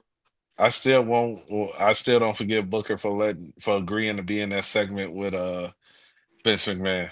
Oh, we were just talking about that when you got off there. Yeah, nah, I heard you. I was talking I to could my never. wife at the same time though, but I could never in never my ever. life. I could never. That's why I appreciate Mark Henry for always stepping up when somebody said something slick. When that time he about to put them beaters on what's his name? Shawn Michaels. Michael Hayes. Oh yeah. They tried to get Mark Henry to do this silverback gorilla gimmick. Oh, what the? Yeah, they tried to get Mark Henry to do a Nah. silverback gorilla gimmick, and Mark Henry told Michael Hayes, "Be for real. Like, how you think they're gonna look?" And Michael Hayes fixed his mouth to tell Mark Henry, "Oh, come on, Mark. I probably got more nigga in me than you." Oh my Oh goodness. damn. Oh shit. Did he put him on his? 100%. Did he put him on his ass? Bro, it took Undertaker, Big Show, and everybody else to hold Mark Henry I off did Mike. not know that. Yeah, it would Look have it took up. more than it would Look have it took up. more than that. Yeah, I'll look it up right now. Mark Henry let those dudes because I'm telling you right now, if Mark Henry wanted to get to him, Undertaker and Big Show wasn't gonna be able to stop him. It was Nah. Undertaker, Big Show. It was a couple more. I forgot who else they said. But you know, Vince had sent Mark Henry to But Canada. the shit would have been on site. It would have been on site after that. Vince sent Mark Henry to Canada for like 6 months because Mark Henry told Shawn Michaels he was gonna kill him in Triple H because they had And, pranked him. and, Well, he and thought they pranked him, but 6 months in one day, I'd have got their ass. But it wasn't him. It was what's his name? What's his Owen Hart. Undertaker? Not Paul Heyman. Paul Bearer. It was Paul Bearer who Oh. actually did. But he told Shawn Michaels, like, bro, I kill you. I kill you in Triple H. And instead of firing him, Vince sent him up to Canada to Bret Hart Daddy thing. Oh, that's right. You talking about Ned Hart? Well, whatever Bret Hart Daddy. Stu Hart. Stu Hart, yeah. He sent him up to Stu Hart School to train him instead of firing him because he threatened to kill. He told Shawn he was gonna kill him in Triple H. But yeah, Michael Hayes said that to Mark Henry, bro. You know who I think that they about to bring? It's curveball. I think AJ Lee on her way back. That'll be cool. I like You that. think so? They mentioned her. They mentioned her name on Night of Champions. Oh yeah. I think she's coming back. She cut a decent promo on the Deep because they did. Yeah, she did. She had a couple of them, but he put CM Punk put Cena in AJ Lee's move. Oh and yeah. they could have just said they could have just said that is a Black Widow, but they said AJ Lee's Black Widow. Okay. Because I mean, everybody got the same move. Like they don't call it the crippler crossface. You know what I mean? They don't. There's a whole bunch of moves that are signature moves by each person that got a name, but it's really just a regular move. So it's like they call it AJ Lee's Black Widow. I'm like, And boy, she really got into her grown woman body. Boy, she looked good. AJ was always a little sexy thing, man. I mean, she always looked good, but I'm saying like now that little weight she done put on with it. Oh man, yeah, that's what I said about Maya. I'm like, Maya was always hot, but man, when she got that thickness to her, I was like, oh yes, she carried the Divas division for a while. She 100% did. Her and Paige. She was absolutely the best one on the mic. Oh, yeah. I can't believe they bring. They better not bring. If they bring Brie Bella back, I'm not. I don't want Nikki to come back. But if they Nikki's already Brie back, and I got to hear that Brie mode crap, I'm not watching. I can't. Nikki's already back. Yeah. Man, Brie Bella literally knocked Liv Morgan clean out. With clean out. Kicked her straight in the face. Why she got to knock Liv out? What I miss? Man, she was giving her them Daniel Bryan kick, and she kicked Liv Morgan in the head and knocked straight her in the face. And she gave a couple more kicks while she was still passed out. And then she rolled over, tried to pin her, not knowing the girl was knocked. And then when she realized she was looking stupid. When I tell you Liv Morgan was asleep, she was asleep. She was just kicking her. Every time she fall over, she'd kick her back up. Yeah, she tried to do a suicide dive, and she freaking. Oh my God! I forgot about that. I forgot about that. Yeah, Bree was I terrible. I always felt like the Bellas were on there just to get those reality TV shows going. And then And Nick, Yeah. what they wanted to do was they wanted to have reality TV people start to like WWE. They were trying to bridge that gap from the people that sit there and watch reality TV all day long yeah. to get them to come over and they relate to the characters and then come over and watch the show. That's what that was about. Mm-hmm. Because I told everybody the John Cena and Nikki Bella relationship was only meant for publicity. That was all publicity. Yeah.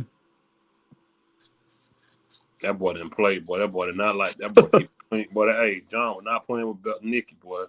Nah, he didn't want to be with her. Nah, that why That was shit was clear as day. It's that like didn't. everybody got friends that got girl. Like you knew when your boy had a girl before he even told you he was dating somebody because they move different, they act different. You call them, you're like, hey yo, we used to hang out. Where you at? Oh man, I'm busy. People start to move different. It's like when if you're in a room and two people in the room is messing around with each other. If you pay attention, you know that they messing around with each other. Facts. And it's like the same thing with Donald Trump and his wife. That woman don't even want Donald Trump touching her. No, of And it's course. like my wife can't walk past me without me smacking her ass. I know that's right. Yeah, you know what I mean? It's like you walk next to your wife and and you walk by people, you tend to pull your wife closer to make sure that if something go down, you know what I mean, she closer to you. Things like that. I pull my wife closer when we walk into people so don't nobody cut in between us. You know what I mean? It's like these people don't even want to touch each other. And that's how I felt like with John Cena and Nikki Bella. I'm like, they don't even want to be around each other. No, no, they didn't, bro. Like it's man. Hey, I'm not gonna watch no twin match. Y'all cannot keep up with none of them girls. Y'all in your 40s. Well, the twin Yeah. magic went out the window the moment Nikki Bella decided to get her breast implants. Yeah. Yeah. They terrible, bro. Stay away, man. Yo, Yeah. Bobby Roode. Y'all seen this more recent segment, CM Punk, when he came out dressed like the old Thugonomics John Cena? Yeah. Yeah. Yes. Yeah, I seen that That one. was, but you know, Bobby Roode, the producer, he produced that segment. That was all Bobby Roode. Uh He was yo, wasted, bro. I don't know if I ain't y'all gonna saw lie, I that. laughed, but I laughed for the wrong reason. Like, it was, dude, what the heck was that? Go on YouTube and watch the unedited version of that. CM Punk flubbed a bunch of lines, but on the release version for SmackDown, they edited and cut out all the lines that he messed up on. Of course they did.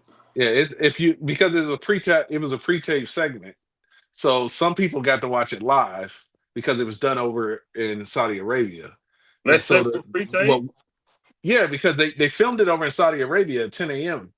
The day before, and then we watched it the next day, and it was edited for Friday SmackDown.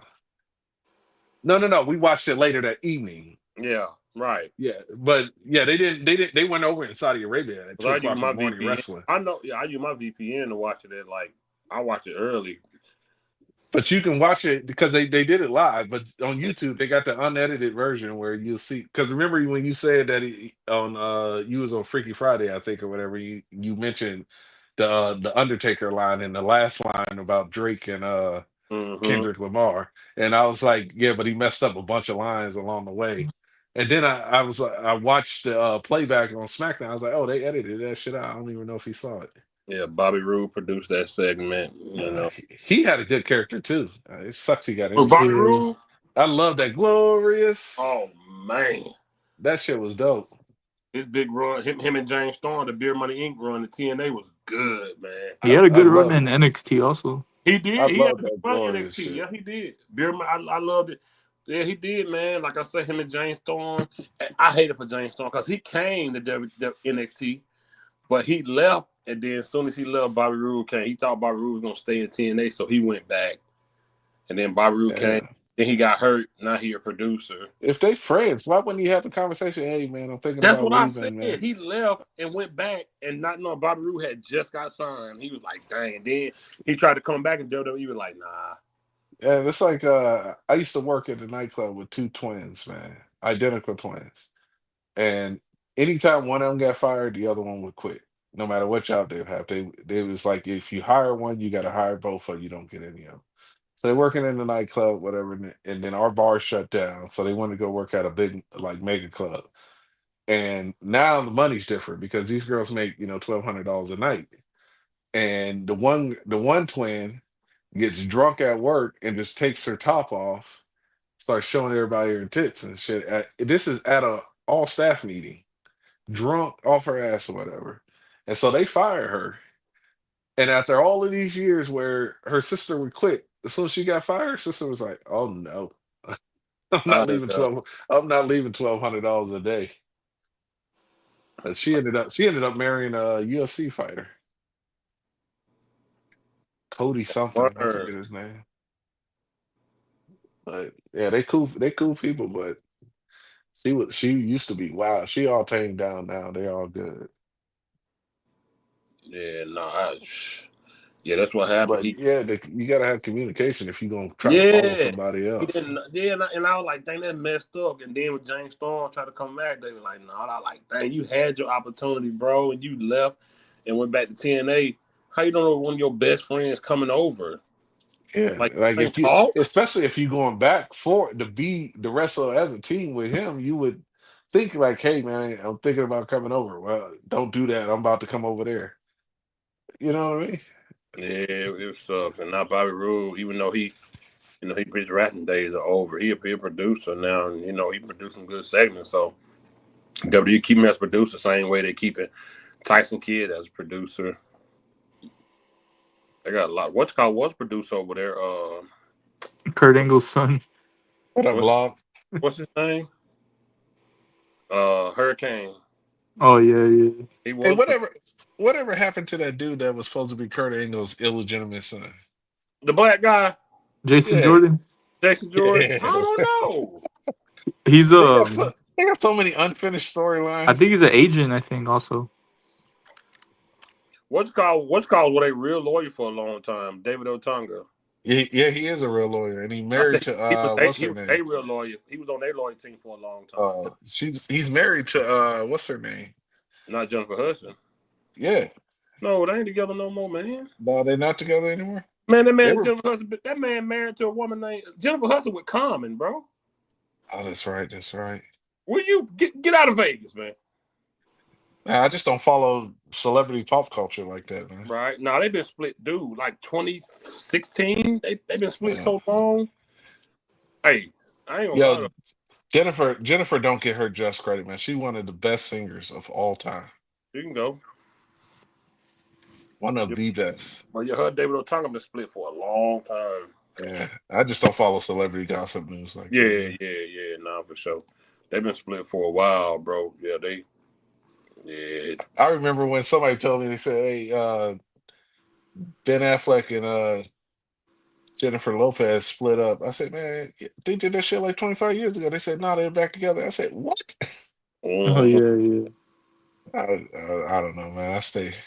I don't watch TMZ or none of that stuff. Or I think they dropped the ball with the Wyatt Six. oh Oh yeah. yeah, I think they they don't missed. know. They don't know what to do with that type of character in that stable. The That stable, supernatural stuff. that Like stable is supposed to be terrorizing people. it's Triple H. He don't know what to do. Yeah, they supposed to be. They don't supposed to lose. They don't, bro. It's supposed to be bad. We see too much. Like, bro. Mm-mm. And what they need to do though, they need to get them involved with the main characters to draw the heat. Yeah, That's the only way you're gonna do it. Them coming out and turning off the lights on random fucking people, that's how you introduce them. But to draw heat and attention and actually get them over, you have to have them come out and beat down on your superstars. and because you had them whooping little Gabriel every week. Yeah. No, nobody's gonna give a fuck after a while. You You're like, had them whatever. whooping Gabriel every week, bro. Like, come on. Like if you turn off the lights and CM Punk, instead of having Seth Rollins run out, you turn off the lights and then turn the lights back on, and they beat the shit out of CM Punk and Cena in the And middle of Saudi Arabia, and then turn the lights back on, and they fucking disappear. then you had it like a joke. You had like Jay Uso acting like he was scared of. Like it was a joke. He yeeted and then left. He eated and ran. And you want to know the crazy part is the best character ain't even part of the YS6 anymore. Alexa Bliss is the best character. Oh She went yeah, yeah. with the Y6 though. What'd you say? She wasn't there with the Y6. No, but I'm saying that was a Bray Wyatt disciple. Yeah, but even She's since she she's came the, back, her run has been like, I don't know. Since she been back, it ain't been really hitting on nothing. they don't have a story for her. They brought her Yeah. back in the I Royal Rumble think for a I think pop. she's gonna be like in a tag team with Charlotte. I think. Jesus I hope Christ. not. I hope not. Terrible, man. Yeah. What is Triple H to TK? What are they doing over there, man? He doesn't know how to book the women wrestling. Oh no, that's why they just got rid of the women's tag team titles. Yeah. They don't. They never have, bro. I Like think they should have a separate booker for women's wrestling. Like have like Mickey James or hardcore country. yeah. I'm gonna say Finn Balor. What's I his was name? actually surprised they brought her Finley used back to book it. after she did porn. I was surprised they brought Mickey James back. Well, I didn't. I know the porn And was before. she did. Huh? The porn was before. No, she was in. Correct me if I'm wrong, but wasn't she in the WWE and then she left and then came back? When Mickey James left WWE because she started stalking John Cena, he went to Vince. She went straight to TNA. Then she left TNA. And Was came that back real? about 7 years ago. She did porn like 2002, 2001. Yeah, when she left WWE, she went straight to TNA. So why they treat China like shit for doing her porn and brought that motherfucker back? Well, because they had a lot to do with Stephanie and Yeah. I hate that for poor China. Yeah, the way they treated China on the way out, man, was fucking trash. And Triple H, you piece of crap. And she didn't do nothing wrong. They fucked around on her. She did literally nothing wrong. China was a big part of and she still showed up on TV and did all her shit, knowing all of that shit was going on. She was a big part of DX. Big part, man. I remember her first debut. It was a pay-per-view, man. She jumped the barricade and she picked up Terry Reynolds and started shaking her like a rag doll. Yeah, her best storyline though was Latino Heat. Yeah, oh my God. Yeah. Goldust versus Triple H. China jumped the barricade and she picked up Terry Reynolds and started shaking her, boy. And that was the first time we ever saw her. What do you think is the modern day China? Did you think the puppies was coming out? Oh, Terry Reynolds? Yeah. They've been fake. Did y'all watch that pay-per-view that they did over in the UK when Jackie took her top off? Or she got it snatched off? Or no, she took her top off. Come on, she on the little red gimmick? Yeah. Yeah, I do. Trust me, bro. Man, my WWE childhood days was some serious. Hey, look, Vince started going. Vince, he was panicking. He had to start. Hey, remember the cat? That's why he brought in Sable in the pool match. In that the was Jerry pool, Lawler. the gown, the nightgown match or whatever it was, the evening gown match with a cat. When she won, she took her top off. Jerry Lawler was married. Cat? Yeah, Cat and Jerry Lawler was married. And then that's why he quit. Do you remember when they fired Cat? They fired the Cat, Jerry Lawler quit. Yeah. He quit when they fired her because he like, man, y'all gonna fire my wife, bro. Hey, so she wasn't all of that. Nah, Cat wasn't all that. But yeah, she quit and then they divorced in like 2003 and Vince brought him back. But yeah, she had quit. He quit when they fired the Cat. Jerry Lawler left too. Yeah. I remember the Cat, man. She took the hat, showed them little got replaced by Paul Heyman. Them little Hershey kisses. That's a fact. He did. Them little Hershey kisses. Yeah, she showed them little things, and I liked the Cat. She was cool, man. Hey, look. Shout out to Mae Young, man. Jesus Christ. Oh my goodness, man. Shout out to Mae Young. Mae Young took some hard bumps, man. No, that power bomb off the stage. And that food. What, Bubba Douglas? Listen. Listen. I promise you, bro, this man powerbombed this woman. When they landed, his glasses were crooked, and he was just scared at the crowd. It was perfect. It was a perfect scene, man. It was perfect, bro. He said, Mae Young told him backstage, you better do it right. Don't be no pussy. Yeah, that's what he said. Yep. She wanted to take the full bump. Yep. She wanted the full bump. Giving birth to a hand, like what the fuck? Yo, what was that? Mark Henry, man. What was that? Sexual chocolate, man. Mark Henry was something else, man. I liked the Mae Young, but what's called was a piece of crap. Moolah was Oh a piece yeah, of crap. yeah. Fabulous Moolah. Oh, she was a piece of crap. That's why they got rid of that what's Hey, called. Randy Orton gave her a nasty RKO. He did. Hey, Orton, man. Orton's one of my favorite characters, man. Orton. Yeah, I'm glad that people are now starting to sing his song, man, because he listen, should have been singing it. Yeah. Should have been singing it. It's a shame he had to go overseas to get it. People just now singing CM Punk song. His first run, they weren't singing Cult of Personality. Really? Now his first run. Nah, not like how they do now. Like when he first changed it, they didn't even know the song. People thought it was a white band singing that song back in the day.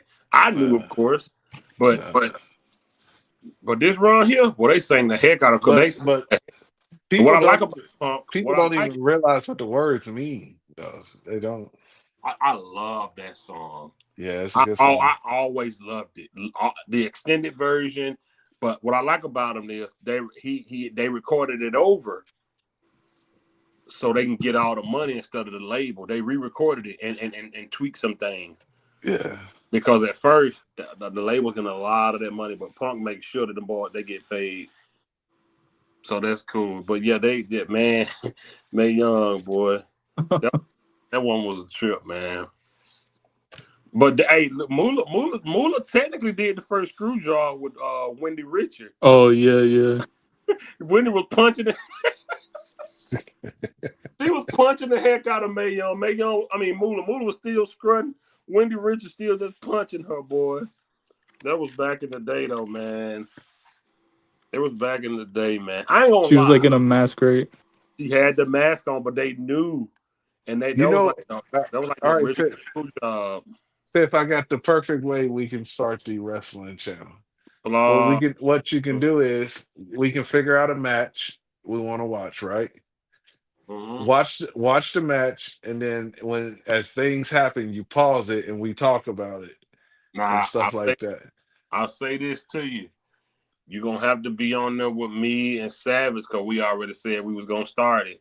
All right, yeah, that's fine. And Champ an old school guy too. Yeah.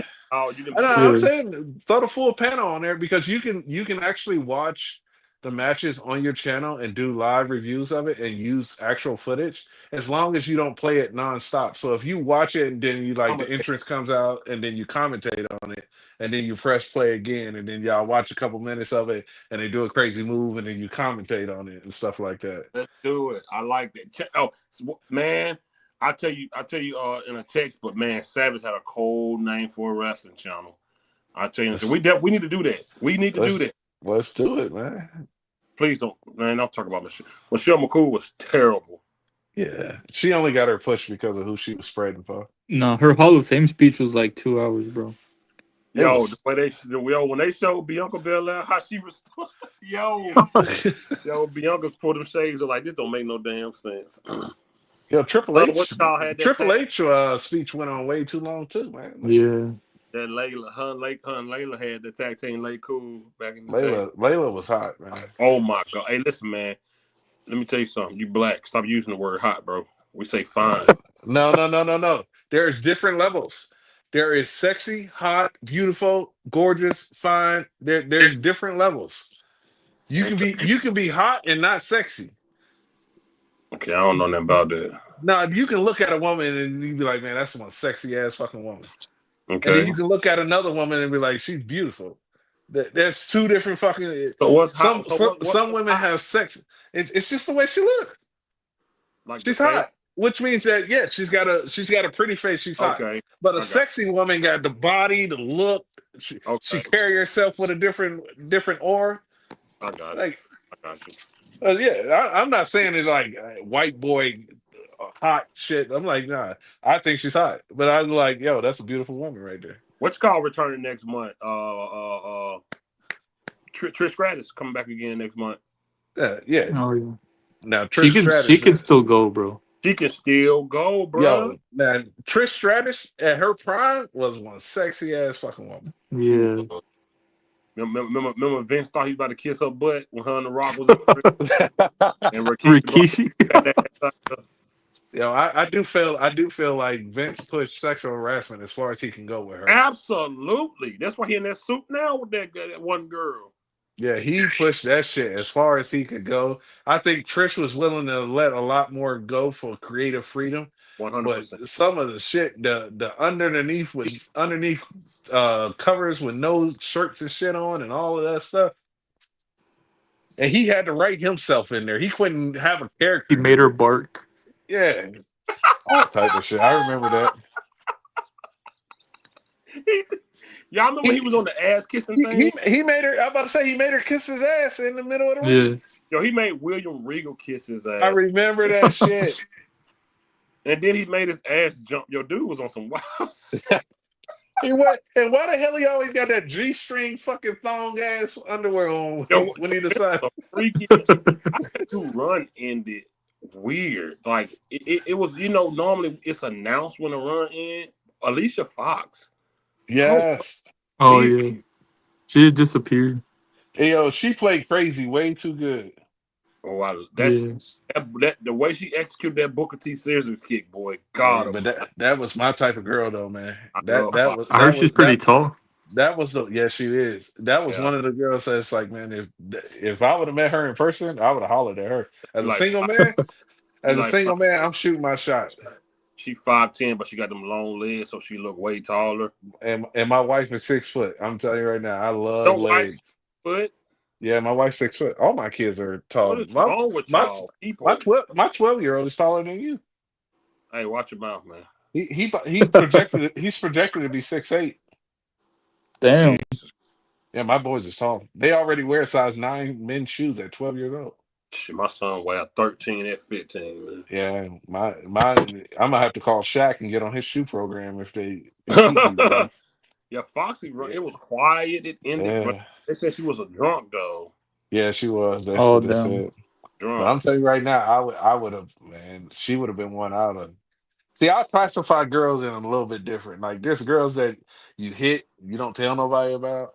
There's girls that you hit and you brag about, and then I got girls that's like, yo, I'm bringing her home to my wife. I'm walking in the door like, babe, look what I found. Like we can share this one. Like some of them that hot, man. Man, they didn't replace Mickey with Michelle McCool recently. No way.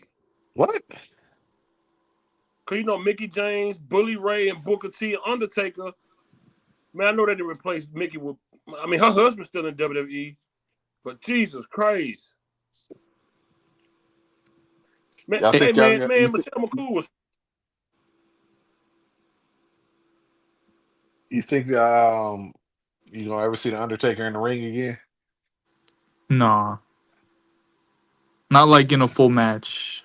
No. Maybe like a cinematic match, but yeah, it looks like the. Oh yeah, he should do a cinematic match. I think he's still good for like what they did with the Cody Rhodes segment. Yeah, Come in and choke slam or a quick run in. What the hell's going on with Fifth's connections, all that stuff? No, man, people be calling me like Jesus Christ. Yeah. Yeah, I put my shit on Do Not Disturb, but every now and again it still comes through. I normally do, but when I forget, that's when they get the call. When I'm sitting to myself, nobody calling me. As soon as I do something, my phone blowing up. I was like, you were talking about Michelle McCool and then just got silent. I was like, all right. No, I was saying she had that terrible choke slam. She was not good. Why would they give her a choke slam? I understand you married to the Undertaker or dating the Undertaker at the time, but you don't need a choke slam. She had that terrible choke slam. She had the Styles Clash. Yeah, oh, she did. She sure did. Yeah, like I said, her and Layla had the Lay Cool tag team. They wasn't popping, man. It wasn't hitting on that. The women's division was terrible at the time. My favorite era of the women's division was Jazz. It was Trish Stratus, Victoria, Lita, and one of my you had Tori Wilson. Yeah, she was cool, but I'm not saying as a wrestler. I'm just yeah, for sure. Two of my favorite women, man, Molly Holly and Ivory. Oh my God. Molly can wrestle. Molly still Yeah. looks like she looked in 2002 right now. Yeah, because she's a fitness person. She's still pretty. She still looked the same. Still a Yeah. sweetheart. R.I.P. See, to you Crab. just said it. She's pretty. You didn't say she was hot or cute. You said pretty. I See said what I she mean? has a pretty Yeah, face. but that's what I'm saying. See how you use a different description for her than you did for the last girl. Calm down, Sensor. Yeah. When the chat go down, Calm down. He said the Jackson going. Oh, they going after JB? What? Man, JB cool as hell. he must not be praising Dak enough. Man, this is ridiculous, man. Yo, listen, I can't wait. Yo, listen, Sundays when this game is on and I'm live, I can't. Yo, listen, man, I can't wait, bro. Soon, I'm August. I'm going back local in August. I'm just doing this to run my bag up because I'm going back. I'm doing this to run my bag up so I can get my business back to the road. That's the only reason I'm over the road. Look at Eshan, man. Man, what you doing? Making Fast and Furious 12 today, man? What's up, Echan? Yeah, you know what they're gonna do after they get done with the Fast and Furious? I guarantee you they're gonna do a spin-off TV series. They better I not. Yeah. I swear to God, they better not. guarantee that because there's going to be so much attention on this last movie. When they announce it's the final movie, they bringing everybody back. It's going to be He all just type of shit did. going on. He said Yeah. Paul Walker gonna be in the new one. Yeah, they're using his brother to do the. Are they doing that the scene. again? Yeah. Yeah. So he's gonna be in it. They're using some old clips that they on the cutting room floor, and they're going to put his brother in to do some clips and stuff like that. And he had the But perfect send I off. guarantee you, within 2 years of the final movie, they're going to do a spin-off TV show. They better not. Based off of, they're going to try to capitalize and make Yeah. it. Let it go, man. Let It's it the go. same thing with They should have stopped after Fast and Furious. That's what he's That talking one, about. Then he gonna say he gonna take it back to the street car racing. We passed that now. yeah. These motherfuckers They literally drove went to space, bro. They drove a car to outer space. They drove a fucking. They didn't use a spaceport or nothing. They modified a fucking car to go to outer space. I'm so mad. I seen y'all pull a bank vault with 2 charges. I don't want to hear nothing. Yo, the physics. See, this is where I have trouble because I feel like I'm overly educated for this shit. You cannot drive a 100-ton safe down the street and make a right-hand turn and not get snatched. Down the fucking street. bro. I'm oh my God, I'm so mad. Yo, back on that other topic, WWE, they kind of just threw away Baron Corbin, didn't it? Oh yeah. Yeah, they did. He went down. Is he still on their roster? No, he got released. Gone. Dang, and they sent him to NXT to get repackaged. No, he had major heat at one point in time. He did. Oh, I hated Constable Corbin. King Corbin. Then he started feeling like he was broke. Oh, bro. Or Happy Corbin. I ain't gonna lie. That just tells you right there they didn't have any real direction for him when he's constantly getting character changes like that. Because Vince loved big guys. He never have any direction. Yeah. He loved big guys. Look, he hired Omos. Look at Omos. Yeah. That guy disappeared. He back now. He with him. They just ain't using him.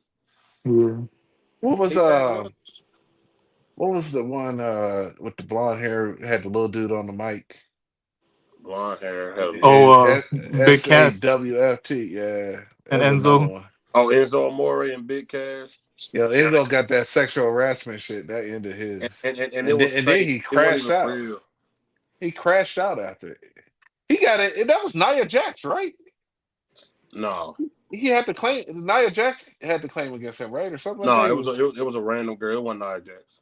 Oh, I thought it was certified, bona fide stud, and you can't teach that. Bada boom. What you call it? Guy in the either. Her and now her dude ain't been there. Carmella or her dude. What's his name? Oh yeah. I think Corey Graves is in NXT. I think. She said she feel like she got punished because she got pregnant. It's possible they don't like that because it's one thing if you plan it. They If you plan hate it. it and you go like Becky Lynch and they planned that one, so they probably WWE was like, all right, we'll write you off, and then you can go do your family and stuff like that. Same thing with Alexa Bliss, if I'm not mistaken, she planned hers. Absolutely. It's that when they pop up in the middle of a storyline pregnant, they punish them for that shit. They hate it. They hate when you get pregnant. Yeah. They Well, and and that's the risk you have when you push women in relationships. and There's gonna Carmella was a she was a talent. She yeah. was a She talent. she's a very cute woman. Yeah, No, little did y'all small, hear about sweet. that wrestler at NXT? What's her name? Cora Jade. What she do? No, she had like what's that thing called when you get pregnant, but like the like something in her belly like popped or something, and she almost Was like died. a tubal pregnancy or whatever. She got pregnant, Yeah, or the I baby forgot what formed it's in her called. tubes. Yeah, yeah. Yeah, Dang. And She yeah, then almost died. that's wow. dangerous. I had a friend that had that happen to her, and they went in there and had to give her an emergency hysterectomy. Yeah, yeah. What's the black girl in NXT right now? Boy, she got some booty. What's her You name? talking about Jada Parker? What? Yes, Lord. Oh, Yes, dude, sir. yes. I keep trying to tell y'all she need to be on the main roster. He got hype for that one. Miss Parker, Miss Yo, She's Parker, Jada she's Parker. bad, bro. Miss Parker. Bro, she Yo, she tight. bad. Oh, Yo, she fine as hell too, Jada man. Parker. Yo, why did they get rid of Lashley's partner? Which one? Lashley. You know, she had the tag team partner, got rid of Lashley. What's her partner name was? I don't You know. know? The strong girl. Jakara? Hmm? Was it Jakara? You know, No. she talked to she date what you call. Oh, Trick William? You talking about Last Legend? Yeah, who was her partner? You know, she had a tag team partner. Um, Wasn't it They like got rid of the girl, man. Jakara something? I forgot. hey, What's called you know when you in NXT, you don't have no room to fuck up at all. Like what's called ex partner be she don't do OnlyFans, but she be selling content. Naomi old partner. the one back with the dancing rhinoceros, Cameron. fucking good. Cameron. Oh shit, yeah. She be selling content online, like pictures and stuff. Yeah. I, Remember her and them with the Funkadactyls? They yeah, the is Oh, so fucking actor racist. stuff. They is so racist, bro. What the Had, fuck is the Funkadactyl? they put him on Brody's had clothes. them out there throwing their hips around. They was out there with Big Boy. What was his name? Brody's Clay. Bro, Brothers Clay. Yo, he The on Fox. He on Fox News now. the Funkasaurus. what are you doing on Fox News? He's a commentator, bro. Are you Yeah. serious? Yeah, he's on every single night on Fox News on the five Wow. on the five every night. That's what they did to Dusty Road. They put him in Yo, polka dot. he a huge MAGA guy. Bro, this Clay's a huge Magus guy. Huge MAGA I can guy. see that. Yeah. What you Yeah. call talk to Mia Yim? What's his name? What is his name? Oh, Keith Lee. Yeah, boy, getting up in that little Chinese sushi every night, boy. That's a little I race. That was racist. I thought he was gonna be a big star, know honestly. you didn't just say that as pro blackity black as you are. That was racist. I ain't gonna lie. You said Look, you want black love all across the board. Absolutely, I'm all for it, man. But I'm just saying that's who we went. I can't. That's who we went. I can't do nothing You about it. talking That's about who you we getting all up in that sushi. went. He is. I can't do. Hey, look. Hey, I'm just glad big man getting some. It be hard on bigger guys sometimes. So I'm glad he getting some. Hey, you be surprised how many women love big guys, man. No, that's true. That's true. That is a misconception that a lot of people have, that most women do not want a skinny, frail, nothing guy. That's true. Big man, take care of him. And the Big E talked to her sister. Yeah. Big E with Mia Yim's sister. Yeah. Her daddy black though. Mia Yim daddy black. Oh, so she get a pass. I don't know, man. I don't know, man. I don't know. Hey, look, ain't nothing wrong with whoever you love, man. No, that's true. I ain't. Hey, man. Listen, Hey, I'm gonna tell you right now, man. Life is hard enough as it is. you're 100%. I love my black women, but I tell people all the time, man, if you got somebody that love you, gonna treat you right, and be in your corner even when you fail and you down, then I ain't got none. I can't knock it at all, Oh, not man. at all. Not at all. 100%. Because I watched a guy, man. He was on this TV show, man, and he said, "I didn't give up on black women. Black women gave up on me." Oh, And he said every black woman I ever asked out told me no. And so he started dating outside his race. He that's said true. I didn't. He Yeah. said I didn't give up on them. They gave up on me. And I was like, yo, that I know people like that. Your white, black. Huh? Yo, Yeah, huh? my wife black. Yeah, my wife black from Compton, brother. Woo, she from that CPT. CPT Compton. Right. I know some Yeah. people. I know some people out there. Listen, her. I can't say his name. I was about to say her brother's name, but I don't want to put it out there I yet. know some people out there, man. I know some people in Compton. Yeah. Oh, look at Big Bob Brody play with Trump. Yeah. I like to see guys like that that's still working though. So I ain't hating on him. No, look, I don't. Salute I He to don't could have care him. been who a he is. monster, bro. Yeah. I Yeah, but they thought that put they him were in gonna that fucking gimmick. I thought they were gonna keep Keith Lee though. I ain't gonna lie. Oh yeah, and turn him into like what's his name, Bearcat Lee. Yeah. I Yeah, ain't gonna they lie. when they put these like I said before, when they put these fucking gimmick characters on you, there's only so far you can go. You He been can't my sell best friend. you can't sell him as a monster after you made his ass do a jigaboo dance for 6 fucking months on That's true. stage. That's true. That is Yeah. true. But He and said, when have you noticed that? Sorry, but have you noticed that even with Braun Strowman, man, you can't have him be this unstoppable force, and then you have him lose these jobber matches, and true. then you try to rebuild his character to make like, dude, we just watched you get your ass beat. Yeah, True. True. He said Stephon Gilmore reported interest from the Cowboys, Dolphins, and the Saints per CBS Sports. Man, listen, the Bye, Cowboys, we are lacking that cornerback. bye. We are Bro, we gotta see what our young people can do, man. We can't I'm keep with you on going that. after these old guys, man. I'm We gonna be with you. stuck. Yeah, What's you that might point you gotta made? Like, remember when Butler went out there last year? What you said? You like, bro, he just been sitting back there. in the oh back of the yeah, yeah. roster all that time. Like, what the hell are they seeing and evaluating in practice that they don't know that they got a turnover machine, shut down corner plan, Mm-hmm. and you got him fifth on your depth chart because they let money dictate, man. Honestly, Hopefully they getting away from that. honestly, I need to see more from Butler. I'm not ready to crown him. Yeah, I just like the tenacity he plays with. Yeah, He was out Yeah, there. he got dog in him. And He do. imagine if him and Jordan Lewis was on the he's field shutting at the down same time. Noah Brown. You put him and Yeah. Jordan Lewis on the field at the same time, right next to each other. Because Jordan Lewis was the only one with some dog in him on that defense. I'm surprised they didn't bring J. Lou back. I'm Yeah, surprised. me too. It's Yeah, disappointing. he said he was tired of taking team friendly deals. He did. Yeah. Ooh, go I get don't your blame money. him. That's Go why we get your need to money. win when we have our players now. Like, Go get your money. I'm not yeah, mad. he knew we weren't going anywhere, so that's why he left. Yeah, But he went to the at some Jaguars. point in But time, you got to get your money.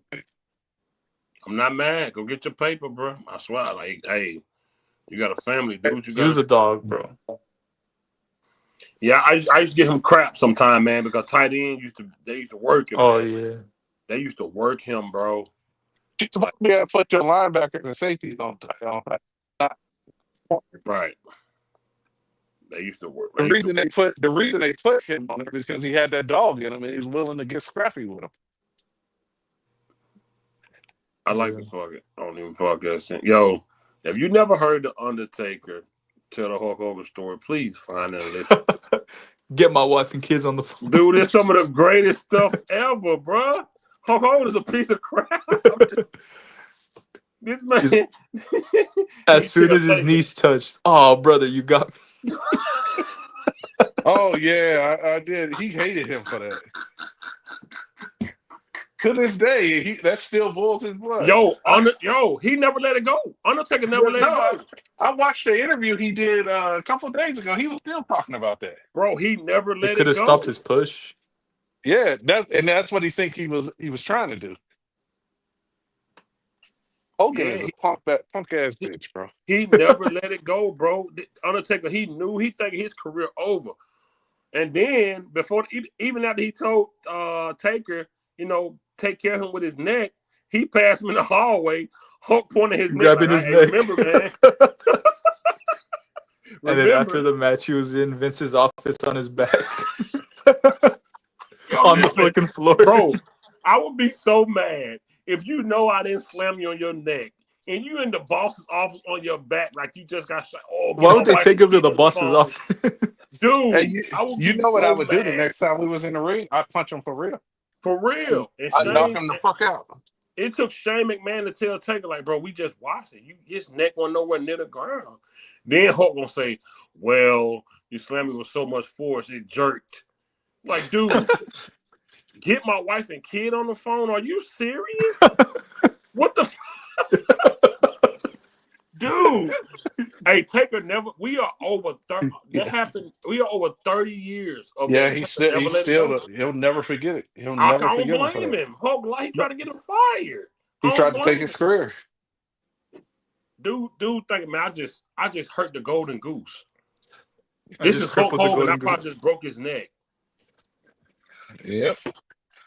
That's what, in the middle of the ring, oh brother, you got me. Hulk a piece of crap, man. I ain't gonna lie, man. Feeling like that, and people defended him and all that stuff because of the image that they sold of him. But there's been a whole lot of stories that came out about the man. Yeah, Hulk, he's a big liar. He's a big liar. And racist.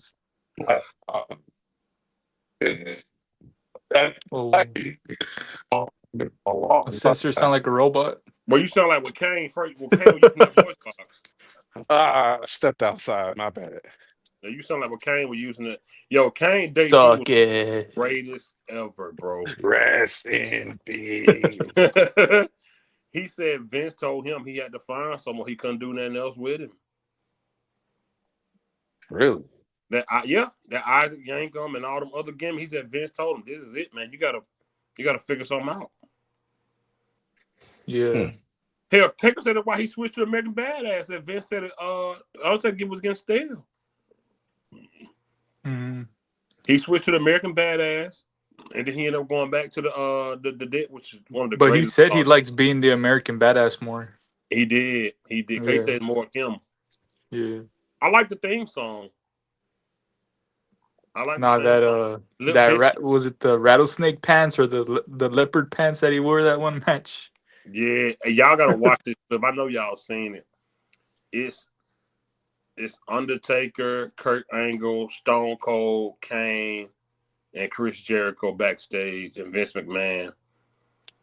And Stone Cold is trying to get Taker to break character. Break character. I saw it. Yeah. Oh, that clip is so funny, man. I saw that. Is so funny. Still haven't made him break character. You know the only two that could get them to break character consistently are Truth and Santino. Oh, they used to get everybody to break character. Truth, man. Truth is something else. What's called got Taker to break character a little bit one time. Godfather. He said, "I done traveled the road you up and down, and I know you like hoes, man." Yeah, Godfather. Yo, I didn't know until I got older that that's really his life. Dude got a club. I don't know if he still got a club in Vegas, but he used to have a club in Vegas. Godfather, I don't know if he still got it or not. He had a strip club in Vegas. He said he used to slap pimps. Oh, Godfather was the man. People don't understand how many gimmicks he went through. He was Kala Mustafa. Papa Shango. Papa Shango with the face thing. Yo, he had a lot of gimmicks, man. His club is closed out here. It's closed? Yeah. Bro, he got messed up in that brawl for all. Yo, listen, man. Yo. I don't know what Vince was thinking. But that brawl for all, it was set up for Dr. Death to win. And when Bart Gunn started knocking folks out, yo, can you believe they punished Bart Gunn? They punished him. Dr. They put him with Butterbean. With Butterbean, big fat. Yo, how you put? They set it up for Dr. Steve Death to win. Bart Gunn knocked him out. He knocked out Godfather. He knocked out JBL. Bart Gunn was knocking out all these dudes, and JR was rooting for Dr. Death to win. And Butterbean told him, like, man, you know they brought me in to knock you out. Butterbean told Bart Gunn, that broth was the worst thing they ever done. Yeah. Well, Vince Russo said he only did it to see JBL get knocked out. Yo, what you call Rock JBL? What's his name from ECW? Joey Styles. Joey Styles. Joey Yeah. Styles Rock JBL, man. Yeah. Why don't nobody like JBL? He was a piece of crap. He's a bully. Look what he did. Look what he did to old I boy heard. from, what to do with the blue hair. Oh, Blue Meanie. Look what he did to Blue Meanie, bro. You talking about the clothesline? Look at when he would punch him in the face for real. Yeah. And that ECW brawl, he had him bloody. And then old boy ended up getting him back for the Blue Meanie. Oh, Stevie Richards. Stevie Richards ended up getting him back. Nasty ass chair shot. Nasty chair shot, bro. Yeah, he find that brawl when he was punching Blue Meanie in the face for real, bro. JBL was a bully, man. Are you on a computer, Fifth? Are you on a computer or it's a different device? I'm on my phone. Why you say that? I was gonna tell you to open up the screen and play the clip of the chair shot. Oh, let me see. I got my computer in front of me though. No, I heard Steve Blackman knocked him out of the airport one time. Oh yeah, I heard that too. With a roundhouse kick. Yeah.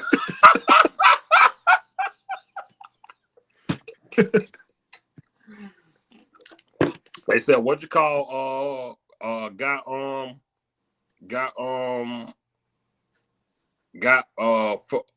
Ahmed Johnson, D'Lo Brown. Oh yeah. Ahmed Johnson knocked out D'Lo? No, they said D'Lo got Ahmed Johnson. So he got him on the ground. I thought that was Farouk. No, Farouk broke it up. Well, Farouk did it before, but him and D'Lo ended up getting into it too. And they said, what's called tell the story? A Godfather told the story. Said, man, they had to get D'Lo off him. D'Lo had that dog in him? Hey, D'Lo had that dog in him, boy. So they had to get him off for him, man. Hey, you couldn't hit him in the face because all that head shaking.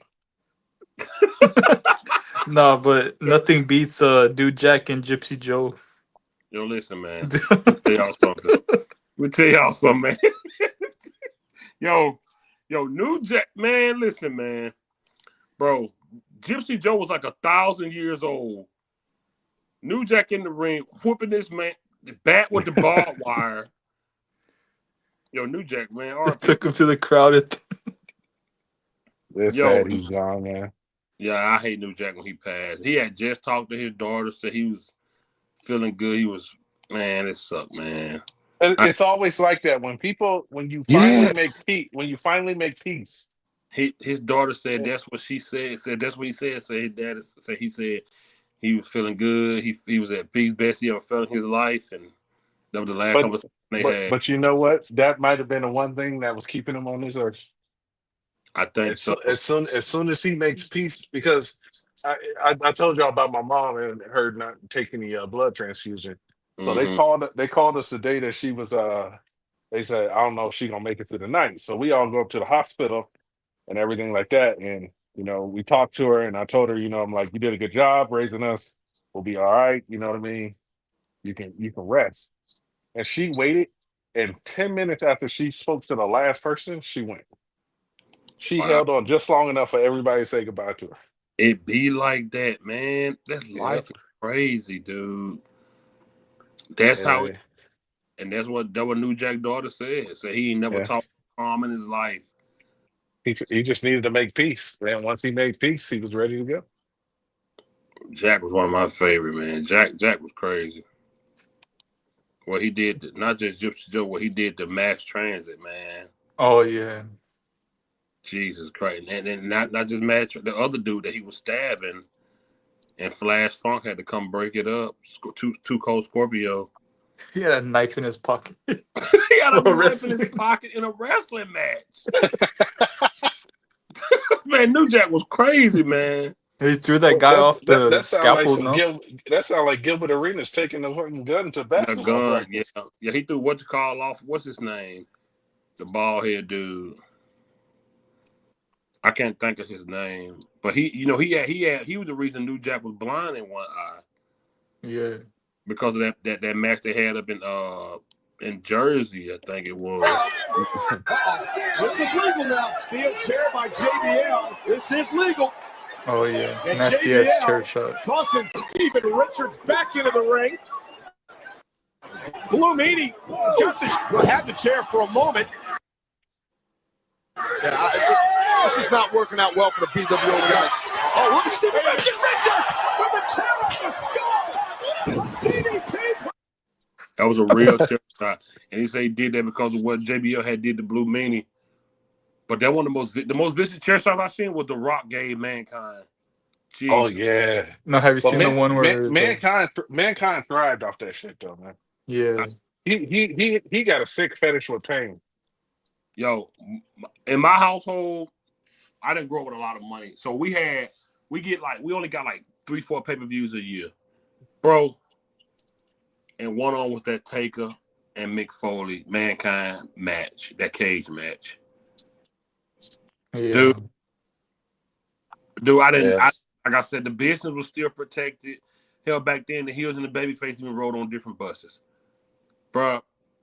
Yeah, they weren't even allowed to be seen outside together. Right.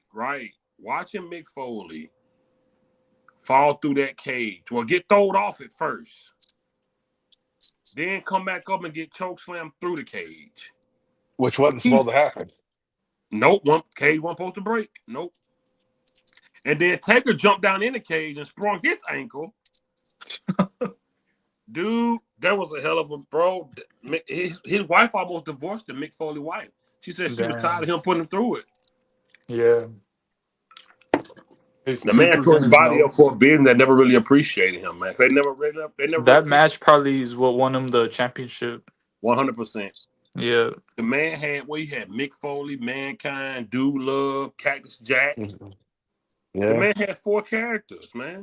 And all of them were brutal.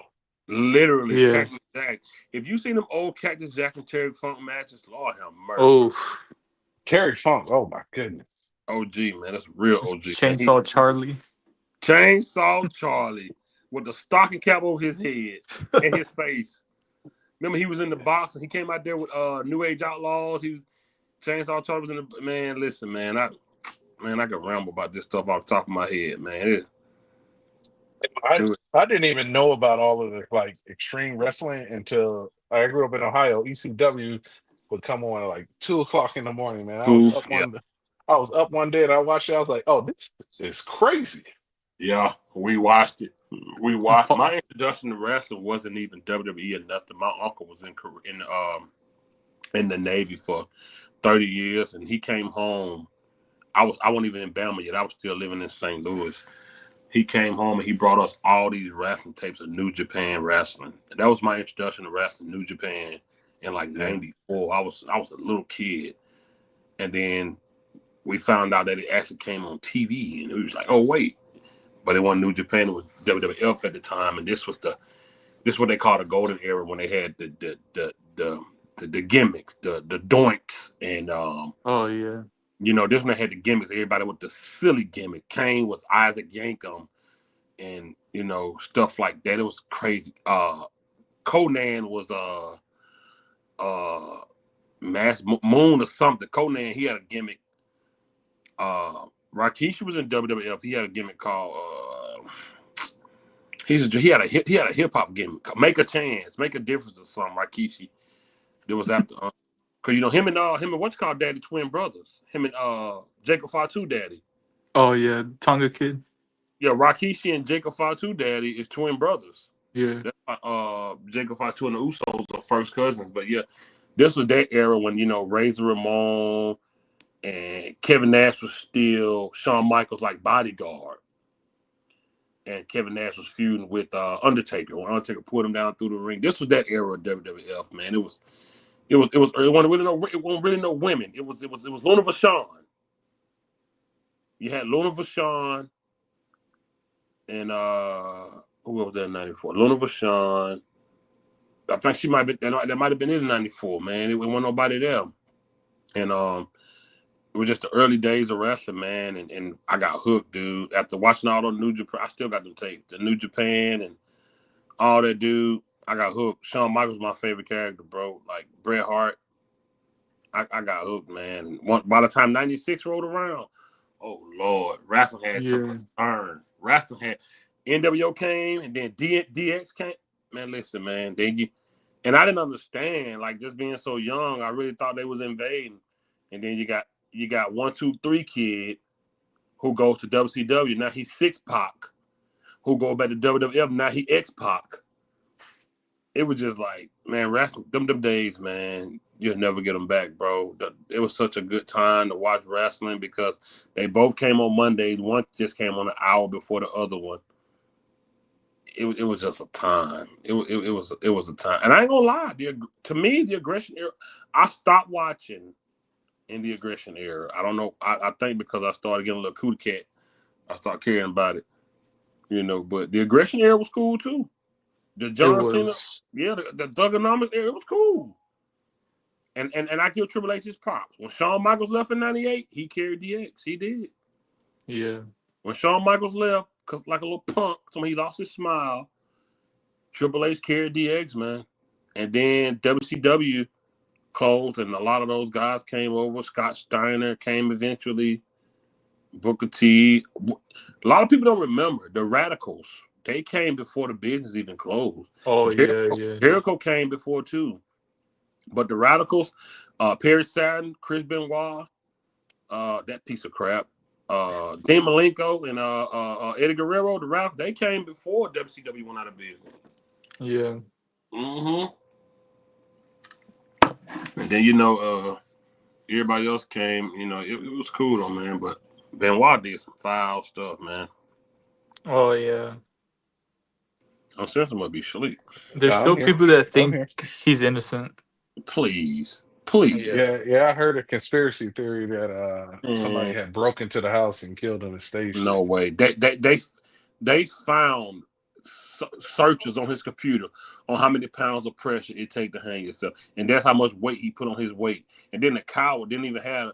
He was too coward enough to just use the thing. He put a towel in between it. Punk. Yeah. I use a condom to kill yourself. The man wore a condom to death. No, he did that, man. What a punk, man. He was messed up. He was a ticking time bomb. When they did his CTE thing, the doctor said he had the brain of a 90-year-old man. Yeah. Oh yeah. It's that shit's rough, man. He was pretty messed up. It's like like they always say, like when somebody do like mass deletions, they always go, oh, we got to have them for a psych evaluation. You don't need to evaluate the motherfucker. This is crazy. like, do you really need somebody to tell you that he's crazy? Like that always. Well, he's undergoing a psychiatric evaluation. Well, no shit, he's crazy. Like normal people, sane people don't do what he just did. So of course he's crazy. Like, why do you need a clinical diagnosis before he goes to trial? Shit, people just they want to make they want to try to find out. And what we need to do in this world is realize that there are just some evil fucking people. That's true. That walk the face of this earth. That are intent. That there are people that are okay just watching the fucking world burn. That's true. They will. That's why they're worried about certain people with nukes and stuff. Because some people think that this is what they have to do to bring on the end of days so that they can get their spot in heaven. And they are intent on watching the world burn to get to that point. That's a good one. Yeah, that's true. Like my grandmother used to say, "Shit, we living in the last days, blah blah blah." And I'm like, Grandma, you ain't your last days. You 70 years old. Shit. Well, I'm in my last days. Right. How you get to enjoy 70 years on Earth and you want to end mine at 20? But you end up with religious fanatics that they believe that shit, and they believe that they have a calling from God. And anybody that tells you that they believe God told them to do something is a bold-faced fucking lie. But people do bad shit in the name of God all the time. I tell you, they're in a bigger pimp in the world than one that's pimping Jesus. Right. You go to church. We got preacher Pip here, but he's a different type of preacher. He preaching the cowboy gospel. But they want to build a church. Why they want to build a church? Because they want tithes. And then you got the pastor shouldn't be the one with the nicest car. He shouldn't be the best dressed person. If you following the way Jesus went, we are disciples of the pastor who is the disciple of Jesus Christ. That's how it's supposed to be. So why are you the best dressed? Jesus wasn't the best dressed. But and get in a rant on religion. No, that's I true. can go down a fucking dark hole because the religion and the church of today is disgusting compared to the church of Martin Luther King and those type of days. Yeah, The modern church is nothing more than a fucking money racket. yeah. I And ain't I gonna. dare somebody to prove me wrong. You got mega churches where they lock the door and say we not opening it up until everybody donate $40. That shit 40 is what? insane. Oh yeah, they locked the old boy locked the church and won't let nobody out till they donate it. Yeah. See, look at Joel Osteen, millionaire down. He got a mega church down there in Texas, man. How you a millionaire? And Millionaire. then you got the Catholic Church owns an entire fucking country. They were the first private organization to have $1 trillion in savings. But you feeding the poor and taking care of the needy? Yeah. It's all a sham. And I don't care whether you Muslim, Catholic, Buddhist, Jehovah's Witness, Baptist, Methodist, non-denomination, Lutheran, uh, whatever you want to call yourself. And you look at the people at the top, they all hypocrites, man. That's true. If you want to find a freaky girl, go to church. That is I'm true. telling you right now, the biggest freaks in the world reside at your church. And they'll justify it by saying, I'm a repent tomorrow when they tooting it up on Saturday night. Oh my goodness. Am I lying? Nah, that's a fact. I'm saying girls be in the club and then you see them in church the next day, got their hat all over their face. Still got the makeup on from last night and the fucking club stamp on their wrist. Nah, I you're right. grew up in church, brother. I seen the hypocrisy with my own eyes. Yeah, for sure. For sure. That's true, man. I seen a pastor try to tell you how to save his marriage while his wife was cheating on him. Ooh-wee. Yeah.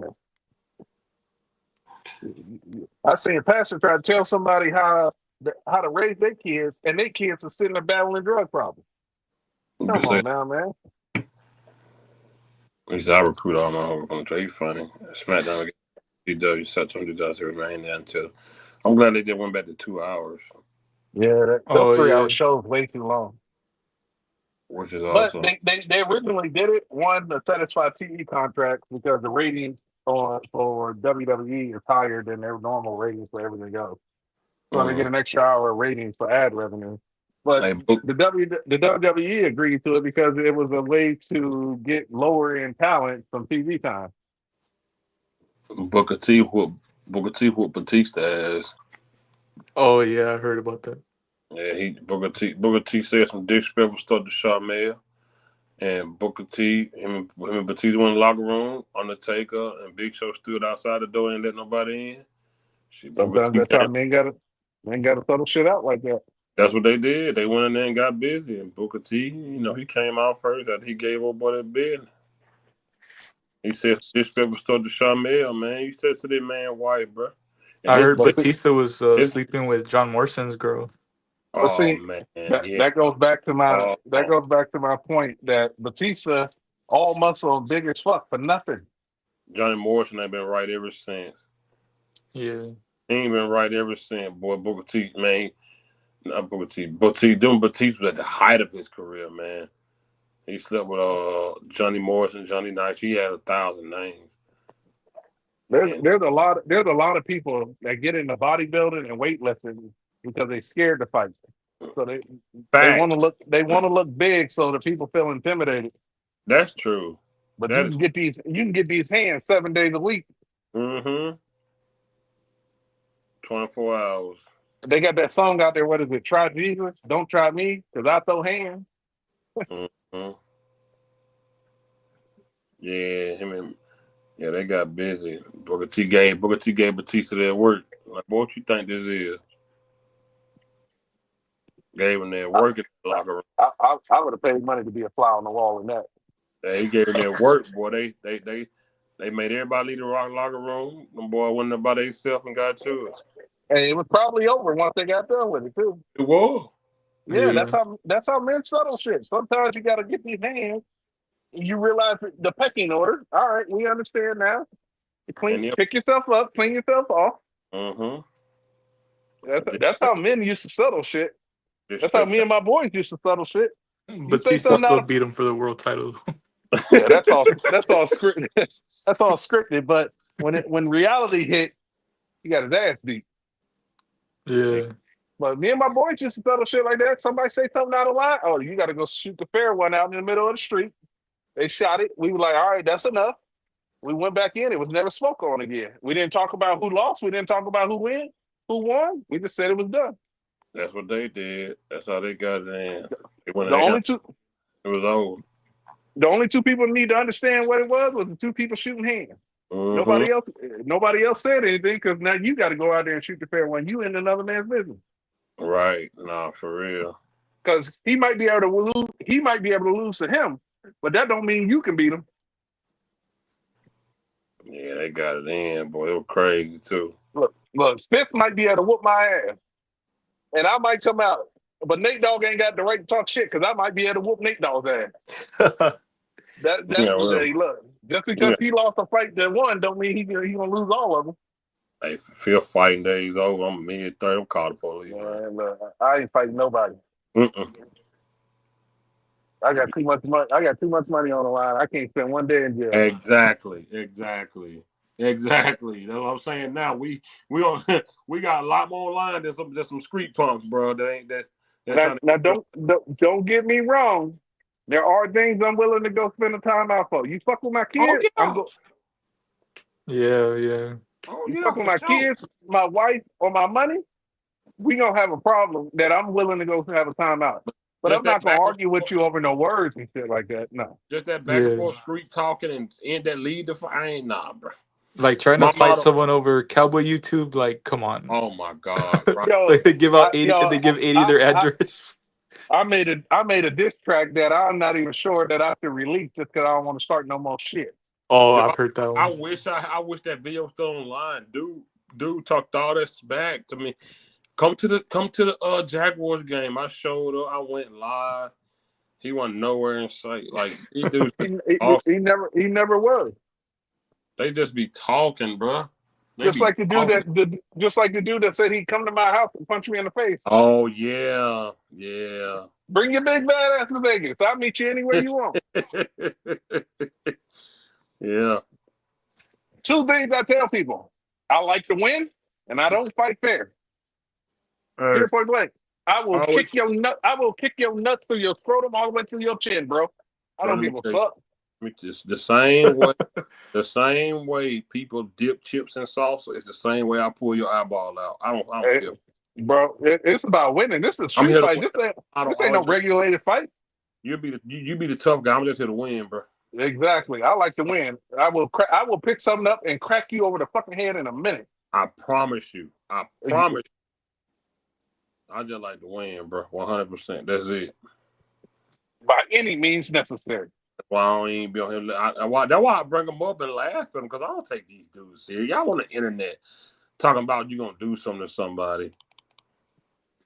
They wanted to fight 80 because he said DeMarcus Lawrence wasn't playing good. He did though, for real. I'm gonna give everybody a lesson in street shit. When you arguing with somebody and the other person stops talking, take a couple steps back, because he's done talking and he's ready to fight. So if you argue with somebody and they just go, okay, and they start shutting up, they done talking. You better take a step back because you're about to get stolen. Facts. That's my PSA for the day. Yeah, dude. Hey, they were trying to get the 80 age, man.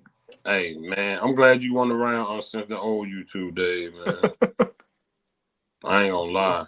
Them dudes. I'd have cut somebody the fuck out. Dude, it was bad.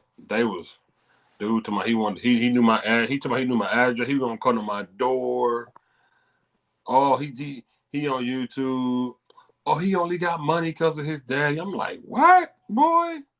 It was bad. They were man. That's not a diss. I don't understand that Look, shit. that's what I told. I'm like, okay, so what are you saying? I only got a business because bro. Yes, my pops in Vietnam, really over there in the trenches. They paid him. I took some. He gave me money instead of triggering off. I started a business. Yes,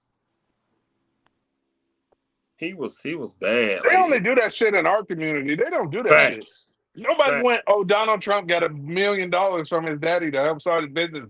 He's not that successful. The fuck? Yeah, and that was the chat was telling. They were like, dude, that's not a bad thing.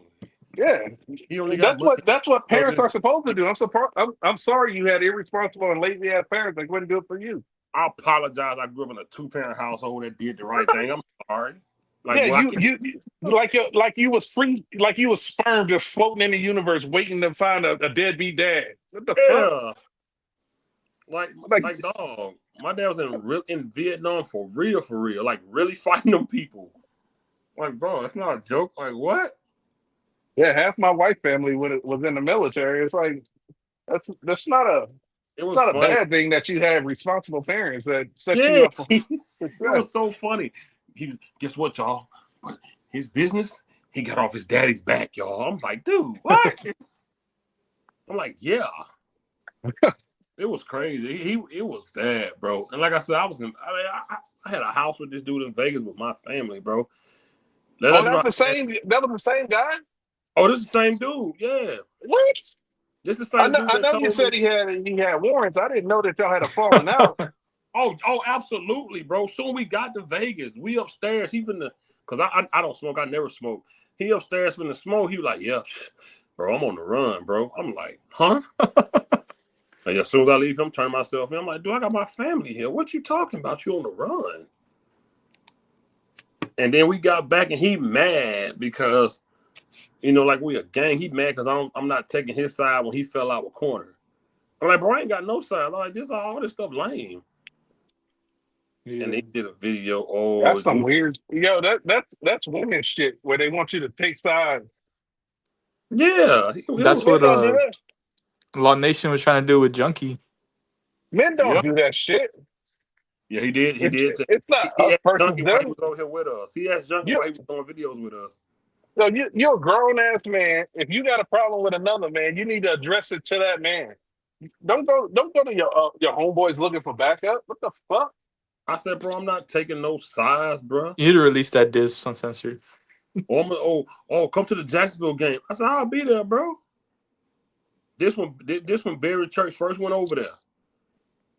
Dude never showed up. I went live and everything. Simon's clown on him. Like, you put him in midfield quarter at the Jacksonville game. You better fight on live. He was lame. It was crazy, bro. Like, grown men. Like, you mad because I'm not taking sides? Like, bro, bro, what's wrong with you? Yeah, that's weird. I wish he was the runner. He told 80, give me your address. I'm gonna like he was trying to really come. Like he was, man. I would have gave him my address. I'll see you in a few. Bring your big bad ass over here. It was crazy, dude. Like my AR-15 locked and loaded. 80 had chill for a while out there. Like, you'll be walking around blinded. You step on my. Like 80 got off live for a while after that, man.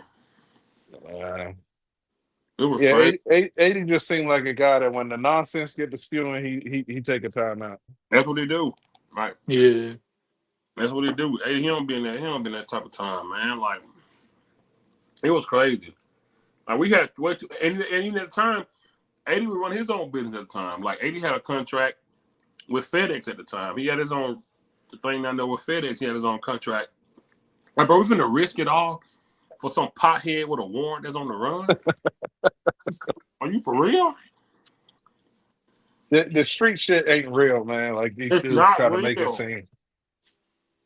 They don't really want the smoke when it comes down to it, and you got to actually use your hands. They don't want it. Nah. Well, it's Sean. What's up, guys? Sorry. Oh, what's up, Ishan? Yeah. I was at a work event, man. What's happening with you guys, man? Sorry, I'm joining 5 hours. Yeah. We crossed the preacher fifth threshold a long time ago. Hey, y'all start calling me that. Hey, Nah, you gotta play. You gotta play your song. I like your song. It's super funny, the preacher film thing. I love it, man. Nate Dogg started that. Man. Open your book of football to chapter 5. I'm gonna make everybody new songs once the season starts. Yeah. Dude, those songs are so good. Dude, No, they're really I good, love man. 80s song. I thought you was gonna play it yesterday. the way 80 songs start off. It's Oh, so fire. In here. No, it's super I funny. got 451 motherfuckers in here. Fuck all y'all. I got Hey, 451 motherfuckers. I was in the in that comment live section. chat with 80, bro. Me too. Well, he didn't say fuck all y'all. He said fuck everybody in this bitch. Fuck But everybody in this bitch. when I put it into the song, it didn't sound right, so I had to change that ending part. It got the same emphasis in it. Yeah. I'm sitting there like, let me hear what 80 got to say. And then 450 miles, fuck everybody. I'm like, hey, dude, what I do? No, he just doesn't. He didn't have perspective when he was that mad. It was I know so exactly. funny. It was funny. I was also in the chat. This man literally cussed out over 400 people. Yeah, he called Dak a punk ass bitch, and it was super funny. he was like, "Man, sit your punk ass down, bitch." I was like, "God, leave, man." That video clip with OG. Throw the ball out. Oh yeah. The Browns. Dude, when I found it and I sent it uncensored, I couldn't stop laughing, bro. Nate, man, that's the that was the Browns game. I remember Is that. it the Yeah. guy? Because I know Ishan had been talking about it. I'm like, oh, I'm gonna try to find it. Yeah. Last year's Browns game. He's like, man, move the ball downfield, you fucking bitch. No. He's like, you little bitch. Allen, it was God. It was this guy called his name was Cowboys Legend 27. His name was Cowboy Legend 27. We used to call him LL. He was a psycho. He was a piece of Legend 27. Yeah, I was just telling him about what happened in the Vegas thing with me and him. Was he the guy that you shared the condo with? Yeah, it was him. Wow. And that story is wild to me, man. That's crazy. How you have your family there and you saying that? And you said casually, yeah, man, I'm on the run, man. Like, that's crazy to me. I don't know. Why are you saying it regular? Bro, I can't front.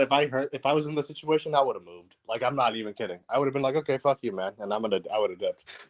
I wouldn't have. No, I mean for real. Like, I was blown away. If my wife and kids are there, yeah, nah, I can't even. I have my whole family with him, bro. I have my whole family. I'm like, yo, what? Yeah, exactly. I would, especially if you got a wife and kids there. I would have dipped. Like, even now, even in my situation, I would have dipped. That's crazy to me. It's expensive. That's expensive to dip, though. No, true. It fair enough. It's much money.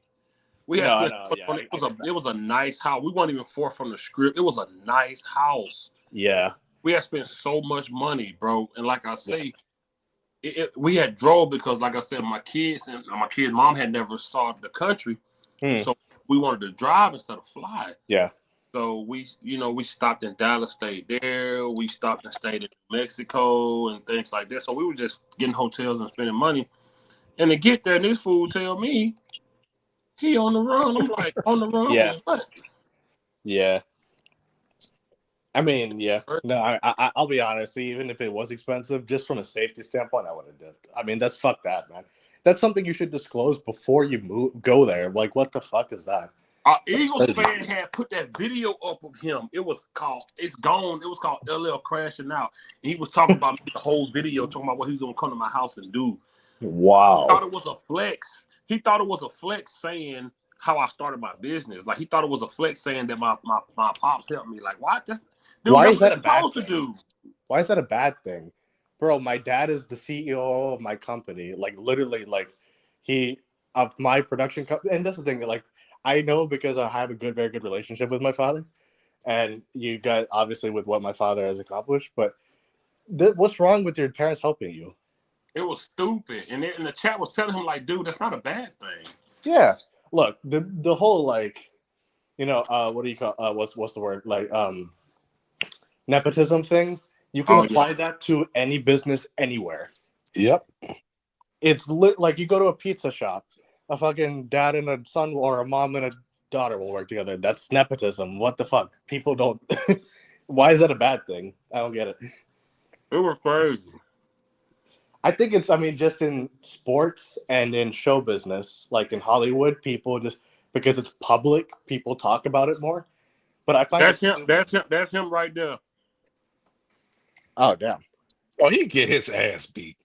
But Yeah. was there a big regression? Probably not, because you have to remember, he had everything around him his rookie year clicking for him. Man. Everything, even Dad came in and was doing good, the second half of the year. He like 5'7". He get his ass beat. He's like 5'7", bro. You know what? I put my wife on him. We ain't got to worry about it. He's like 5, bro. He was little, bro. Like, I was like, dude. My wife is a black belt Taekwondo regional champion. Nice. My kid mom at the time, when we stepped outside, she was like, he always sitting in there trying to know he was that little. I was like, yeah, me either. Like, he was little, because my kid mom 5'9", but he was shorter than her. He was like, yeah, I'm 5'8", man. So like, I would be just about that. But yeah, he was threaten always somebody, like, it's just. He was like, yo, watch this, but check this out, y'all. His daddy helped him start his business. And I'm like, yeah, my dad. Of course. Yeah, exactly.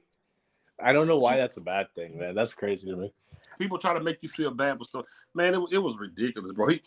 He threatened 80 whole family, bro. Like, it was. Wait, seriously? Yeah. He threatened for what?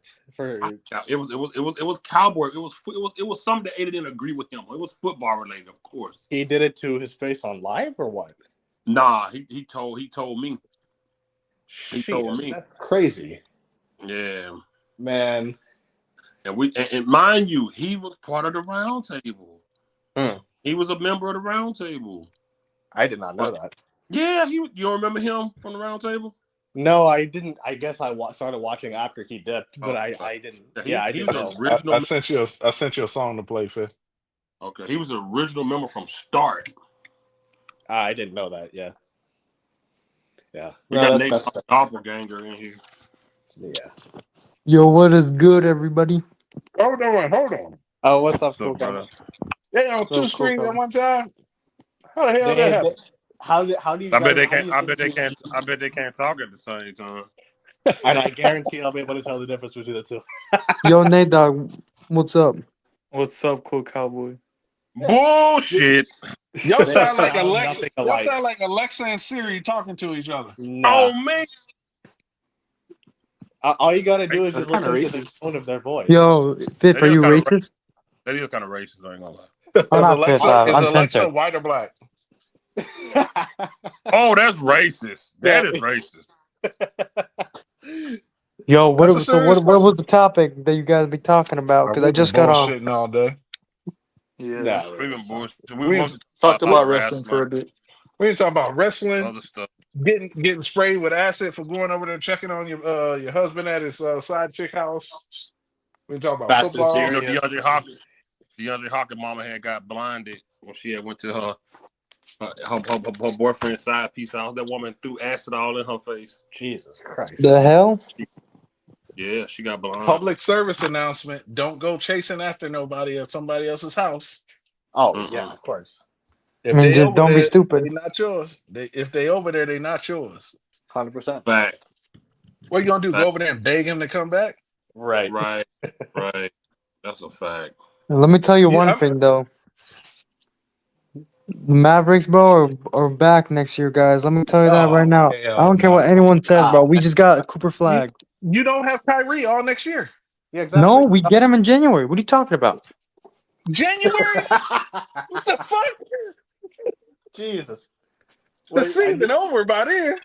Nah, bro. We still got until April, bro. As long as we get him before the playoffs, we good. No, I don't know. He can't even get into full conditioning before that. What's wrong with Kyrie? He tore his ACL. He tore his ACL. Ooh. In January. But Kyrie has a history of getting hurt though. So this should not be a surprise. And Kyrie is a player that won't play with any pain at all. Exactly. Exactly. He's gonna sit out if he feels any pain. Next year, you can write it off the table. He's not gonna play on. He's not gonna. If he plays, it'll be for a couple of games or like weeks and shit. No, he's gonna play in the playoffs. Shit. Hey, look, keep hope alive, brother. Yeah, it ain't gonna happen. Nah. Yeah, okay, we'll see, man. This ain't the Cowboys. I have faith. Shador Sanders has a better chance of starting week 1 than Watch Kyrie your mouth. does. Nah, that is cap. Joe Flacco starting week 1. You know that's cap. Nah, I'm messing with Phil because we got a little friendly bet for a McDonald's meal. Let me tell y'all something. Joe Flacco won his team week 1. Oh, you wanna bet that? Let's double our bet. He's gonna be the starter. Let's bet. So we bet 20. You want to make it 40? We You only want to got make 20, that $40 holla? $40 holla? Wait, Fifth. Do you think that Shador starting week 1? Now. You internet clowns done Listen to this. Listen to this. Hey, yo, Fifth, get the strap. I got the shovel. We burying them all. What happened? Well, nah, just listen to the song. Is it playing? Yeah, it's playing on my end. It's playing on my end. Playing on my end. Yeah, first off, fuck Mark Holmes and the vids he makes. Clickbait king selling dreams just to fill them plates. Talking about the Cowboys every goddamn hour. Voodoo doll tucked in bed, weak ass coward. Got a shrine to Dak like it's black magic art. But you ain't no prophet, just a broadcast mark. Big hat, no cap. You fake with them stats. Couldn't analyze shit if they slapped your fat ass. You the type to cry when the views start dropping. Acting like a preacher, but his lies you popping. Stay out my lane, you a fraud with a gimmick. I can't hear nothing. I'm playing. I can hear it. I can hear it. There's something wrong with your audio, Fifth. Let me talk to the Bree winner right quick. Lady got the wallet, dude, just a sidekick. Y'all broke bonds over chats and donations. Used to ride deep, now it's cash conversation. Sold out for a bag, lost all your respect. Turned friends to foes for a super chat check. No heart, just hustle. How the hell I can't hear it on the one playing it? And you just stopped it. Dude, the lyrics are like awesome, man. I fucking Bro, this is the best AI song I've seen so far. I told him the lyrics is fire. Yeah, the lyrics are sick, man. I love it.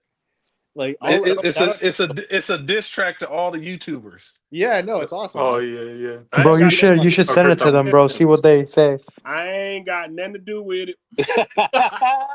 Isn't this your channel? You're the one playing it, man. I don't want no smoke with none of these dudes. I ain't got time. Well, Fifth, don't be afraid. Don't back down, bro. Don't back down. We're gonna get it regardless because we're playing it on this channel. So I ain't got time, man.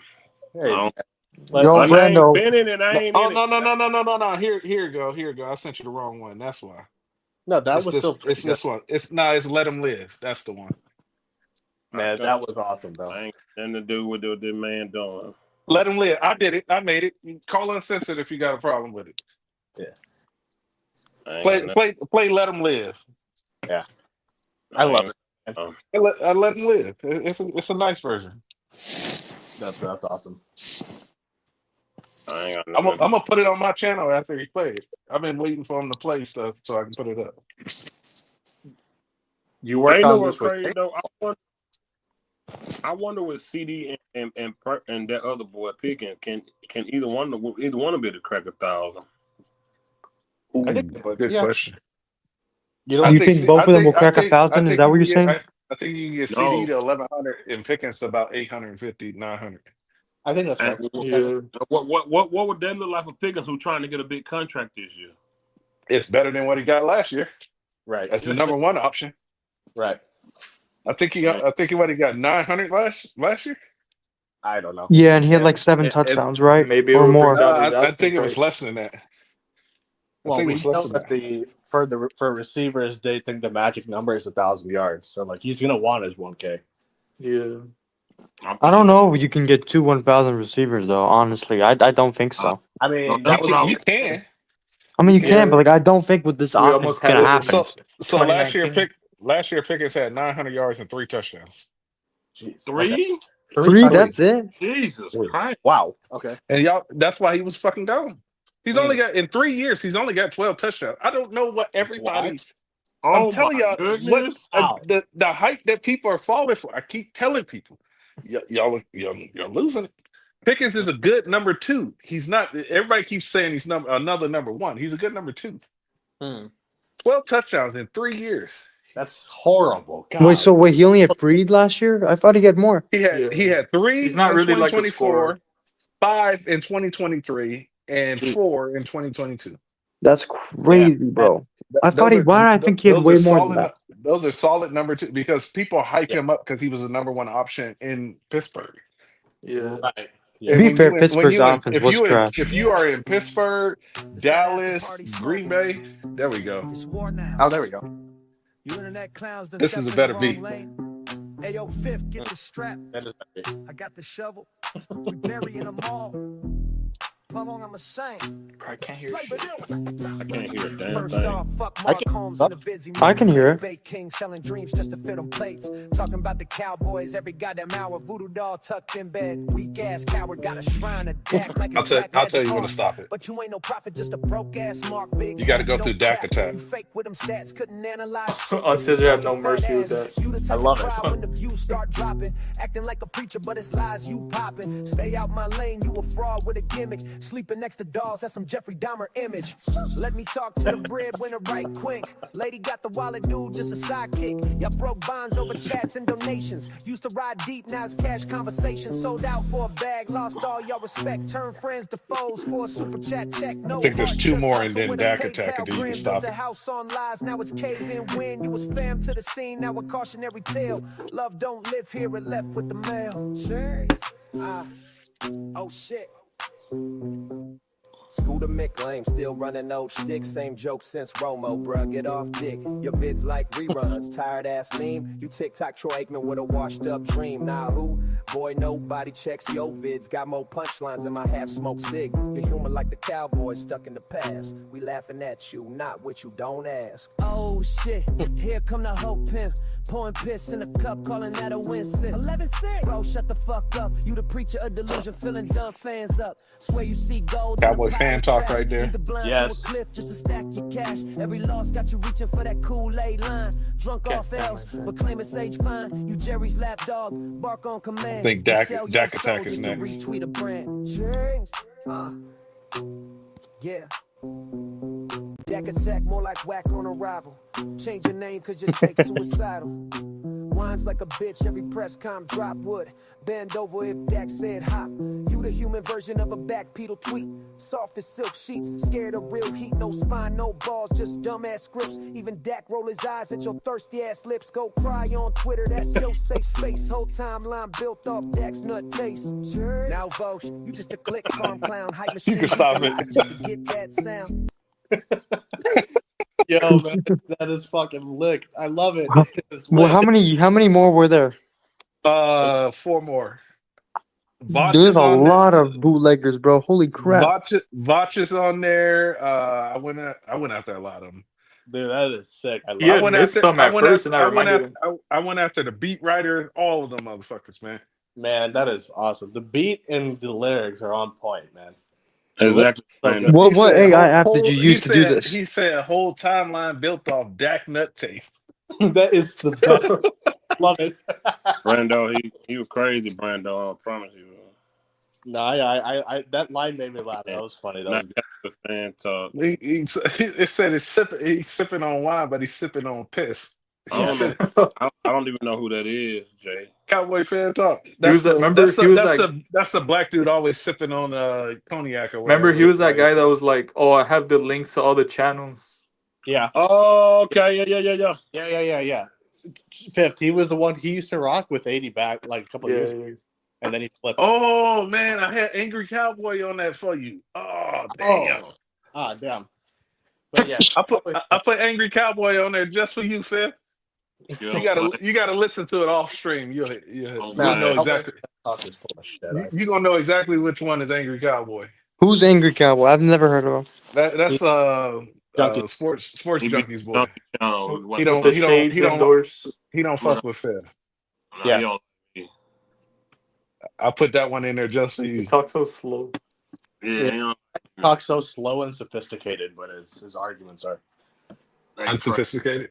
Exactly. Bro, all the decaronis, bro, don't have sophisticated arguments, bro.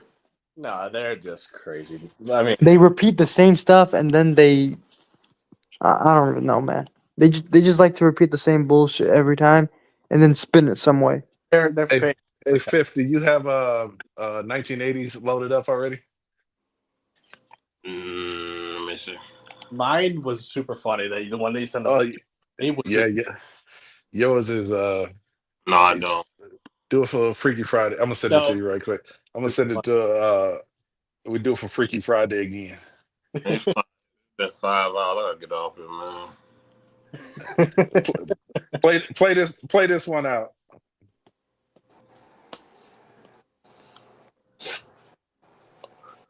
You're gonna have to give me a DJ hour on your stream one time. Yeah, we gotta. Play it.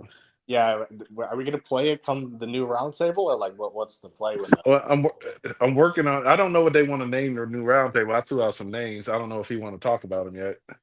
Okay, I got you. I threw out some names and worked on Call some it the Cowboys Shack. I don't know. some images. You guys. I wanted to name it something so that even if you came on like after a different game that didn't have to do with the Cowboys, or that you wanted to do something like Ocho and Shannon Sharp is doing, that you can still use the name but spin it off, so I didn't want to brand it directly to the Cowboys in case you ended up with like different type of content you wanted to spread it out. Right. Yeah. No, I mean you guys did a lot for these play them. That's awesome. Yeah. 80 song is my favorite, man. I probably listen to that one once a day. Nice. Yeah, I don't have the time to do that, man. So more props to you guys for doing it. Nah, Nate Dogg helped a lot, and like I said, in order to, and I'll hit you up, Cool Cowboy, offline to answer your question and send you that link. But you have to build the characters in the AI engine, and then you feed all the lines into it, and then you tell it the type of song you want it to do, and it feeds off the information that you feed it. Because you can open up Chat GPT and say, hey, create me a rap song about the Cowboys, but it's not going to be personalized at all. It's not going to have 80s favorite lines or the same shit that Fifth say or me or your catchphrases and stuff like that. So you have to build that character first. Yeah. Save it in the Chat GPT and say, this character with these characteristics and these catchphrases and these opinions and these takes, which takes a long time because me and Nate Dogg going back through videos looking and say, hey, remember when he said this, this, and this? And then we build that character and then say create a song based off of that with this type of style, focusing on this type of stuff. And then Chat GPT would just come with some off the wall shit that didn't make any sense. So then I go through and I edit lines and stuff like that. And Nate Dogg would tell you, man, we were up probably 2 o'clock in the morning one night or so, at least my time. And I was going back and forth, and we create a song, and I go, that don't sound right. And then we create 4 different versions of the song. We like the beat on the second one, but the flow on the first one, and all type of shit. Yeah. So ChatGPT. Motherfuckers in here, fuck all y'all. Don't smile in my face when your takes don't ball. I was ringside when the triplets made gold. Now I'm ringside watching all these fakes fold. Y'all post clips of Dak throwing deep in shorts. I seen Aikman hit Irvin with no damn retorts. No 7-on-7, no filters or edits, just blood in the dirt and Hall of Fame credits. I don't ride with the this our year parade. I ride with that pain from them 8-win charades. They say I'm bitter, nah, I'm seasoned with truth. Seen 94 glory, nah, I sit in the booth. Look, new, it's that I think season. Hype got y'all high till the playoffs drop and your spirit say bye. Hope while the L's feel treason. Championships dead. Welcome to I think season. You can't hear it. He saw rings from the sideline back in the day. Y'all rocking jerseys, but your heart don't play. He don't do dreams, he remember the reason. Don't sell him hope, he built I think seasons. Y'all scream 12 wins like that means something big, but Romo did that, then we watched them dig. Now it's Dak's time and y'all fake so bold, but when the lights come on, them stats turn cold. Micah a beast, but the system stays soft. Jerry smile wide while the blueprint's lost. Steven draft slow, Will McClay missing, and y'all still clapping like it's Holy Communion given. 1980, don't flinch, he been here too long. Seen Dion lock turf like a king on the throne. I don't need your charts or your YouTube slide. I saw real winners, y'all just along for the ride. It's that I think season. Hype tweets, no soul. Y'all post workouts like that means Super Bowl. Calling we back, but the mirror show reason. Same sad movie, blame it on, I think season. 1980, OG with a lens. Don't need your takes or pretending friends. He stood in the storm while the fan base weakened. Now he preaching truth. The church of I think season. I don't chase clout, I chase legacy stats. Y'all chase TikToks and edited facts. Y'all the Karuni boys, all soft with tweets. I break it down slow with sideline receipts. Y'all pray in July, cry come January, then post in the spring like next year's scary. No rings in 30, but the merch game booming. Meanwhile, real fans like me stay fuming. So pour out a glass for them real who remember when December meant war, not wait till September. Y'all play fan, I've been front line with the team. Now I torch fake takes and walk out clean. I got 451 motherfuckers in here. Fuck all y'all. Dude, that last line was awesome. That shit go hard, man. 80 loved it. 80 was shot. He loved it, man. Dude, that is awesome. That is really Bro, good. did you show 80? Oh yeah, he loved it. Nah, man, that's really good. 80 loved that one. No, that's really good. I'm supposed to be. Hey, we all should. Yeah. Old boy. It was fun. A lot of fun. What happened? This new roundtable will be fun, is all I'm saying. Oh man, it's gonna be. Hey, listen, I'm telling you now, there's gonna be a lot of. Hey, we're gonna have a. Y'all thought we had them trolls in the off season. Wait till I chat during. Oh, I'm sure. Can't wait for the OG Cullen show. That Philly gang chat gonna be crazy.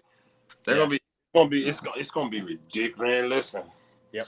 They're gonna be so mad. They're gonna be blaming us for everything that's happening. I'm sure. Watch it.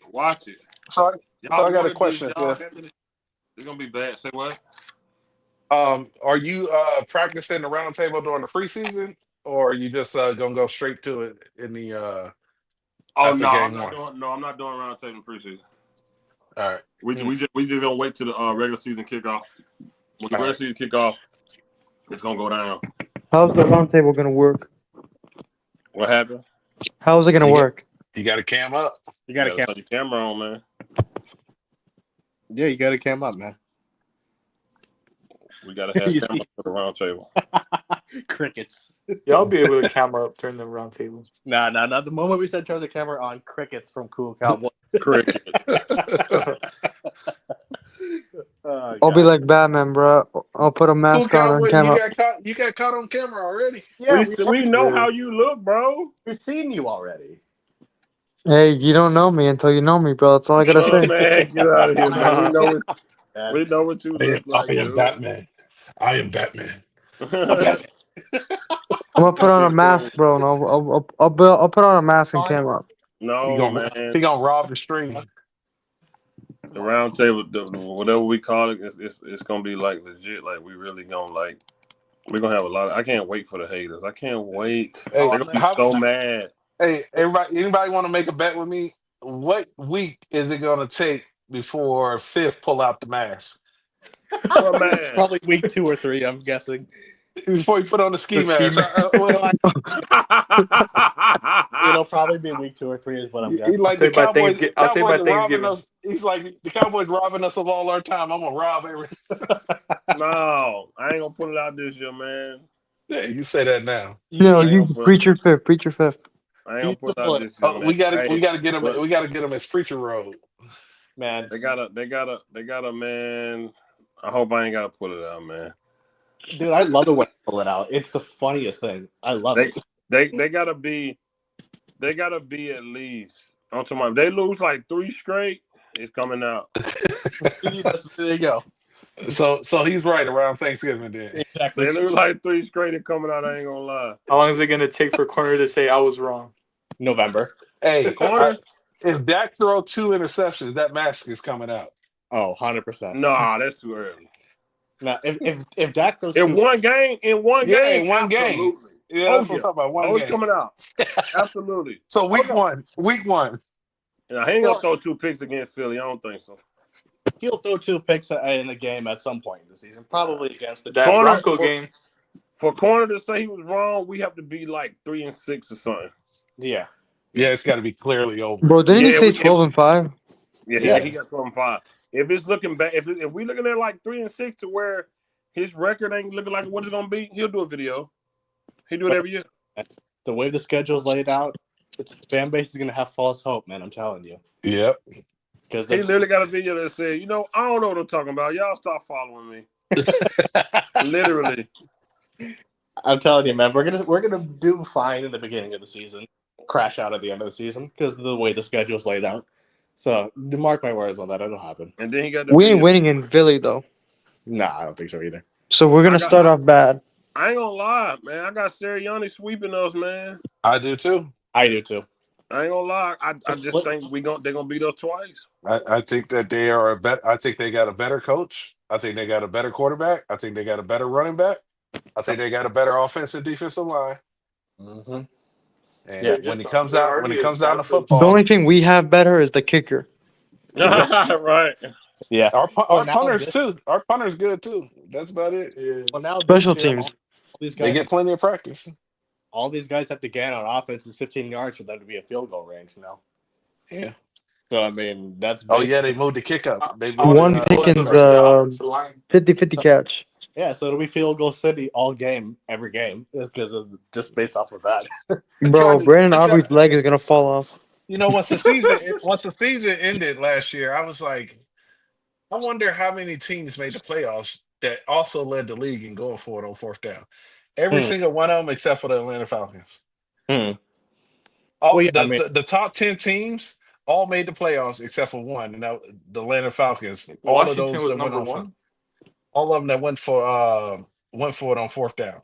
So the teams that tried the most 4th down attempts, the top 10 of them all made the playoffs except for Atlanta Falcons. Because the Cowboys, when they got the 4th down, they just kicked the fucking field goal because you had a lights out kicker. Yeah. But there's a medium area where you go for it on 4th down because the change of possession for a punt doesn't sway the field that much. Right. And so the Cowboys would just kick the field goal, but you're probably going to convert, 40% of those, and then that might lead to a touchdown. Yeah. Which wins more games. If this year we are not able to score points on offense and Brandon Aubrey has to kick the same amount of field goals that he did last year, it'll probably be like a Dan Bailey situation, man, where he's going to fall off at the end of the year because they're over relying on him. Last year they were relying on him. So we couldn't score, and I mean, it'll be a crutch, man. If we just 15 yards to get a first out, it'll be a crutch for sure. Well, they'll make us more conservative on the play calling. It's not chip shot. It's not chip shot field goals. They are asking him to really use this fucking leg. That's what I mean. Exactly. They're asking 60, 65 yards. Like, man. Appreciate it. That's what we're here for, brother. Wait till this fall. Wait till the season start. If you ain't never seen me live during a game, wait till this season start. Bro, you think I be loud? You think I be loud now? Wait till the game start.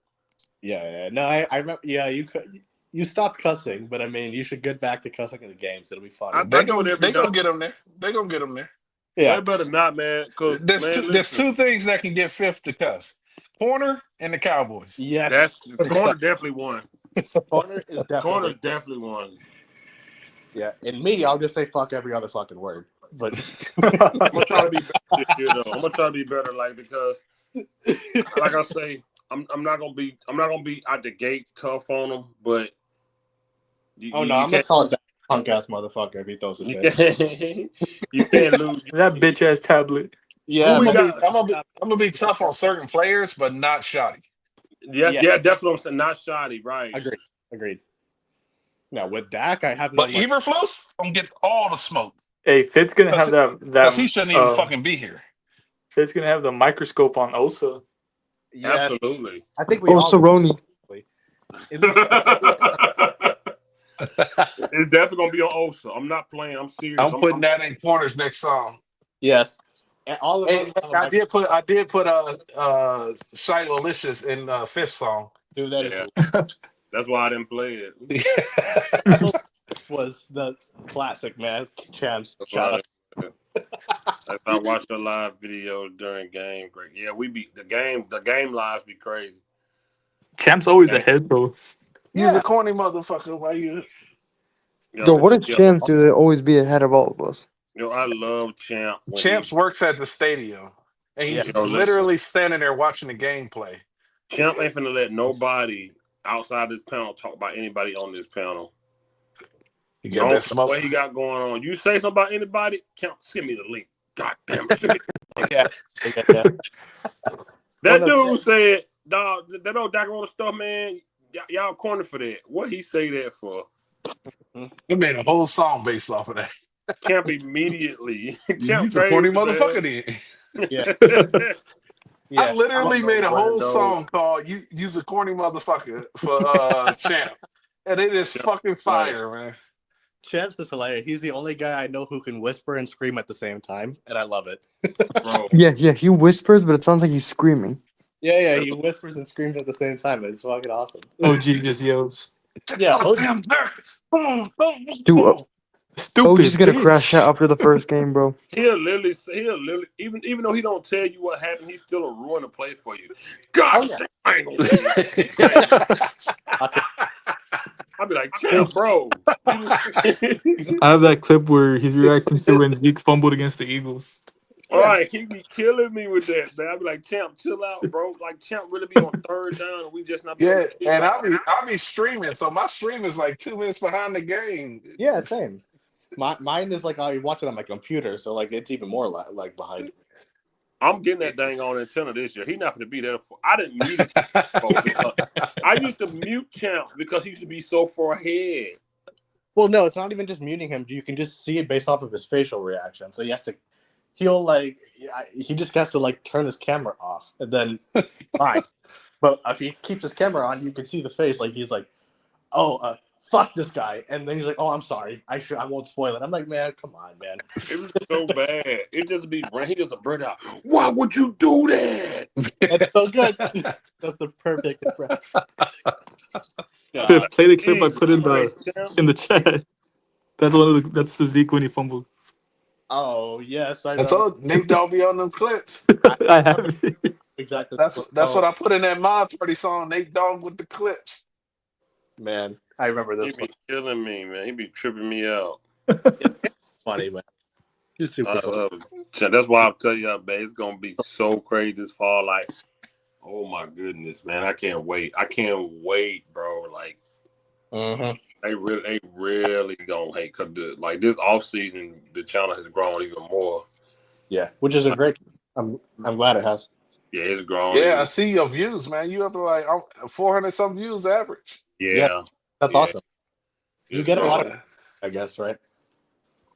It's grown. It's grown crazy, and this fall gonna be hilarious. Like the fact that you consistently get 400 views means that you got a steady base that keep coming back for every video. Yeah, you got a fan base. That's a good thing. Yeah, we've been cooking all year. We really ain't stopped since the season ended, for real. A little bit. Yeah, just like I think the longest break was 2 weeks. I think maybe 3, but yeah, and that's serious though. Like, and I gotta be honest, it was the most free from Cowboys I have been in a while. Yeah, I only get on to laugh with you guys. Like, yeah, that's why they be mad. They be want us to be on. They want us to get on here and be upset because we lose, but we don't laugh and talk about everything. We spent 2 hours talking about wrestling. They want us to be so. They want us to be so serious. Yeah, and it's like, man, their whole. I just will never understand for the life of me why their whole life revolves around this. Yeah, it's crazy to me, bro. I can't front this. Like, I'm gonna be honest with you, Phil. If you did 5-hour shows talking about nothing but Cowboys, I would probably log the fuck off. Nah, Like I couldn't talk about them for 5 hours fucking straight. Nah, exactly. But the fact that our shit goes left, right, up, down, all sideways type of conversations, it makes it fucking funny. Yeah, it makes You can't talk about one thing How do for they 5 do that hours. every day, bro? nah. Bro, you can't talk about that's what trips me out about it. It's just like, guys, get a life, man. Seriously. They ain't even got enough to talk about for that long. Not this Yeah, team. yeah. I guarantee you, if you go to Mark Holmes' channel, I guarantee you he posted 6 videos today. Yeah, he posts a lot of He videos. did A Mark Holmes lot of dirty in videos. that diss, bro. No, it's not. There's no. Be like, fuck Mark Holmes. It was around a few years ago when YouTube suspended him for spam posting all them videos. Yeah, He Yeah. posted like 8 videos. YouTube gave him a strike. He was posting so many videos in one day. Savage can't stand that man, bro. So the reason YouTube does that is because you're supposed to post shorts if you Mm, post them like that. mm. So he would post 2-3 minute videos and then stop.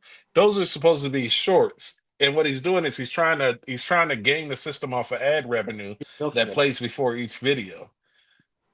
Yeah, he's milking it out for sure. And it's just, I never used to watch him consistently. Spurts here and there, maybe a couple years ago.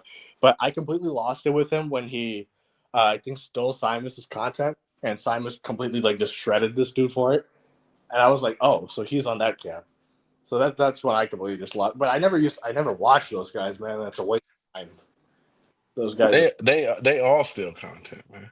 Yeah, exactly. It's Started making videos at work. There's a reason why everybody all of a sudden at the exact same time. What was the key word for this offseason? Culture. culture. Yeah. Every single one of them started using culture as a buzzword. Mm-hmm. They didn't talk about that shit for the 4 years Mike McCarthy was here. Not Yep. one person mentioned culture. But then Mm-hmm. all of a sudden, Jerry and them put out this buzzword, and it seems like they all got a fucking newsletter and said, yo, this is the word to use this offseason. And now Yep. everybody's talking about fucking culture. You know what's crazy? Every year they have a buzzword. Last year it was all in. This year it All was in. And the year before that, we like our guys. yeah, we It's like to our bring guys. you in. There's one buzzword or another that they lie There's about. always a buzzword. What do you think next year it's gonna be, bro? Like, come on. Yeah, I mean, in the Jason Garrett era, there was The right kind of guys. Yeah, the right kind of guys. There was even toughness at a point, and I'm like, that's laughable coming from them. Finish was one. Yeah, finish was one. That's right. Yeah, It's just, I don't know, man. But the culture one just makes me laugh. I'm sorry, I just can't take that serious. That's The worst one was the Culture's not all in one, changing, bro. bro. The all in one was the worst one. Oh and, yeah, yeah, you go all in and do absolutely nothing. yeah. You signed one outside free agent, bro. Which we all knew what was gonna happen, but still. And brought back Zeke. Brought back Zeke and signed what's his name? Eric Kendricks or whatever. And Cooks, Dalvin Cook. Dalvin Cook. Yeah. See, the all-in thing was very simple. Jerry Jones just said it in a reactionary moment off of the Packers loss. Yep. All in, and then 2 weeks later, Stephen Jones is like, "Nope, we're just keeping our guys, and that's it." And the fans ate it up. Yeah, exactly. And the fan base up. 2024 was a wasted year. It was. It really was because It was a waste of time. you had a lame duck coach, which meant that, and I said this all last year, lame duck coach that you were never going to trade away significant draft picks. Yeah. That was going to put your next head coach with the inability to bring in the type of players that he wanted. And so that is why you don't have a lame duck coach. You should have just fired Mike McCarthy and moved the fuck on. Yeah. Well, they put Mike McCarthy at a huge disadvantage last year, regardless of what we say about him. Yep. Whether we like him, don't like him, doesn't matter. He was set up to fail last year. Yep. They didn't help him. Yep. It was a wasted fucking year. They didn't even try. They made it obvious that they didn't care about him when they didn't even brought him any help.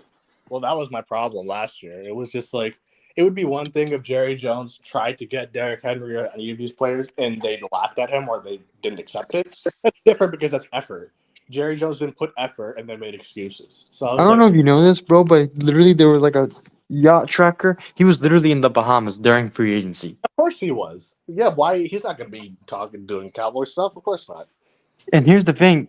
He wants to be the GM, but he also wants to go on vacation while the GM's supposed to be at work. This is why I don't understand. Why don't you just hire a GM so then you can go on your stupid yacht? Hey, I got a question to you, and maybe Eshawn or Fifth now. Does Jerry Jones do the actual player interviews? Is he I don't think. involved in that process? Yeah. Yeah. I'm sure. Yeah. Don't He think. is. I think for the bigger names, he's involved with it regardless. But he'll interview the bigger names. But if it's a Jonathan Mingo or something, I don't think he would sit down with them because it's. Maybe I'm wrong. Don't take my word on that. But It's more Stephen Jones though nowadays. Well, that's what I mean because I don't think Jerry even knew who Jonathan Mingo was.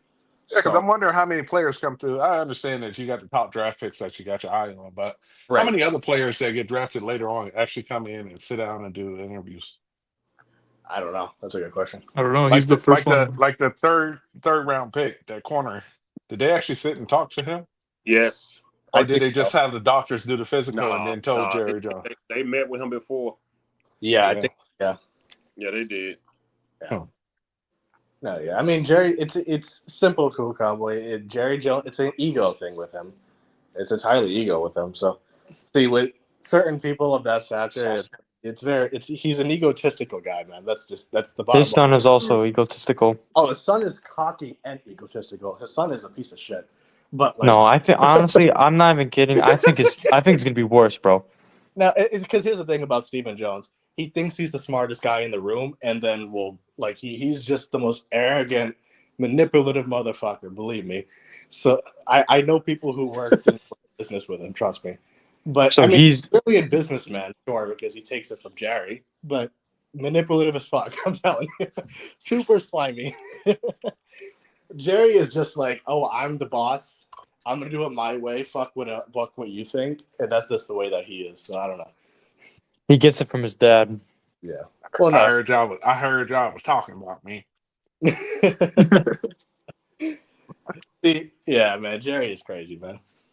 Bro, low key, like we're cooked. Unless the grandkids are any better, bro, we're cooked. I doubt it. I'm gonna be honest with you guys, man.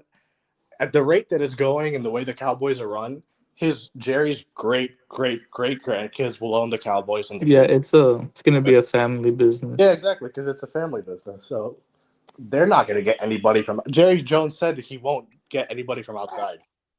Hey, let's hope these family get like caught in some fraud case or whatever, and they have to sell a team. It doesn't matter whether a businessman tries to buy the Cowboys for $5 trillion. Jerry's not gonna sell the Cowboys. It's not gonna happen.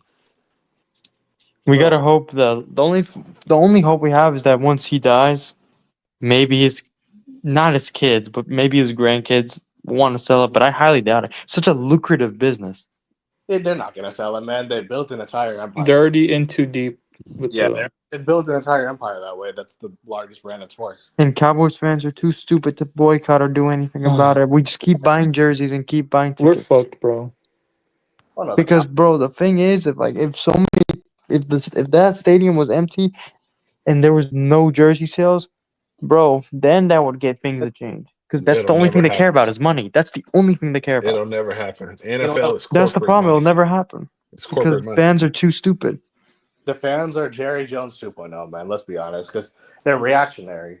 We lose to the Packers, I'm going to boycott the team. We get Schottenheimer, that he takes them to have a cup of coffee. Oh, we're back. It's the same shit every year. The Cowboys are a corporate destination. Even if the fans stop going, corporations will buy up the tickets. 100%. They've built up such a big brand that people will go no matter what. They do the same thing here in Vegas.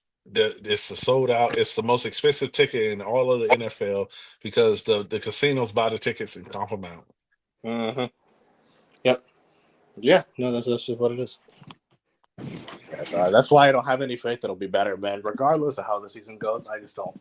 Culture-wise, it's not changing anytime. Hey, Fitz, what's your record? What's your record time? Did we hit it? We're past it. We're past it. Yeah, we shoot. I think my record time might have been like right at 5 hours, maybe. No, your record time was like 5 hours and 20 minutes. We're past it. Oh, right, so we about 10 minutes over it. Yeah. I think the only you gotta. It'd be funny if you cross the 6 hour mark. That'd be nuts. we're probably gonna beat that with the football. Your record is 5 hours 26 minutes. Yeah, exactly. 5 hours and 26 minutes. Yeah. No, it ain't. It's 5 hours 37 minutes and 31 seconds. 32 seconds. 33. The old record. Yeah. No, that's what I mean. It's 5 hours and 20-some odd minutes. This is marathon, man. I feel like we should have been raising money for the feed the hungry or some shit. Are we? Well, we're not like these other YouTubers, bro. We don't get donations What in about super recom. chats? I'm not gonna talk until I get a super chat. Yes, I'm not gonna talk until I'm gonna go to Patreon. Yeah. Guys, if you don't support my Patreon, no more streams next week. Yeah, no more streams until you give me $1 million. Hey, sign up to my Patreon so you can watch all 22. Yeah, fucking stupid motherfuckers. Sit down. Bro, these guys, bro, I swear, bro, they be getting backdoor payments from Jerry Jones to continue the bullshit, bro. I'm gonna tell you right now, Jerry Jones does not know who the fuck these guys are, nor does No, Jerry. I know it's a joke. I know. No, But Jerry doesn't give a rat's ass about they them. will do it for free if they can just get access. Exactly. You cannot. That's all they want is access. Exactly. You cannot get. Believe me, you cannot get into Jerry Jones' access doing YouTube stuff. It does not work that way with people of that power. Yeah, I know. Yo, I was I'm joking. Jerry Jones doesn't give a rat's ass about Who watches anybody the on this platform. closest? Yeah, man, 100%. I went He to a only Bruno cares Mars about if you are a I businessman, you can make him money. went to a Bruno Mars concert, right? When we go backstage, and I'll tell you right now, the amount of shit the girls was doing to try to get the attention of security to let them through. People will do a whole lot of shit just to try to get access. 100%. There was girls offering to sleep with security guards just so they can try to get access. Yeah. No, like Nate Dogg Cowboy, believe me, it happens in Hollywood. It happens in any. Shit, where do I play? Like, people have tried to even like do it to me too, and it's like it's crazy. People go to crazy lengths to get to people to get access. People access, and this is the thing. They just want to take a picture so that they can say that they hung out with people. Exactly. Just like that that moron that took the picture of Dak Prescott and then ran to Twitter to post it. Yeah, Ball Nation. This is the if I took a picture, and I actually have pictures with most of the players. I wouldn't. Those are for me. I'm not looking for clout. I'm not looking for clout. Exactly. But like, I've been in the stadium after a game in the back where the players are before they get on the bus to leave the stadium. I've been there with friends and family. And it's also like, I mean, look, you know players, and I can guarantee if you were to post shit, you probably would not even be in their circle anymore. No, they don't. This is the thing. When you go back and you're around those people and you're in their circle, they let their hair down. Exactly. They relax. Yeah, sometimes people have their kids there and their kids want to take a picture or get an autograph and stuff like that. That's a kid. But the grown men back there are not bothering the other players. Yep. They're just hanging out with their family members, and you'll interact with players just naturally. Yeah. It's the same thing in Hollywood. It's the same thing in football. I guarantee you right now, if I were to talk publicly about the people that I work with that I know, I would immediately get out of their circle and I would not be invited back. Yeah. And likewise, if someone does that to me, they're not coming back in my circle either. So it's, you know what I mean? You can't talk.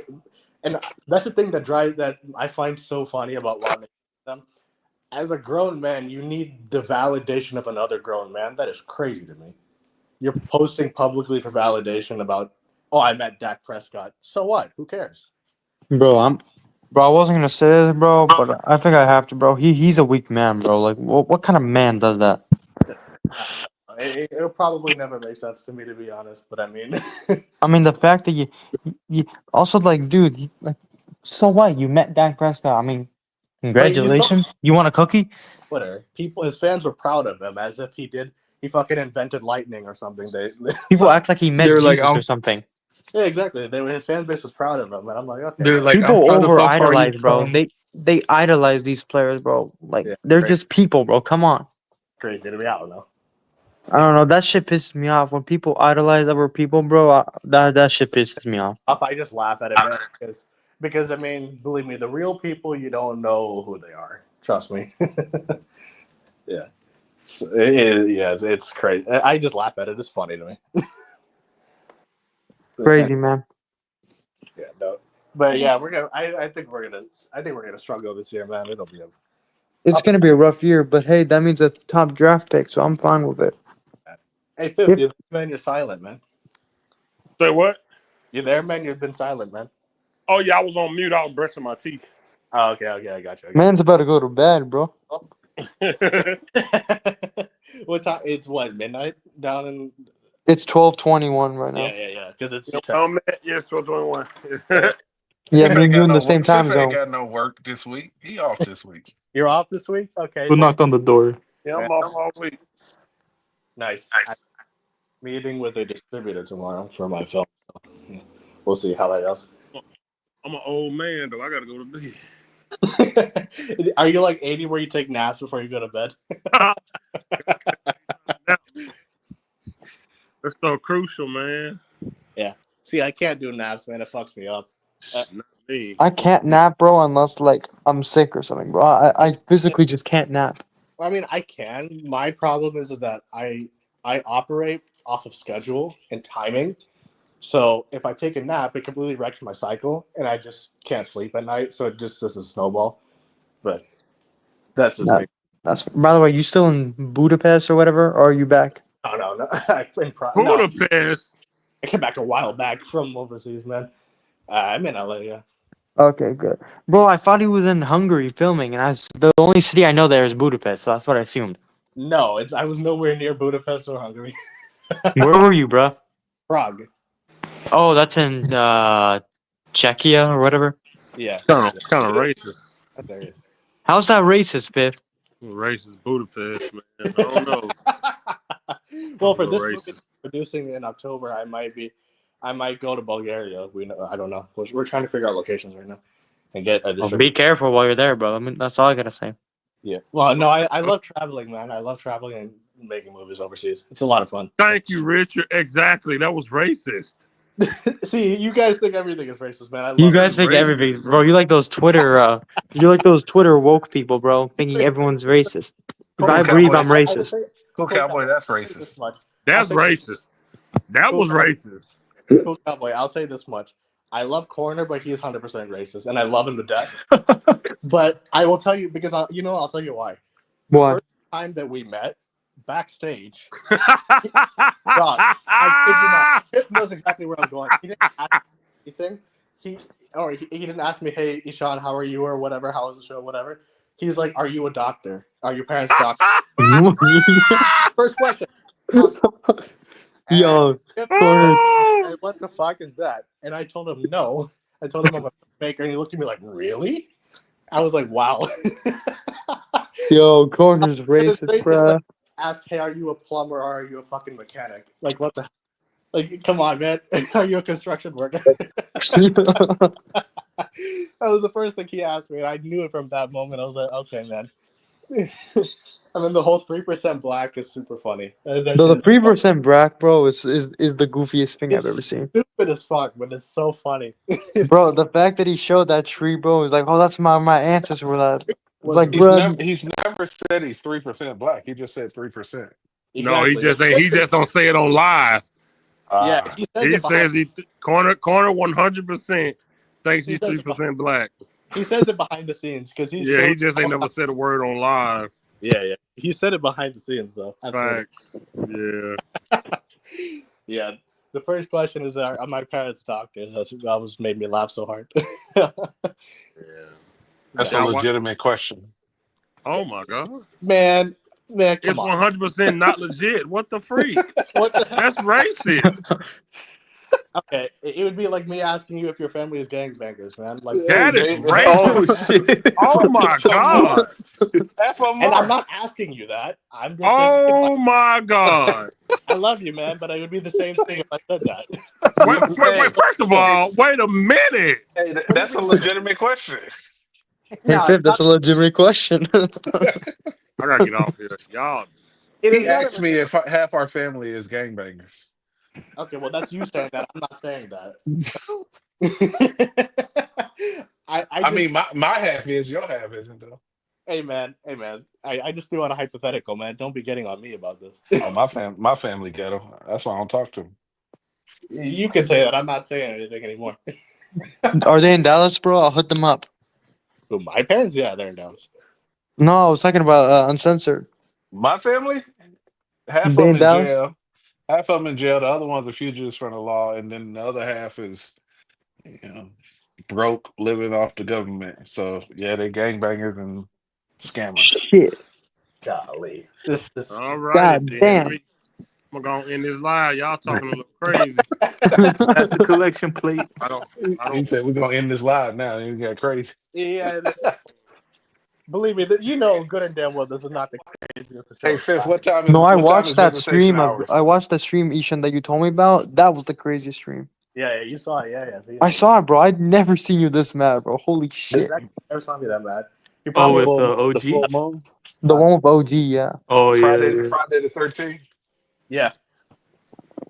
Yeah, believe me, you've never seen me that mad. You probably will never see me that mad because I'm not that way. It takes a lot for me to get that heated. Yeah, that was the craziest stream. Hey, this ain't nothing, bro. We're just warming up. No. OG back with the static. Look Bro, at this microphone shit. fiend, bro. He needs to get a new microphone so we stop calling him that. IT headset. Finally. We're gonna get out of here for real though. Seriously. Okay, man. Okay, peace out, everybody. All right. All right, later, guys. Man. Good night, guys.